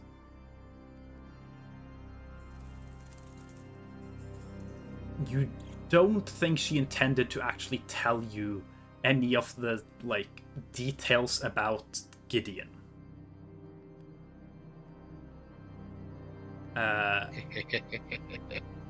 You guess she very much isn't supposed to tell you about either, but likely Eustace won't be able to do that much about it compared to Gideon. She also does not call him Gideon. She only refers to him as Runfrid. Right, but I already know that Runfrid is Gideon. Yes, but it seems to be in a sense of like he's calling himself Gideon now, he was calling himself Runfrid then. It doesn't seem like she thinks of like Gideon as, oh, that's the real one. Which, not a big surprise. Y'all were, I believe in Wencash, you guys did also hear that the name Gideon God had been used previously, like long enough ago that the people who had information about it in Wencash was like, that maybe he's using an old, like a name from another person in the past as like a pseudonym, but no, it probably was just another like identity he's been using off and on again over the years. Right. So, not a big surprise, but Gideon Gott is very likely not his real name. I want to dead name him. I wonder who our final boss is. Dead One name, last dead name. thing I'll say that you'll learn is Ambrosia does not seem to actually know that much about Gideon as a person, but she thinks she describes him as old. Never would have guessed. So Yeah, but compared to her, the way she talks about him, she thinks she's the young one compared to him. So he's probably older than her. I never would have guessed. Yeah. So You I have know an she's idea. old, but like Gideon is like, wow. He's like over 800 or so years old. Yeah. Ambrosia is. Let me get He was her probably age. there at the beginning of time. Ambrosia is 844 years old. Yeah. He's born in 1030. Gideon is 845. Yeah. Mm-hmm.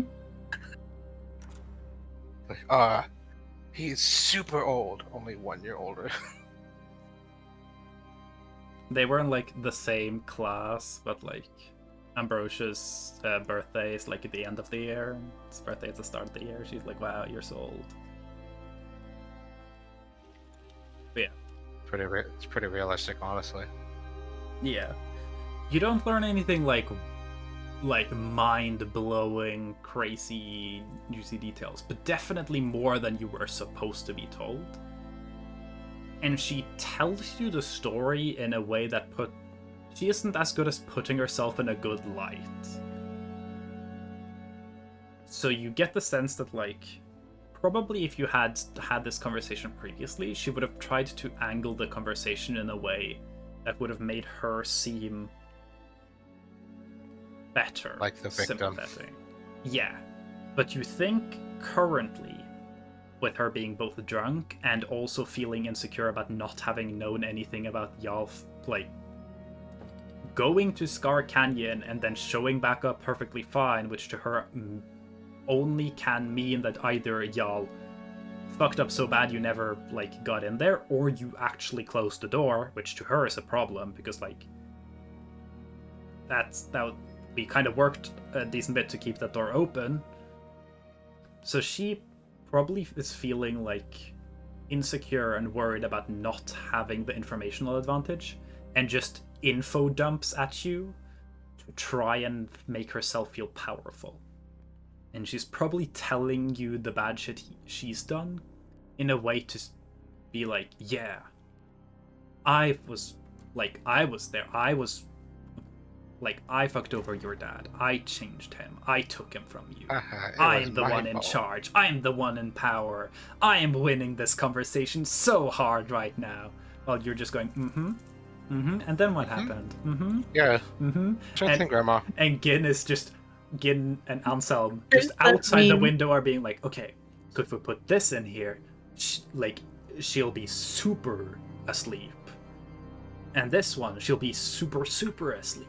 And this really poisonous plant will give her this will give her like an ulcer, just because fuck her, you know. This one's gonna give her super AIDS. What Gunther didn't know was that he was gonna come today. Yeah. No, I think Gunther was one of the people who. Wait, was Gunther at that dinner? I forgot what Gunther was Everyone's actually at in the dinner. session. Two people No, in the session. I also came, yeah. Okay. Yeah. Two people in the party did. It was me and Bread. Me and Bread, okay, yeah. It was me and Bread. Yeah. Cool. I just wasn't there for the session, but yeah, Yeah, Gunther was there.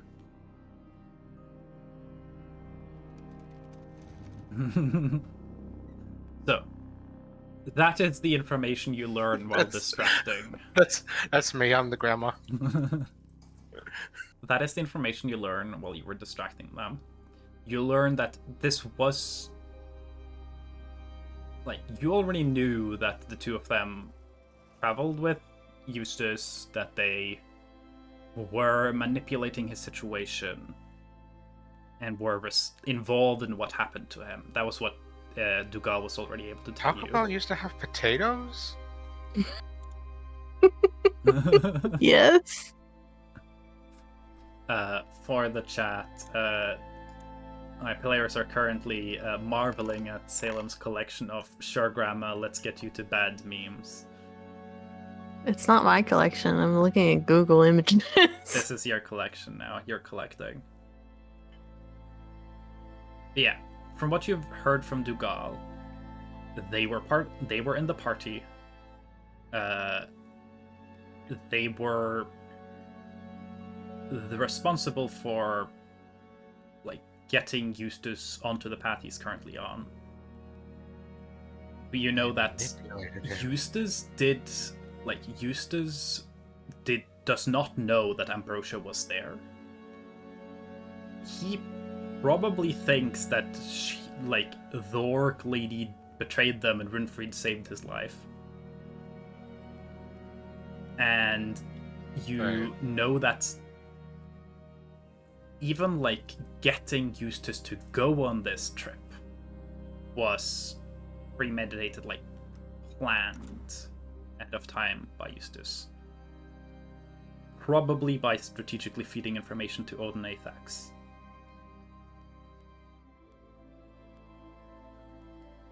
And yeah. So I might have to go talk to him too. Yeah. From what you know about Odin Athax, you don't think he would have actually tried to get Eustace killed if Eustace could have gotten useful information back. He still is a seeker or cursed person. He prioritizes his seeker mission above fucking with Eustace. So you very much fucking Eustace? Fucking with Eustace. Oh. Fucking Eustace was Gunhilda's job. Somehow. It was her job. Yeah. Who's gonna fuck him now? Who knows? Tell us in the comments below. But yeah. This noted comment will become canon.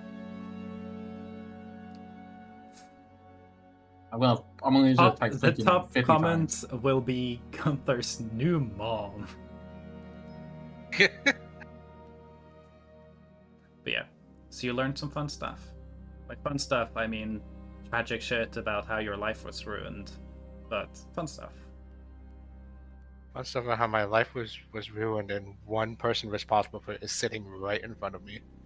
Yeah, partially responsible. She was involved. Partially.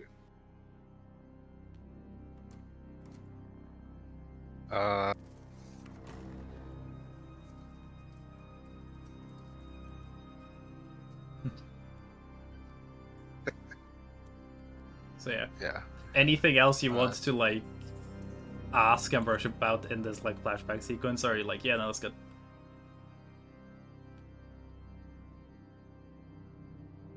Didn't. Okay, so why did Ambrosia call for him again? Why? Because she wanted to go over him because she wanted to have a conversation with him.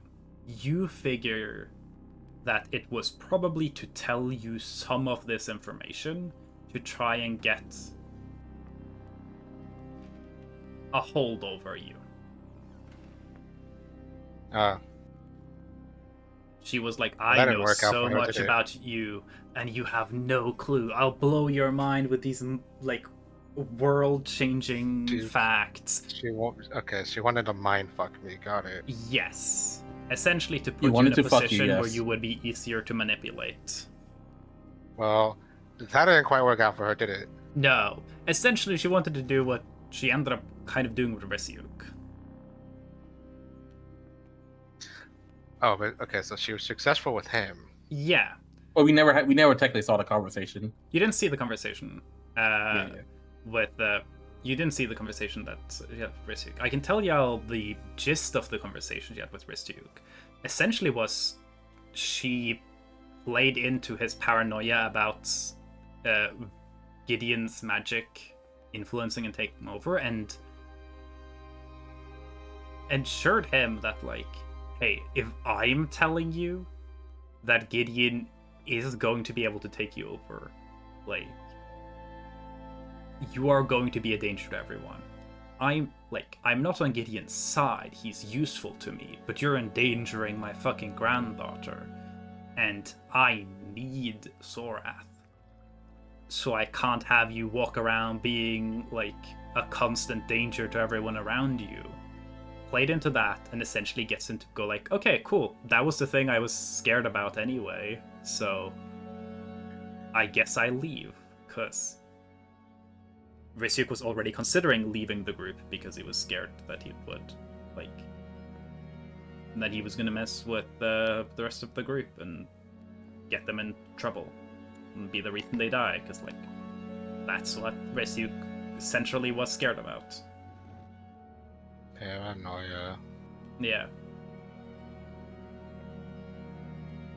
And, like, is what she's saying right? Yes, of course Risyuk is a fucking danger to the party. He literally, like, is carrying Runefried's magic and it's changing him. Like, that's dangerous. Well, But in is the he more same way, dangerous or everyone else is there is a Levi danger more to dangerous? everyone else. Like, Levi is a danger to the party, but, like, Levi is also an asset to the party, and the party can deal with things and, like, help. You think? Right? Well, You some think? of it, yeah. But there's a danger to the party, and that the DM has to keep powering up all of the enemies just to keep up with Gunther. Well, Gunther is a danger to the party because, like, Gunther is now the primary reason why, like, the Crusaders would keep tabs on y'all. Right? That too. Like, everyone here is, in a sense, like, y'all are dangers to each other, but that's just people are dangerous. Like, but Risyuk was scared and vulnerable at the time, so I'm taking advantage. Fortunately for Ambrosia, Gunther is very well aware of his anxieties. Yeah. Also, fortunately for Ambrosia, Sorath did tell Gunther ahead of time. Like, if Sorath had not told Gunther anything, and Ambrosia is like, hey, here's this information, she would have been able to be like, hey, here's this information. And then when at some point Gunther realizes Sorath knew, like, that would probably have caused issues in the party, you know? Like, character-wise, yes, but player-wise, no. Yeah, like, I'm not saying it would have, like, caused, like, the party split up, but I have a feeling Gunther would be like, okay, what? Nah, Jewel would have stabbed me. For real. Yeah, Jewel would have stabbed you in real life. You knew what happened with my dad. You knew your grandmother was involved. You didn't tell me any of that. And now we've left, and I can't get any more answers. Like, that probably would have caused Gunther to be kind of upset, I would imagine. This is what we changed in the animated series. Yeah. We to add more drama. Yeah. Change to the animated series, but the only thing that gets animated is that Gunther shows up to Sorath's room and bashes her in the fucking skull. Mm-hmm. This is like they cut to the scene where Sorath and Gunther talk about it for time because they don't realize it's important, and then, like, later on they're like, do we just have Gunther fully ignore the like continuity error, or do we change how the story goes to fit what we did? But yeah. So that is the conversation that Gunther and Ambrosia have, unless there was anything else you wanted to, like, get out of here, I guess. I want him to take a sip of the drink. It is very strong heart root mead. Just a little sippy. Yeah. It's a treat. Yeah. Just a little sippy as a treat. It's up to you if you think Gunther likes it. I think you might have had a chance to taste it before. So I don't know if I think he had a chance, but he didn't take it. Yeah. It's up to you whether you like it. It's very it's very, like, earthy almost. It's got, like, a little bit of, like, earthy, irony tang to it. It's kind of bitter. Sweet, bitter, and earthy. It's a weird flavor. Now, and also strongly alcoholic. I'm going to roll to see if he even likes it. I'll do a d20. Let's say I don't know what the DC would be. Let's say 15. Mm-hmm. Jesus Christ. Spicy kind of likes it. It's still too strong for him, but It's something like, to get used to. You'd be the person who's like, hey, can I get a virgin heartroot mead? And they'll go like, it's not a drink. We don't add the alcohol. Like, are you raising your hand for a question line, or is that something else? No, I'm counting. Oh, okay. It looked like you were waiting for me to like. Teacher, Yeah. I want Teacher. to try alcohol. Please. No, it's counting in my head. It's cold fingers. So yeah, heartroot mead is quite strongly alcoholic, but the flavor, I guess, Gunther likes it. Yeah, he can't have too much of it because, again, the strong alcohol. It's not You can the biggest definitely fan of see that, but- like it's a thing of like, oh, with the right meal, maybe you'd like have a little bit of it together as like a thing that would work well with the flavors. If he like built up his Tolerance. I guess like his tolerance Yeah. to alcohol, then if he wasn't, I guess he's a bit of a lightweight. He doesn't drink it that much, so Yeah. You're also tiny, too. which means there's less of you to absorb the alcohol as well. Yeah. So. But if he decided Mhm. to build up tolerance to alcohol, then he could enjoy it. Yeah. Will he? Probably not. Wine aunt AU Gunther likes heartroot mead a lot. Very true. Anyway, that's it. The desperate housewives AU of this campaign. Gunther drinks heartroot mead. Anyways, cut back to the current time. We get back our color saturation, and the edges of the frame are no longer fuzzy because we're no longer in a I'm flashback. level 11 again. Level 11 again. Whoa. Everyone will be gathered in Emerus's chambers. Door will be closed. Someone will probably like tie a rope to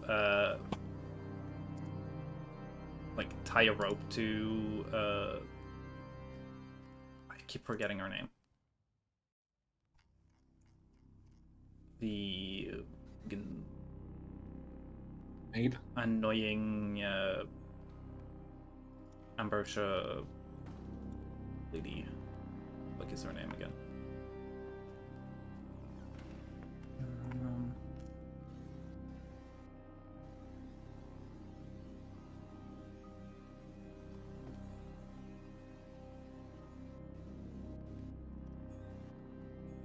I don't remember her name. Anyways, the handmaid that works for Ambrosia, that has been like stuck floating in the ceiling.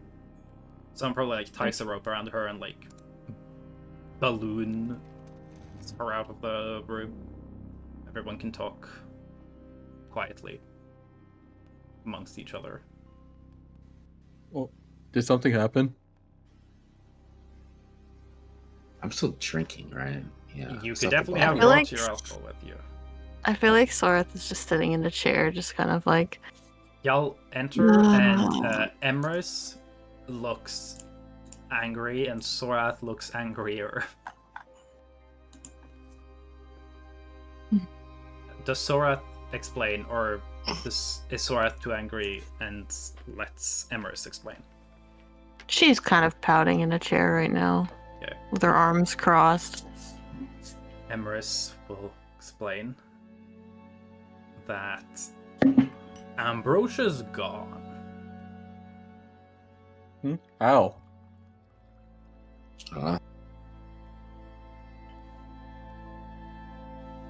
How cold? Emrys doesn't know the details, but she'll say that like she was teleported out by some magic. Sorath can fill in the details. Like, yeah, it was So- Gideon. We knew that Eustace is involved with Gideon, and we know there's a benefactor. And the benefactor is Ambrosia. What?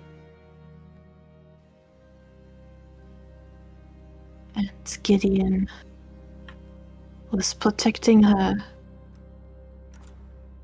and teleported her out before I was able to kill her.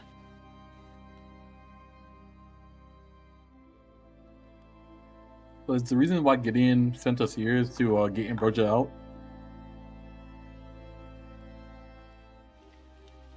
We had important dealings with Ambrosia, is why he sent us here.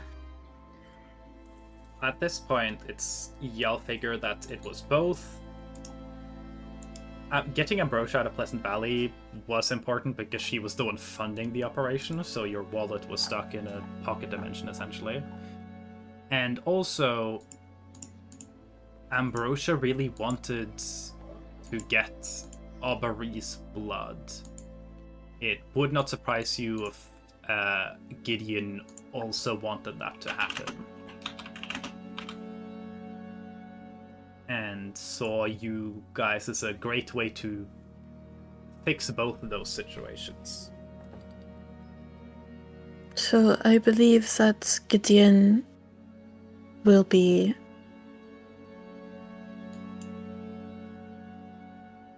disappointed. Well, at least we could stop their funding.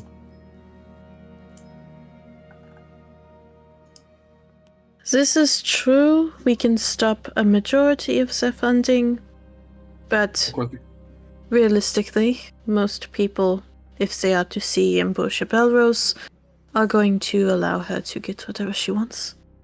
But if anyone does demand payment, I can imagine we would be able to cut her off. well, of course, Gideon also have other ways to get money too.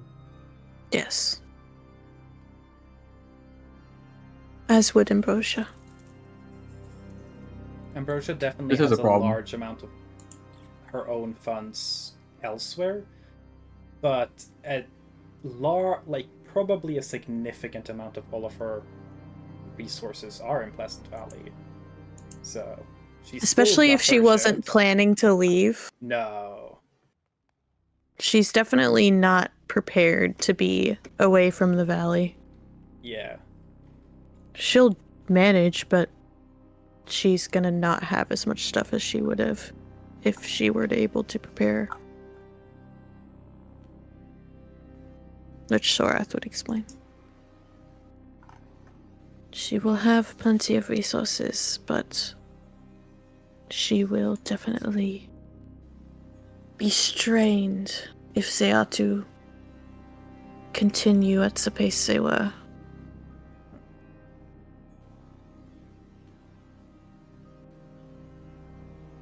They will need to be more clever.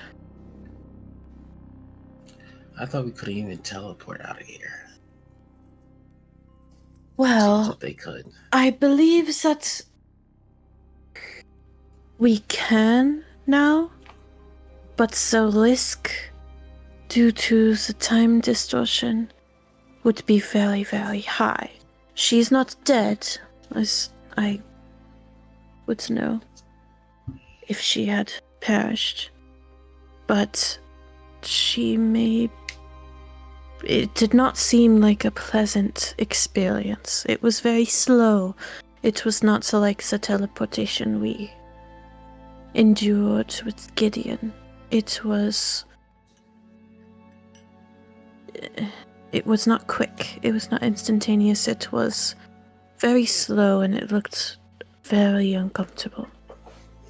So most likely, it will not be a pleasant experience.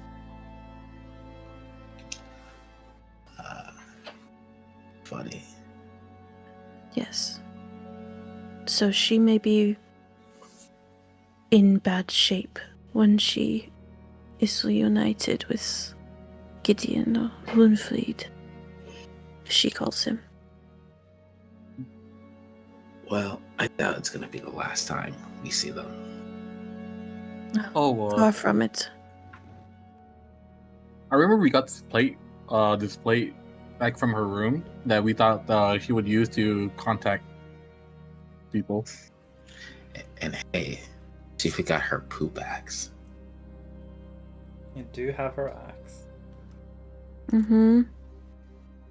We do have her axe. Mother, you were able to seal the oubliette. Were you able to draw out Ragil? He is still within the axe, but I have ensured that there will be less space to fit within it.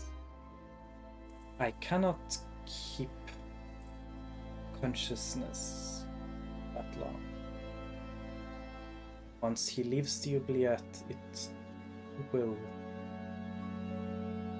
be no difficulty to leave.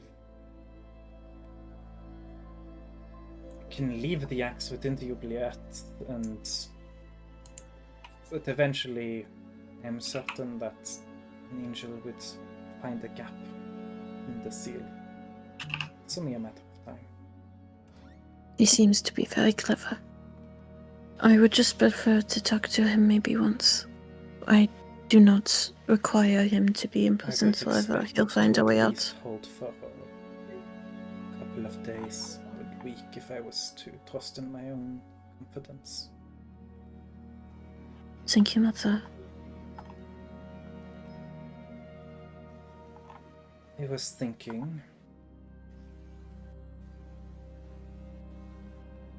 it is probably not a good idea to tell people that you killed Aubrey.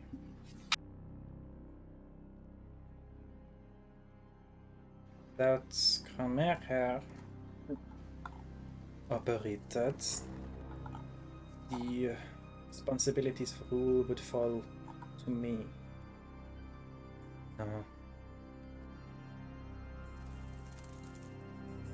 Kramer's disappearance, coinciding with the murder of Aubrey, would likely make it seem like I engineered the situation for my own gain.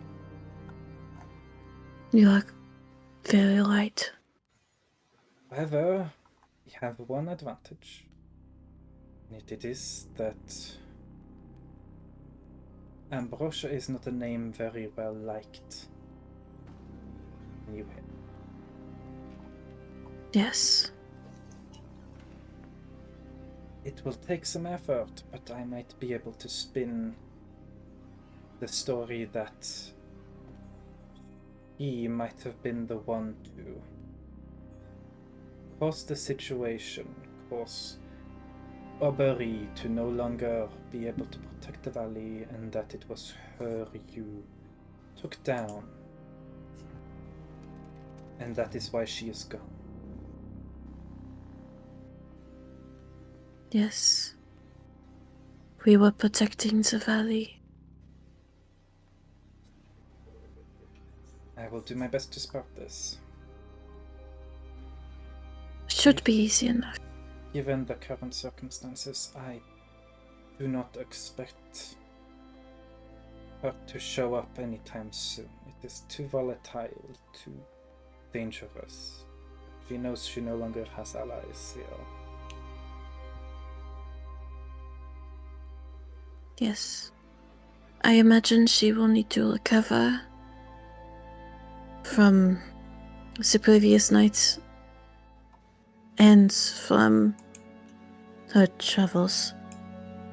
I assume she will be with Gideon for a time before she tries to venture out.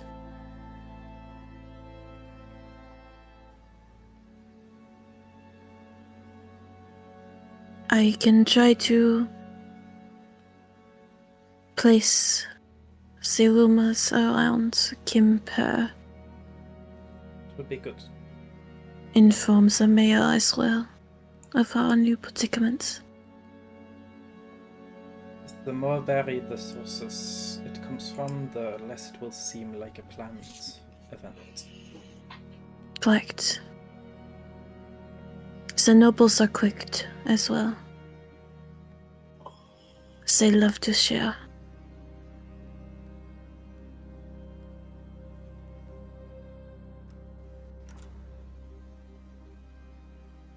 No matter what happens here,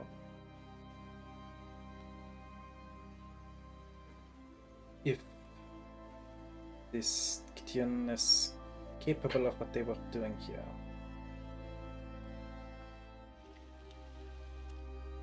do you intend to leave as quick as possible then? I wonder if you are exposed staying somewhere like here for too long. I do not feel that Gideon would strike so soon. He does have use of most of us. Yeah, because he labeled a bunch of uses for every single one of us. Yes, he did. And now that I have Opal's blood, I am sure he has not thrown out my usefulness. It just will be more difficult for him to use it, as Ambrosia was more trusting of him than I am. But he will still believe that I am important and useful. Just that he needs to kiss ass. I see.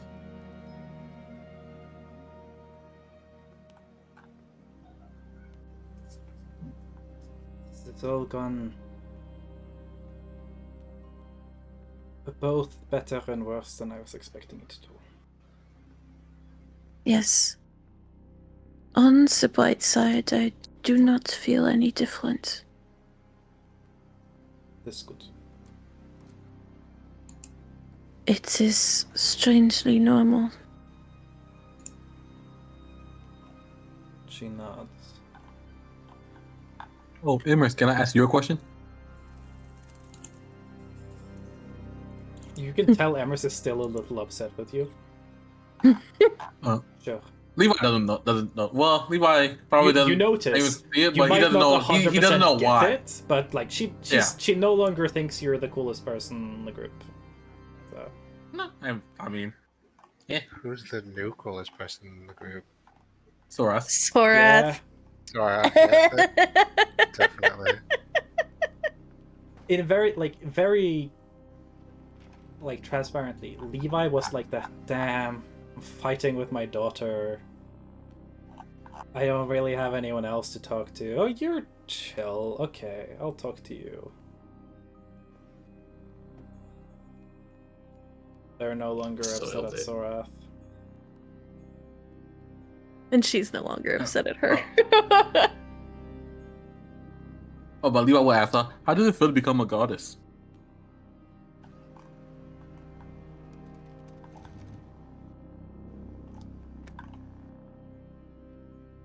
It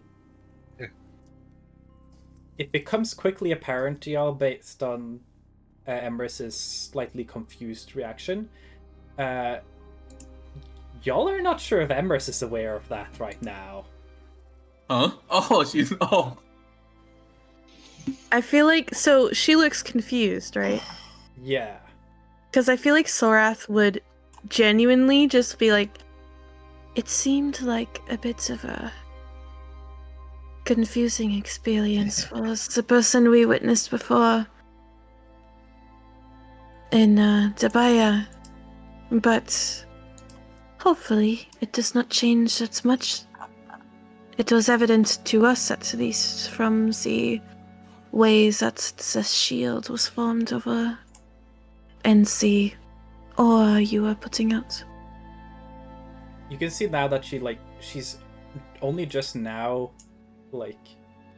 there's been a lot of stuff happening, and she's only now coming back to like, yeah, wait, how the fuck did I do that?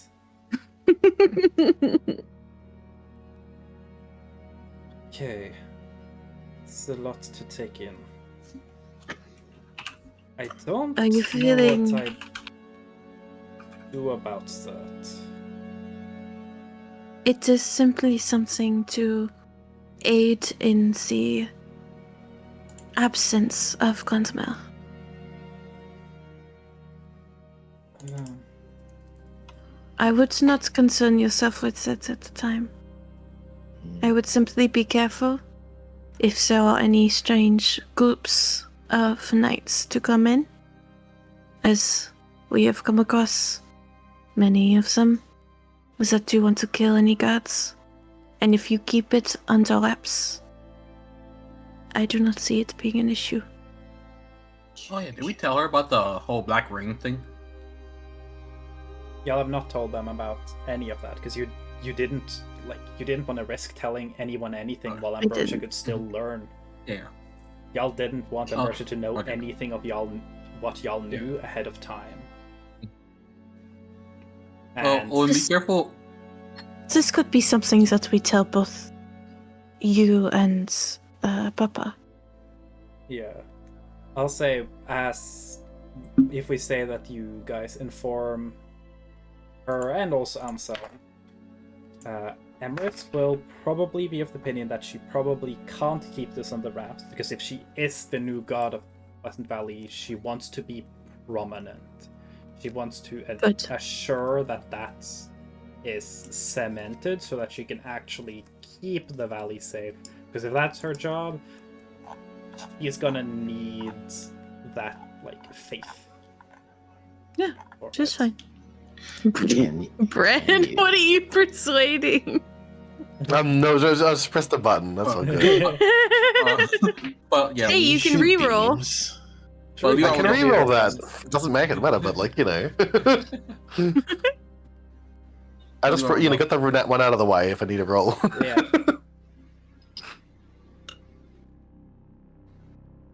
What are you saying? Lion, Panda? did you say can you Oh. shoot beams? You should also be careful You're a god, about right? these rings. Yeah, I'll say you guys explain the Crusader situation and the rings and everything, and she will be on the lookout for it. And if anyone who fits the description of the Crusader Knights shows up, she'll just kill them. like on sight. Yeah.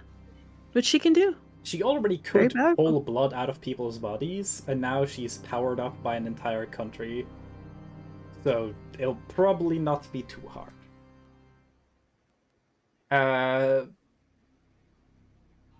Emrys will not, be able to seriously answer, can you shoot beams? But I can answer line that, as long as the beam is made of blood, yeah. Shooting a beam of blood is terrifying. Yeah. I'll just keep asking, like, you're a god, right? Shouldn't you be able, like... to shoot Technically, beams? she could shoot a beam of someone else's blood at another person. She could, you are now the ammo for my shot at this guy. That's pretty badass. Essentially, she's gone from just a blood mage to being like an avatar bloodbender at this point. Damn. Katara could have been her. Yeah. And clearly she has a range. Her range is her territory. Mm. So, Oh, yeah. Are you saying what was anything? that city that we left? That we opened when we opened the Satan from? Oh, Bushan? Oh, Bushan. Yeah. Mm-hmm. Well, also, I actually want to let you know, we saw a storm dragon at Bushan. Good to know. I will see if I can deal with that. Outside of the Devil's Tomb. Most likely up in the mountains. On the edge of the valley. And there will most likely be more monsters coming in as the curse is lifting from the area specifically. The heartwood trees will change. I want to be able to slow the disappearance of the curse's effect, so the entire valley is not immediately zoned into disarray. But eventually, it would be best for the valley most likely to return to the way it was. A smoother transition would be preferable. I will make sure to spend time in the valley for several years at a time, and then depart and go from area to area before returning to spend more time, and slowly less and less time.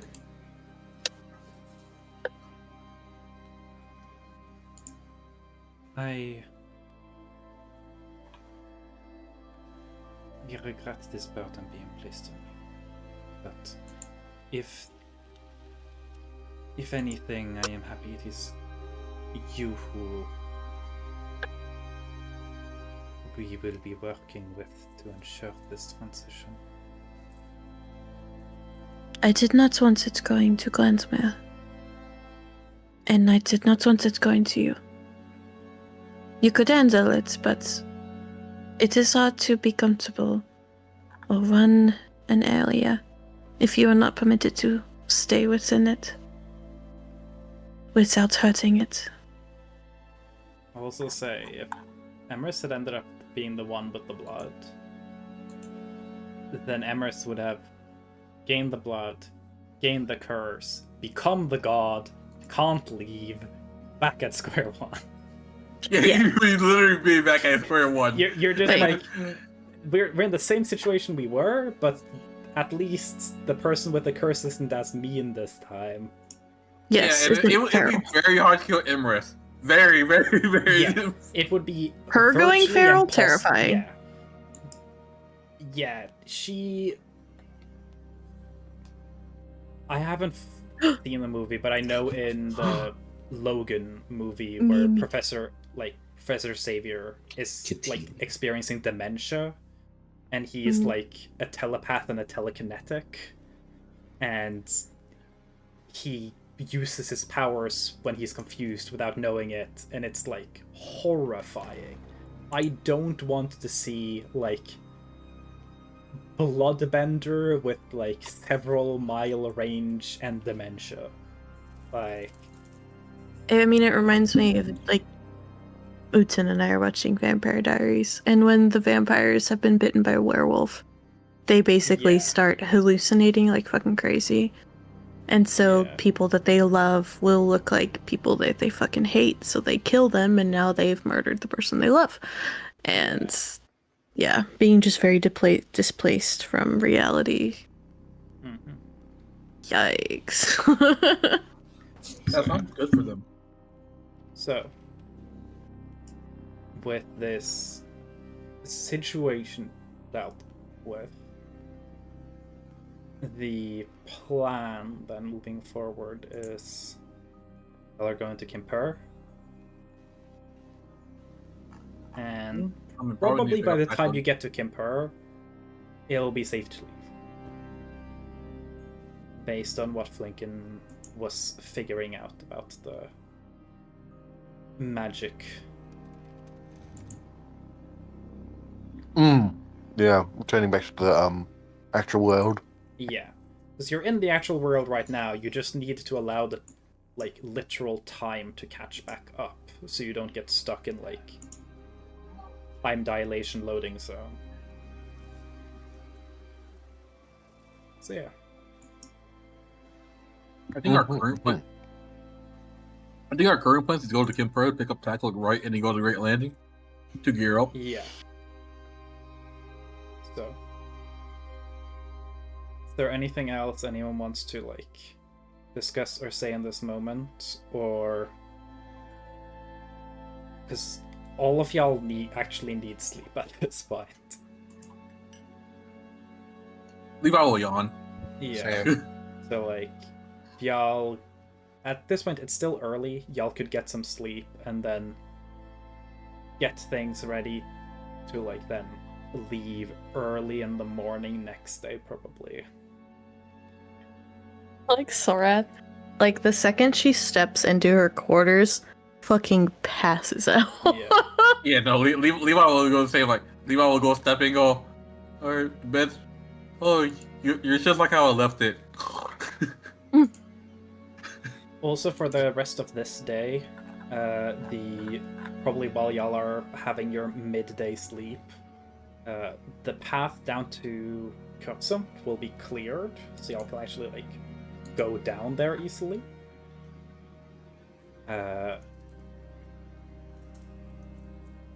And yeah. Say Sorath would tell her staff that if anyone asked about what happened, like she would give a couple different versions to different people in her staff, like with slight like detail changes, but that like Ambrosia ran away, or like Ambrosia was trying to take over the valley, or like Ambrosia had an affair, or like Ambrosia was doing something and she was trying to the staff fuck over the weren't really valley. aware that y'all went to the keep either. All of that happened very quickly, very suddenly after the dinner, and the staff were kept away from. Sorath would start mentioning that it seems like Emrys is the new god. Yeah. That would be a consistent detail. The consistent detail is that Ambrosia left, and that Emrys is now the god of the valley. Everything else would be just like, for whoever she sees next, it's just like, alright, what do I feel like making up about my grandma right now? Yeah. And then she sees Levi. Yeah. So, if that's that, I'm gonna say y'all go sleep then. Yep. I'm Oh, going Take a nap. I'm gonna roll some fucking dreams. And Dream, dream, dream, dream, dream, dream. Okay, I chose my spells that I got because I got 2 new spells: Creation and Gias. Gas? Yes. Yeah, like literally like code Gias. yeah, Yes. technically, because this isn't Code Geass, you would use the traditional Gaelic pronunciation of it, which is Gish. Gish. It's a Gish. Gish. It's a Gish. I like it. Gish. Oh, Gish. It's so silly. The two Gaelic named spells in the game have like the funniest name because it's Gish and then Shillelagh. I love Shillelagh. It's such a good one. Such a funny Alright, okay, I need you to roll for me because well, not like I do the roll for me because I want a nightmare to ruin the house even more before we leave. God. I would love just to ruin the house one more time. I don't. Also cute. Mel is cute.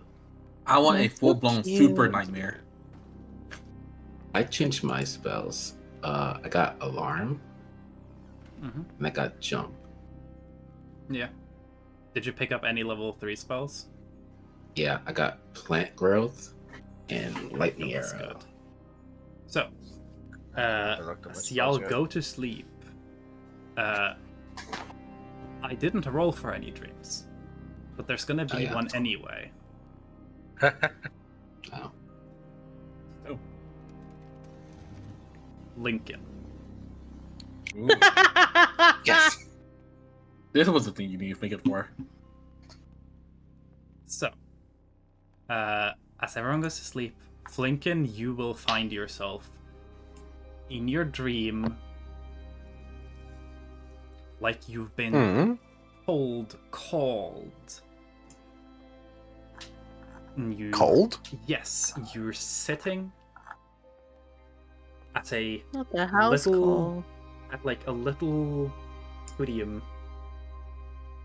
in the middle of the big council hall of the Shadow Council.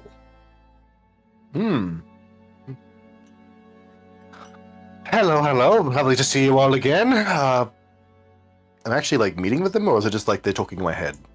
No, you are physically pulled into space like you've been previously in your dreams. Okay, cool. I'll as you have the like jovial introduction, the like very serious members, you can see them all around you, don't really give much of like a jovial introduction, except for the one that you picked to speak previously, like the really creepy, spindly, hooded creature. And he was like, "Yeah, hi again. We called you over." I'll go over there and shake his hand because, like, I'm like, oh, shake his multiple hands.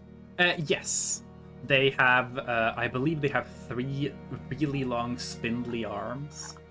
Reach to shake a hand, it stretches towards you. There are multiple joints. The hand is large, like probably half your height is just a palm. So it's kind of more just like you grab a finger and like.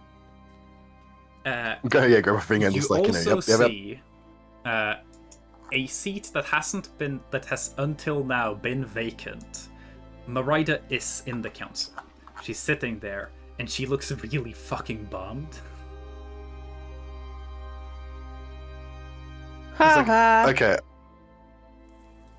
It's like, I'll go up to her, it's like, well, what do you expect when you start, like, you know, converting people's minds like that? Like... She kind of, like, ignores you, like, she's just, like, annoyed, like, God, I was just trying to set an entire world on fire. Can you let me set one world on fire? She's kind of just pouting. As introductions, I just, like, roll my eyes and just, like, get on with the thing. The council starts speaking to you in one voice, like they have previously. You do take note that Marida is not joining in at the moment. The council speaks and says that they appreciate your efforts on their behalf,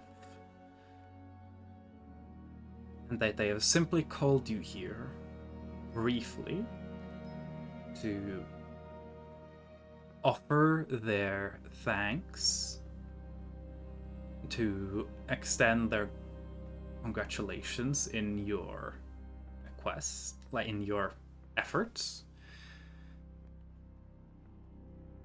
And You're fired. one you had designated to speak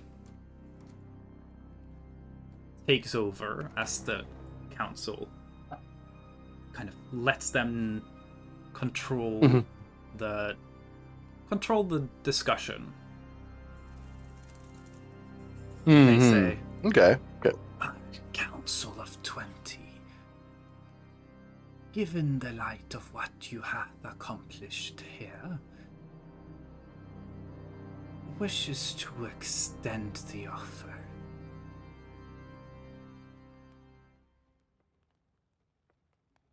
Oh, extend the offer. Pushed into a choice unknowingly by, and you can feel the eyes directed towards Marida, by rogue actors within the council who acted without the agreement of the council as a whole.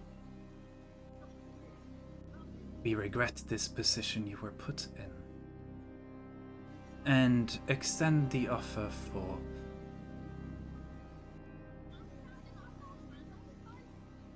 the council itself to be your point of contact. We foresee I see. an eventual intermingling of our worlds given this event, and could need eyes and ears and potentially an ambassador.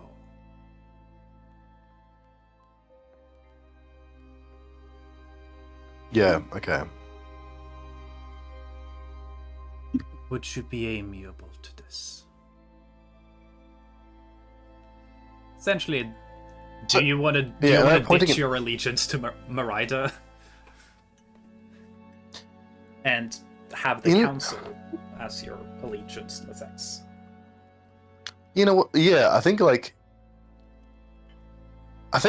you know, after, like, you know, she forced Gar to do all that, and since he had to take his life for that kind of thing, I'm gonna he's gonna hold that regret and stuff, and not really trust her anymore. Because I think that's probably just for the best action, for he would take and stuff. Because So you he accept didn't the get last position. words with the guy before he died as well. So that's another thing. There wasn't anything really left of him. She'd burned him up from the inside out. Mm-hmm. Well, you definitely have gotten the feel that she isn't particularly any better than any of the other ones on an individual level. The council does seem to keep each other in check.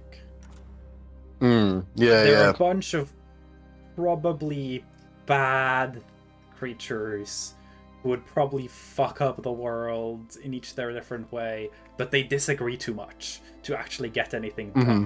They are the Democratic Party, essentially. All of them want to do some dumb shit, but they're too ineffective to actually get any of it done, so it's better if they stick together. Yeah, I was just I'll take you up on that offer and make the council being consult with me instead of just an individual person. The one speaking for the council goes, all in favor? And 19 council members raise their hand. Mariah's protesting. As a payment for the inconvenience we hath cost you, there's something that, and you again feel all eyes being directed towards Merida, one of us left behind that does not belong to your world. Though to retrieve it would be a further inconvenience. As payment for your inconvenience, we leave it with you. Does that sound agreeable? That sounds perfectly fine. And again, they go, all in favor? 19 hands raise.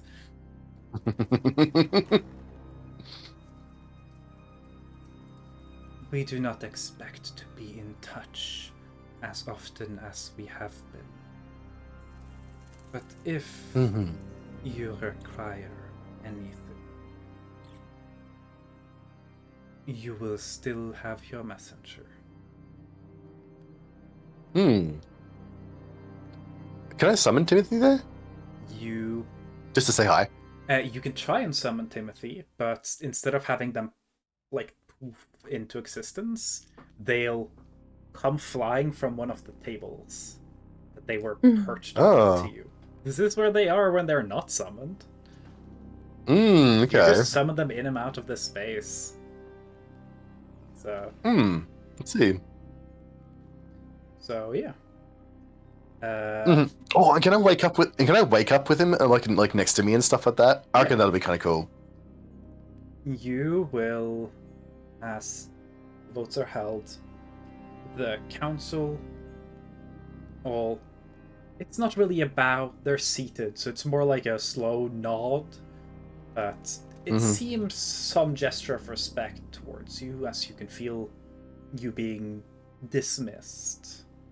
Probably they're gonna deal with a meeting of some other kind. I just I bow to them, and then I get prepared to leave. And you will wake up, and I'll say, because it is, they technically can only move the item, not a container for it. You will wake up, this is probably late evening is when y'all are waking up, and one of the vases in your room, the water has been poured out, and in it is the full gallon of liquid metal.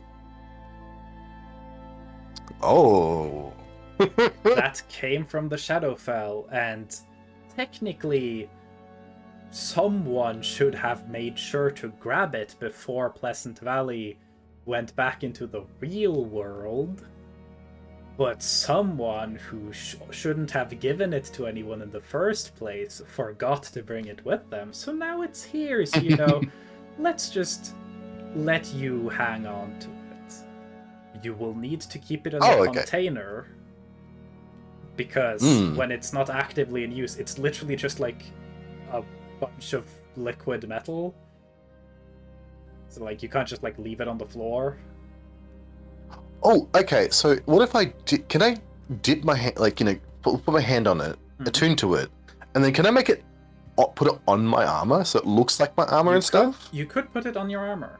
I will also say, for the sake of it, it is quite a lot of liquid, and you will not need to use all of it for all purposes. I'll say, because it's funny, you could technically shape it into the form of a shoe, and I'll allow you to put in the bag of shielding. If you just turn it into shoes, I'll say it counts as shoes, because they can technically be worn, and you could put them in there. So, okay. Yeah, okay. The metal will never be, like, solid. So you can make it look like it's part of your armor, but it won't harden, ever.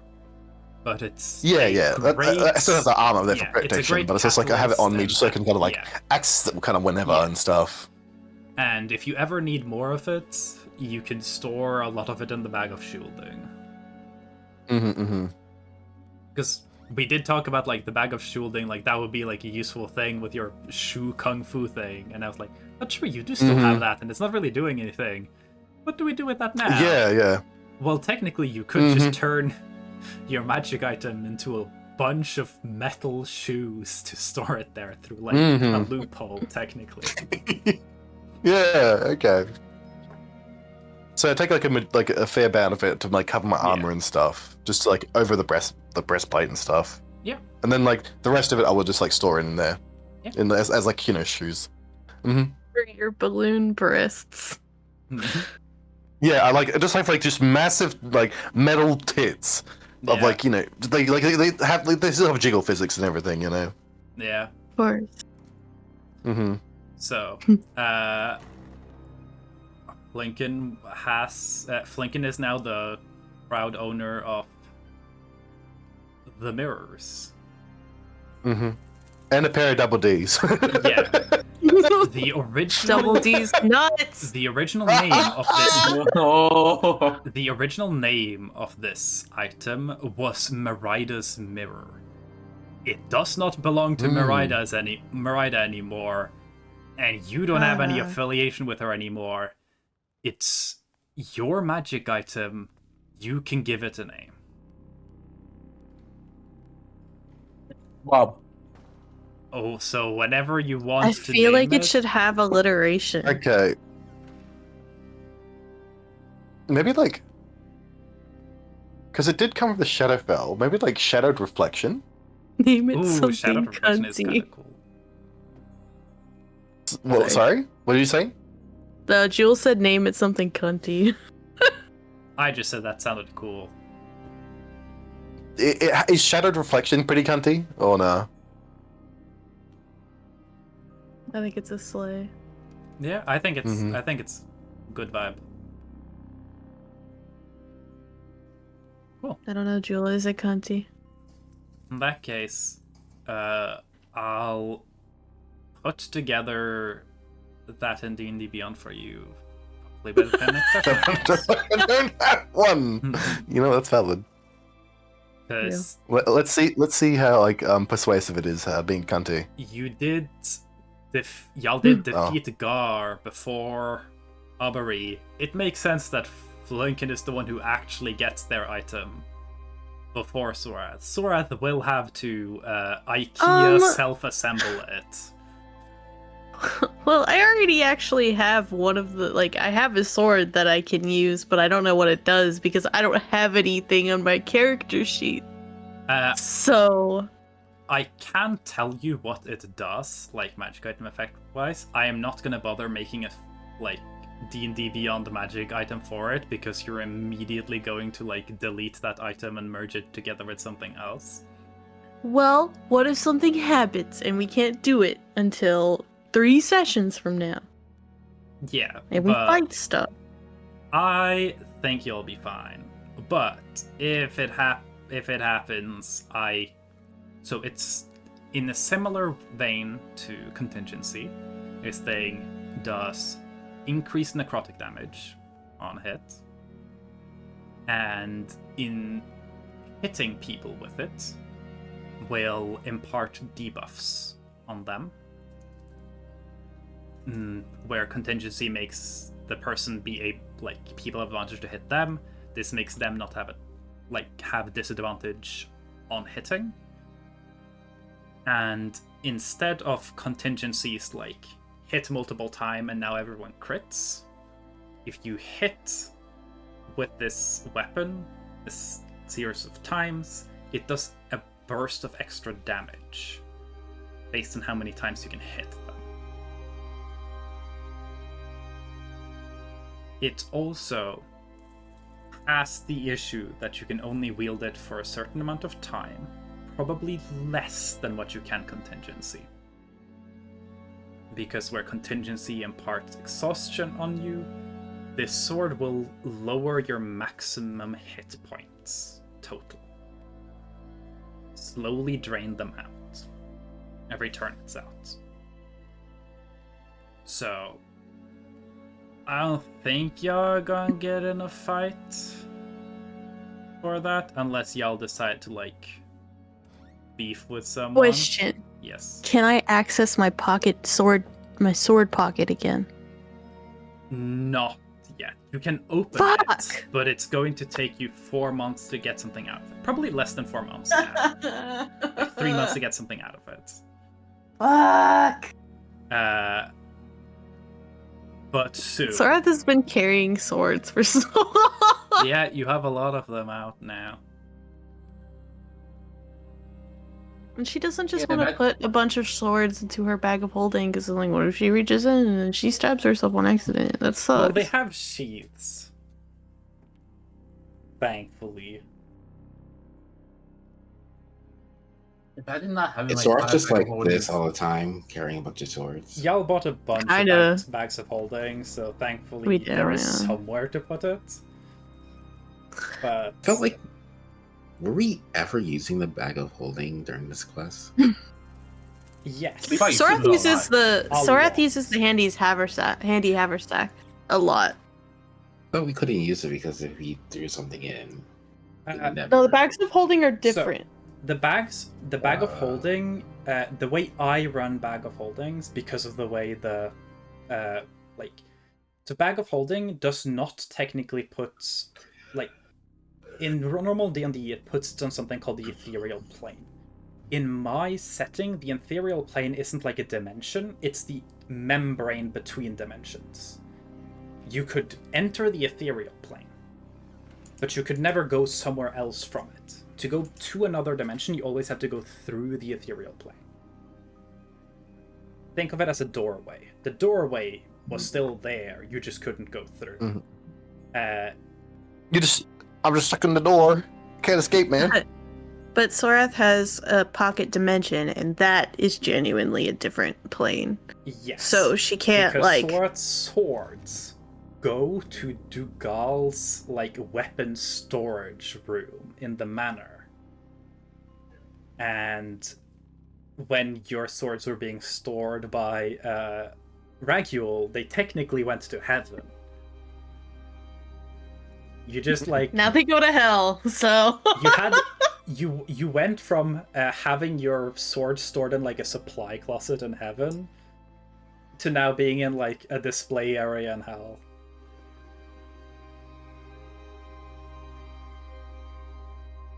We're going up, up, up. It's our moment. Gotta be golden.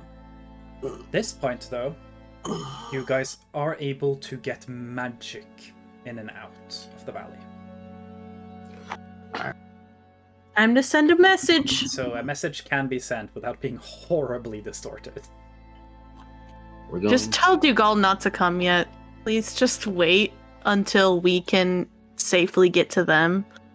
Or we think the time distortion's not affecting anymore. Yeah. I will say, like, if y'all wanted to go into the manor, you could go into the manor right now, and you would show up at, like, the same time. It would just mean all of you would experience, like, 4 months of horrible agony for no reason.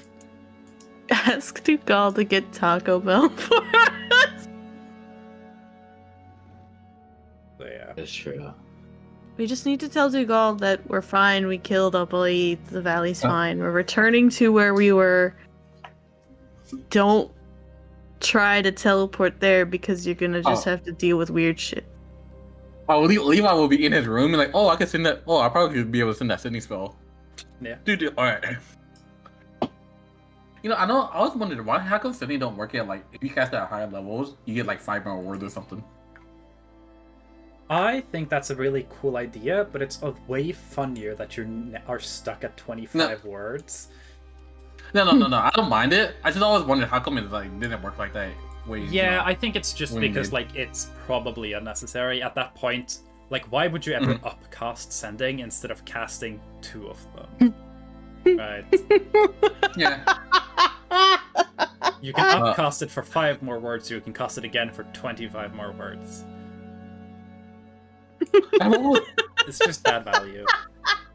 He's so slow. Also, yeah, I need some slop. Yeah. Sorath doesn't eat anyways, so she don't fucking care. Oh, she's about to. Her she food will. source is about to show back up.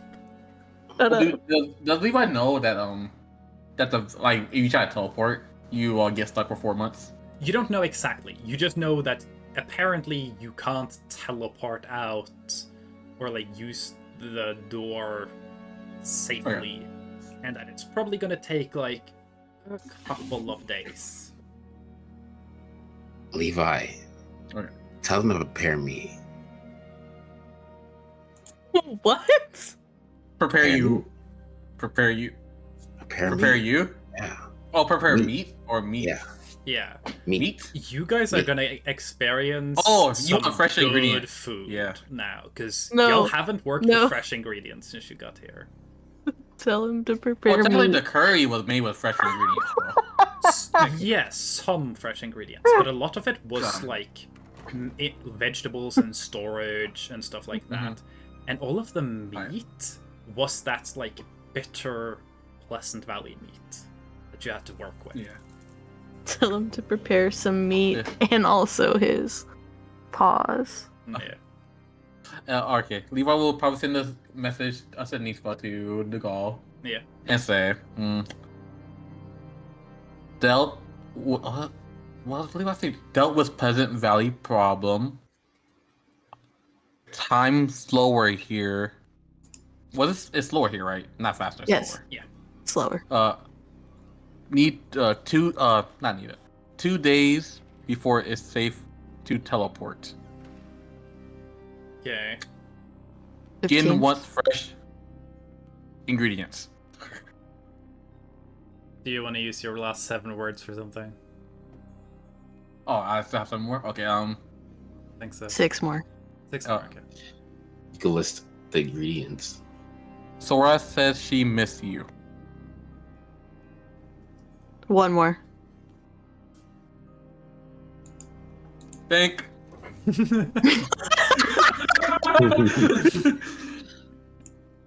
Oh wait, no, you did get 6 words. It's okay, I don't know how to count. Yeah. No, think is funnier. Yeah. So, Dougal will respond. It sounds a little distant and distorted. The message gets through, but you can tell that it's definitely not as clear as it could be. Dougal will respond. He sounds like he got startled.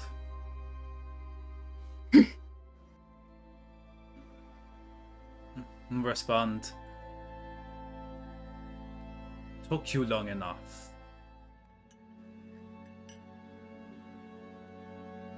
I will prepare for your arrival.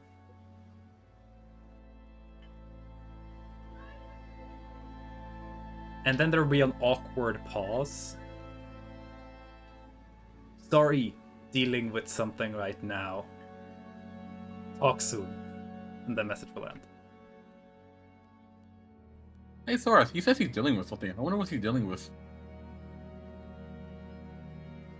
He said he was going to keep himself busy. I just hope it is not at the cost of the rest of the world. Dugal is not getting us talk. Dugal did say that he was going to keep himself busy by cutting a lot of ties. Oh. He wasn't Like, completely clear about it, but from what he talked with Sorath about, part of that seemed very much to include Dugal's gonna go through all of his Crusader connections and probably beat them to death. Oh fuck, tell him Ambrosia got out. Well, she won't be there currently. Well, the thing is, but she'll get out at the time when the time sinks. She's just stuck in the waiting time. Essentially, think of like the time in between today and now, like outside. Well, no, I just mean she's not out yet, but she's technically out. Yeah, she will be out, like, and she will be in the real world in like those few days. When you guys get out, she'll be out. She's just experiencing the slow version of getting out. I just realized that's probably important, though. Yeah. Should I send another Sydney spell real quick? Yeah. Tell him Ambrosia got out, but she'll be there when time syncs up. Okay. Also, if he's cutting ties, why don't you just give away the ties instead and buy some new ones? Like, you don't need to just like cut them up and stuff. Like, Dugal definitely has not missed flanking. Okay, I will cast nothing. Ambrosia escaped. Will be out when time sinks. And that's it. Yeah. Responding to the second Everything sending, else can wait. Everything else... Yeah, so responding to the second sending, Dugal will go, well, that sucks. Have some ideas where they could have vents. Can check. Likely somewhere I would not know about. And Levi to repeat it. Yeah. Dugal does actually know about some of Gideon's bases, because while Dugal might have been part of the Crusaders, he was placed into the Crusaders as Gideon's ally. Mm-hmm. So... They're exes now. Yeah. Yeah, imagine this was supposed to be 4 big bads. Now it's only 3 big bads. Yeah. Sorry. Well, they were not supposed to be 4 big bads. There were supposed to be 3 big bads, and each one of them was going to have like a significant underling. And each of those underlings were going to be kind of rogue agents that didn't really like follow what that person said, but worked with them because of similar interests. And y'all know about all of them, because Dugal worked under Eustace, but his intentions were obviously not to like serve Eustace. You guys now know that Stahl Ashfoot was on Ambrosia's payroll because she was the one who ordered the hit on y'all. And when you guys went to Wencash and were like, why did you go through with this bounty? They were like, we did not accept a bounty attempt from Stahl Ashfoot. That bounty must have been placed personally. And you guys know that Astrofel was working under Gideon and clearly cares more about his own stuff than he cares about Gideon's stuff, to the point where he just dipped. But is an ally of Gideon. And all of those 3 were supposed to be like... They worked under those 3, in a sense. And if y'all wanted to fight someone, y'all could try and fight those people, not that they would have gone particularly well. But yeah. So Dugal was always supposed to be more significant of the 3 of them. Because Astrophel is not interested in any of this. And let's be real, Stal Ashfoot, while horrifying, Rory can back me up here, Stal Ashfoot is kind of a loser. Like, he's powerful, he's got magma, but he's just kind of a loser. I already fought Dugal. So yeah. And I'll do it again. So, Dugal will probably stop tying up loose ends and prepare for y'all's arrival in a couple of days. Other than that, as y'all have to deal with the awkward sleep schedule, you can definitely just get things ready so that you can leave at first sunlight, because you can leave when the sun comes up, and it'll be a lot easier to go downriver when there's gonna be actual fucking light to navigate. Holy shit. And yeah, I'm thinking we can pick up there next session. So that next session we'll deal with Minya. Maybe Gunther checks in on Edwin, or y'all leave. What if we don't? And then y'all can go to Kemper, catch up there, and teleport out. Can Levi have made Emrys a meal? This would be something he would want to do before he leaves. Sure, yeah. Make Emrys a meal. Yeah, because give me a I think Levi did promise himself that he would make her advantage. Like one of her favorites. Yeah. Emrys does have her taste, like, sense of taste back. Oh god. Because the hunger is no longer, like, pushing her. She doesn't need to drink blood anymore. Because Sorath took all of that on. So, while definitely not as good as what you made before, she does have a sense of taste now, so she can actually appreciate it. And knowing a little bit more what she likes, I'll say you can make an incredibly good meal that she will actually genuinely appreciate. And while she is still upset at you for making her worry about her daughter, you are still welcome to show up here if you want to. If you ever need a job, she's got a kitchen you can work in. I feel like she would fire Levi, not because of her cooking skill, but for other reasons. Yeah, I don't think her and Levi actually would get along long term. I think she would find Levi very frustrating. But, you know, she likes your food.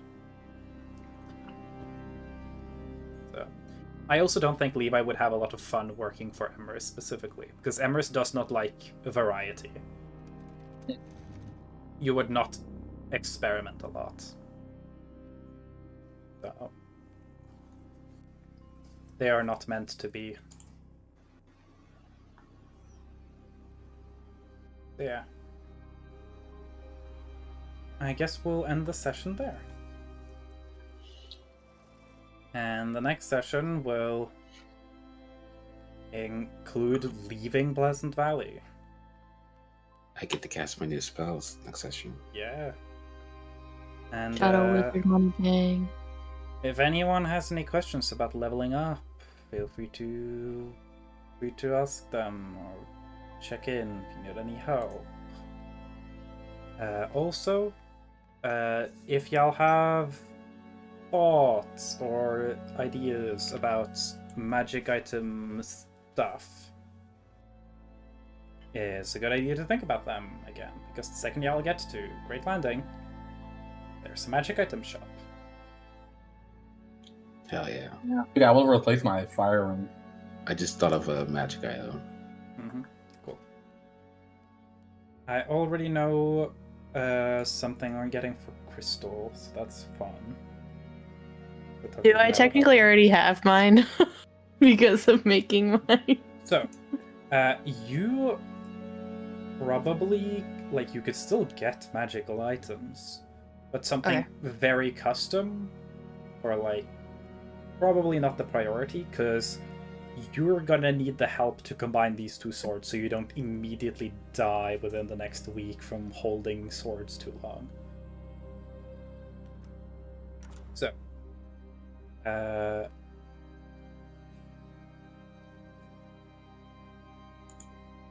oh, sorry, I didn't see that you asked if you could join with the meal. You could definitely have helped with Emrys's meal if you wanted to.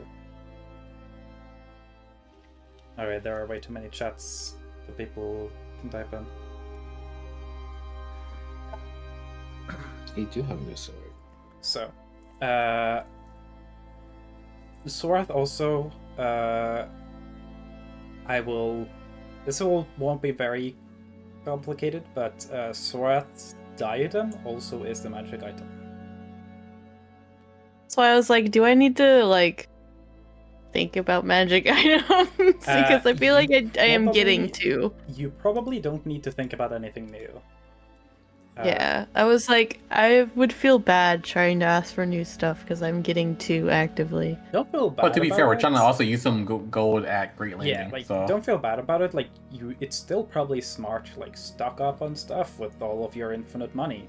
So if you have a thought of something cool, like, go for it. But you probably don't need to think about, like, a really big, powerful magical item that you're using. But if you have anything, like, smaller that you're like, oh, I would love something that could do something like that, then yeah.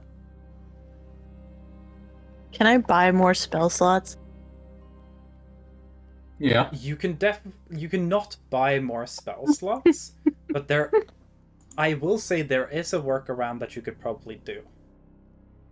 Okay. Because there is technically a magical item that allows you to cast a spell and then keep it there. Like, you cast it and it's delayed. And then you can hold onto it and cast it at a later time. Technically, you could cast a spell into it and then give it to someone else, and then they can activate it later, and they are casting it like you were casting it.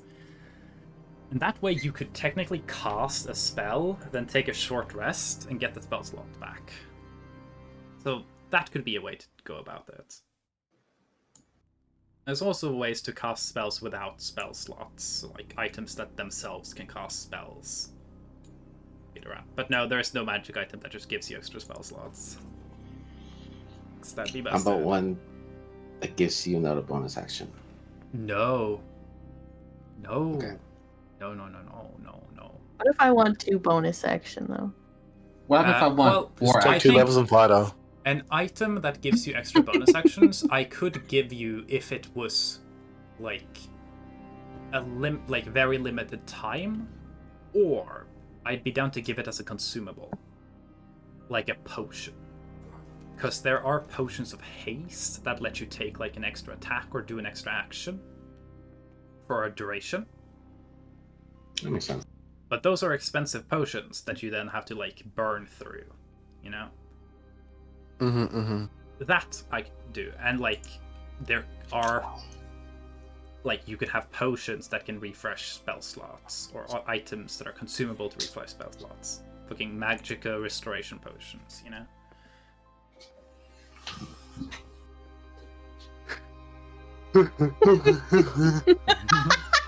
Hey, technically, you're already getting that, just very late.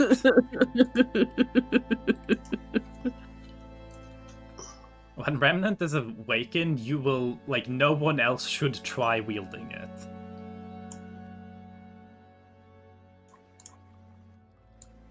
Does that mean Gunther's gonna lose that sword? Just. The blood sword? No. Yeah. Gunther's not gonna lose it. It's just... At 20th level, Gunther's gonna have a cooler sword than the blood sword. Like, oh no. Well, I have a cooler staff than a Dreamer staff? Yeah. You're slowly but surely reassembling a magical item that seems to be tied to dreaming. Not to spoil, but I feel it was obvious. That staff is going to be your big magic item. Eventually. You're just piecing it back together. Yeah, what if I didn't buy from Techler's shop? I put it there because I said there was no fucking way you wouldn't buy it if I told you, here's a staff, it's broken and does nothing. I just knew. Yes. There's no way you wouldn't spend your money on that.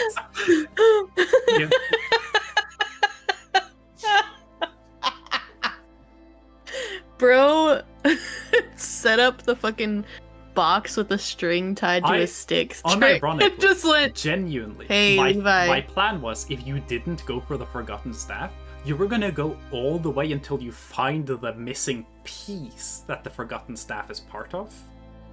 And I'll remind you, in your dream, when you went to your dream of the Panda Village, you saw an orb, like a gemstone that was an orb about the size of like a fist, that had like an eye on it, that reminded you of like the symbol of Hypnos, and you felt like the power of Hypnos from that.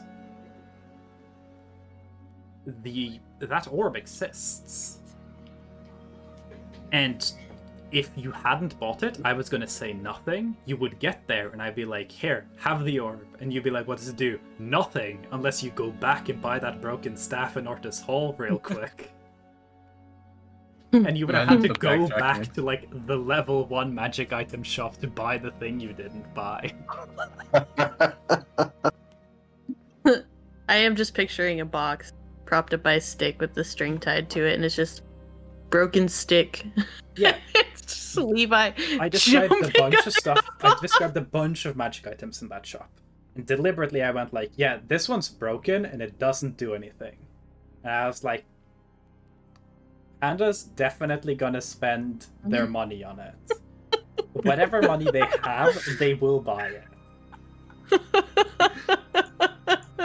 And you did.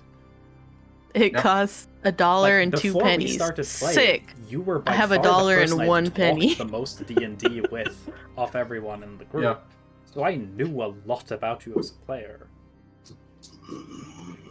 And you knew that dumb stuff was have to be really stuff. I knew.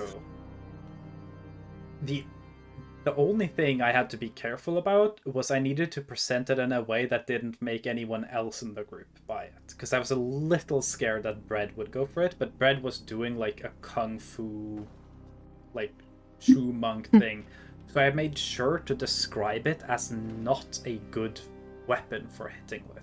It was like a mage staff. Yeah. So I probably would have grabbed it in that case because I still had the stick. Yeah, and I like sticks. I described it as like it isn't like it's not a staff you can hit someone with. It's like a magic staff. Would be like if you tried to hit someone with it, it would probably just like bonk off them. But yeah, bonk. Then Levi bought it as I planned. I was the unpredictable force in that situation. Yeah, I mean, you're always the unpredictable force. I kind of I've stopped planning around you, and just accept that I just need to stay flexible enough to be able to react to whatever bullshit you do. I mean, Brad, I don't think any of us knew that you were gonna steal a grenade. No. I got a what? When you stole the fucking grenade bomb. Yeah, so if I didn't even know I was gonna do that. So, Brad, you missed our presentation night when Utzen did a presentation on the worst fuck-ups that they've experienced as a DM. Dumbest choices I've experienced my dumbest players choices. making as a DM. stealing the fucking bomb and then almost dropping it on the floor in the hotel was part of the top 10 list. Oh, which number? I believe It was like 9 or 10. No, I think it was the first one as like an introduction. Yeah. They weren't technically ordered except for the last one, and the last one was Levi and Gin yeeting themselves into a black hole. Like, that was like genuinely the dumbest thing I've ever had someone decide to do. Hey man, someone said bet. I said I'm down. So, I mean, I went back and checked, Valid. and you didn't like. I went back and checked, and no, Lion didn't actually gas Panda up much. No, Panda just went. They said no balls, and that's all that was needed. What Lion said was, maybe we learned something from going in there, and then Panda went, okay, I'm rolling for it. And after you rolled for it and said you were going in, I said, are you sure about this? And then Lion said no balls. Yeah. So Lion said no balls after Panda had already made the choice to toss both of them into a black hole. I mean, he gave a good argument. He said, we could learn information from it. Yeah. Maybe. Did you learn information? Yeah. Don't go to black holes. That's how I learned. Yeah. You learned information. Information you would have immediately learned afterwards. From bringing the... Like, you learned information by having a conversation with an NPC, like, the room before you meet them. Like, yeah. I guess you learned something. Hey, I learned how Ragyo It did let you re-swap your subclass, which is cool. You know, I would have let you do that Learnings in for anyway, nerds. but... What, you didn't like me with Twilight Domain? I didn't dislike Twilight Domain. I just have to balance my encounters around it. I feel like as you get stronger, like that temp health don't really matter as much.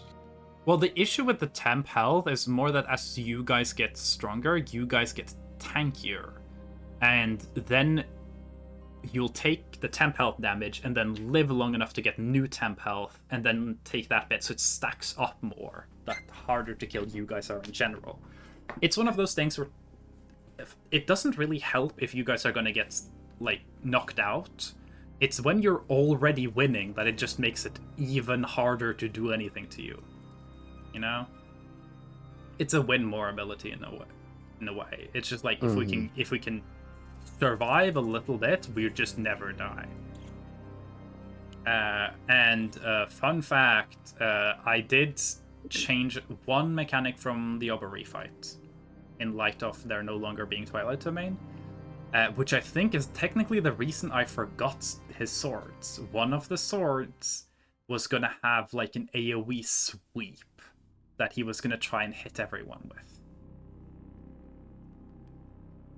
But that was designed there to counteract the constant, like, temporary health you were putting out. So, yeah. Anyway. I think I might check it over at Para again. Miss Para. I'm very slightly tempted to toss a raid at Blinchy. But I don't think I will, because I haven't talked to Blinchy in years, and they're a Russian streamer who streams entirely in Russian. So they know a bit of English, but yeah. Their English is better now, but still not great, and definitely not in a position where they are able to catch up, and I think they're doing a collab. Yeah. Yeah. I popped in for a bit. It's been good seeing them again. They got a new model. Yeah, it looks really cute. Okay. Yeah, the Blinchy, my favorite Russian. Actually, I think they're Polish. Like, you know, from what, like, because like when I was talking to them once, they said they were Tatarsky, which I think that's like from Qatar. No, Tatas from Qatar. I would assume Qatar, but I don't know if it was like a Tarski or like it was like Tatarski. Like it's always kind of like a slang for Polish. So it's the same as like they say they are Ruski. It's Ruski. It's like but Ian at the end of something. So they're saying they're Tatar. Yeah. Mm-hmm. Which they are all over the like Russian areas and also outside. Tatars were like I believe they were like grabbed into the Mongol Empire. We're a big part of that as well. Okay. They are in a bunch of different countries, but primarily in Russia. Some in Turkey, Ukraine, Uzbekistan, Kazakhstan, Afghanistan. Okay. Yeah. They're in Russia, Turkey, Ukraine, and the Stans. Mm-hmm. So, let's set up a raid for... More you know.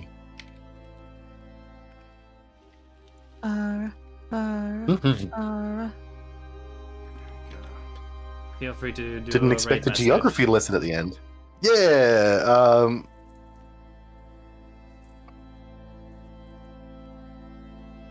our ship is not canon. That should be the raid message. Oh wait, what's the ship name? Gumbrosia? Between Gunther and Gunbrosia. Gunbrosia is not canon. That is a... No. One. Why are you saying With a no? cry It's not emoji. canon. It's not canon, but I want to forget. Gunbrosia is not canon. Let me forget. I've got to get that one instead. That's much better. So, feel free to unlock emotes and grab these. I don't know why we're sad about it. This is a good thing. I think it is. I wonder if those are follower emotes. Yeah, I think so. Yeah, it's a follower Use emote. Scream, maybe. Yeah. It's yeah. Anyway, you can't unlock that one. The raid's starting now soon. So anyway, see y'all in a bit. I did it. Wait, that's also a follower emote. Oh my god, the raid just started, and I think Power just closed Minecraft. I couldn't stop it in time.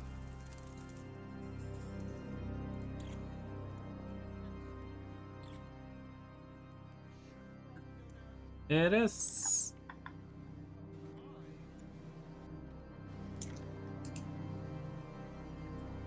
Usually animated aren't followers. Follower emotes.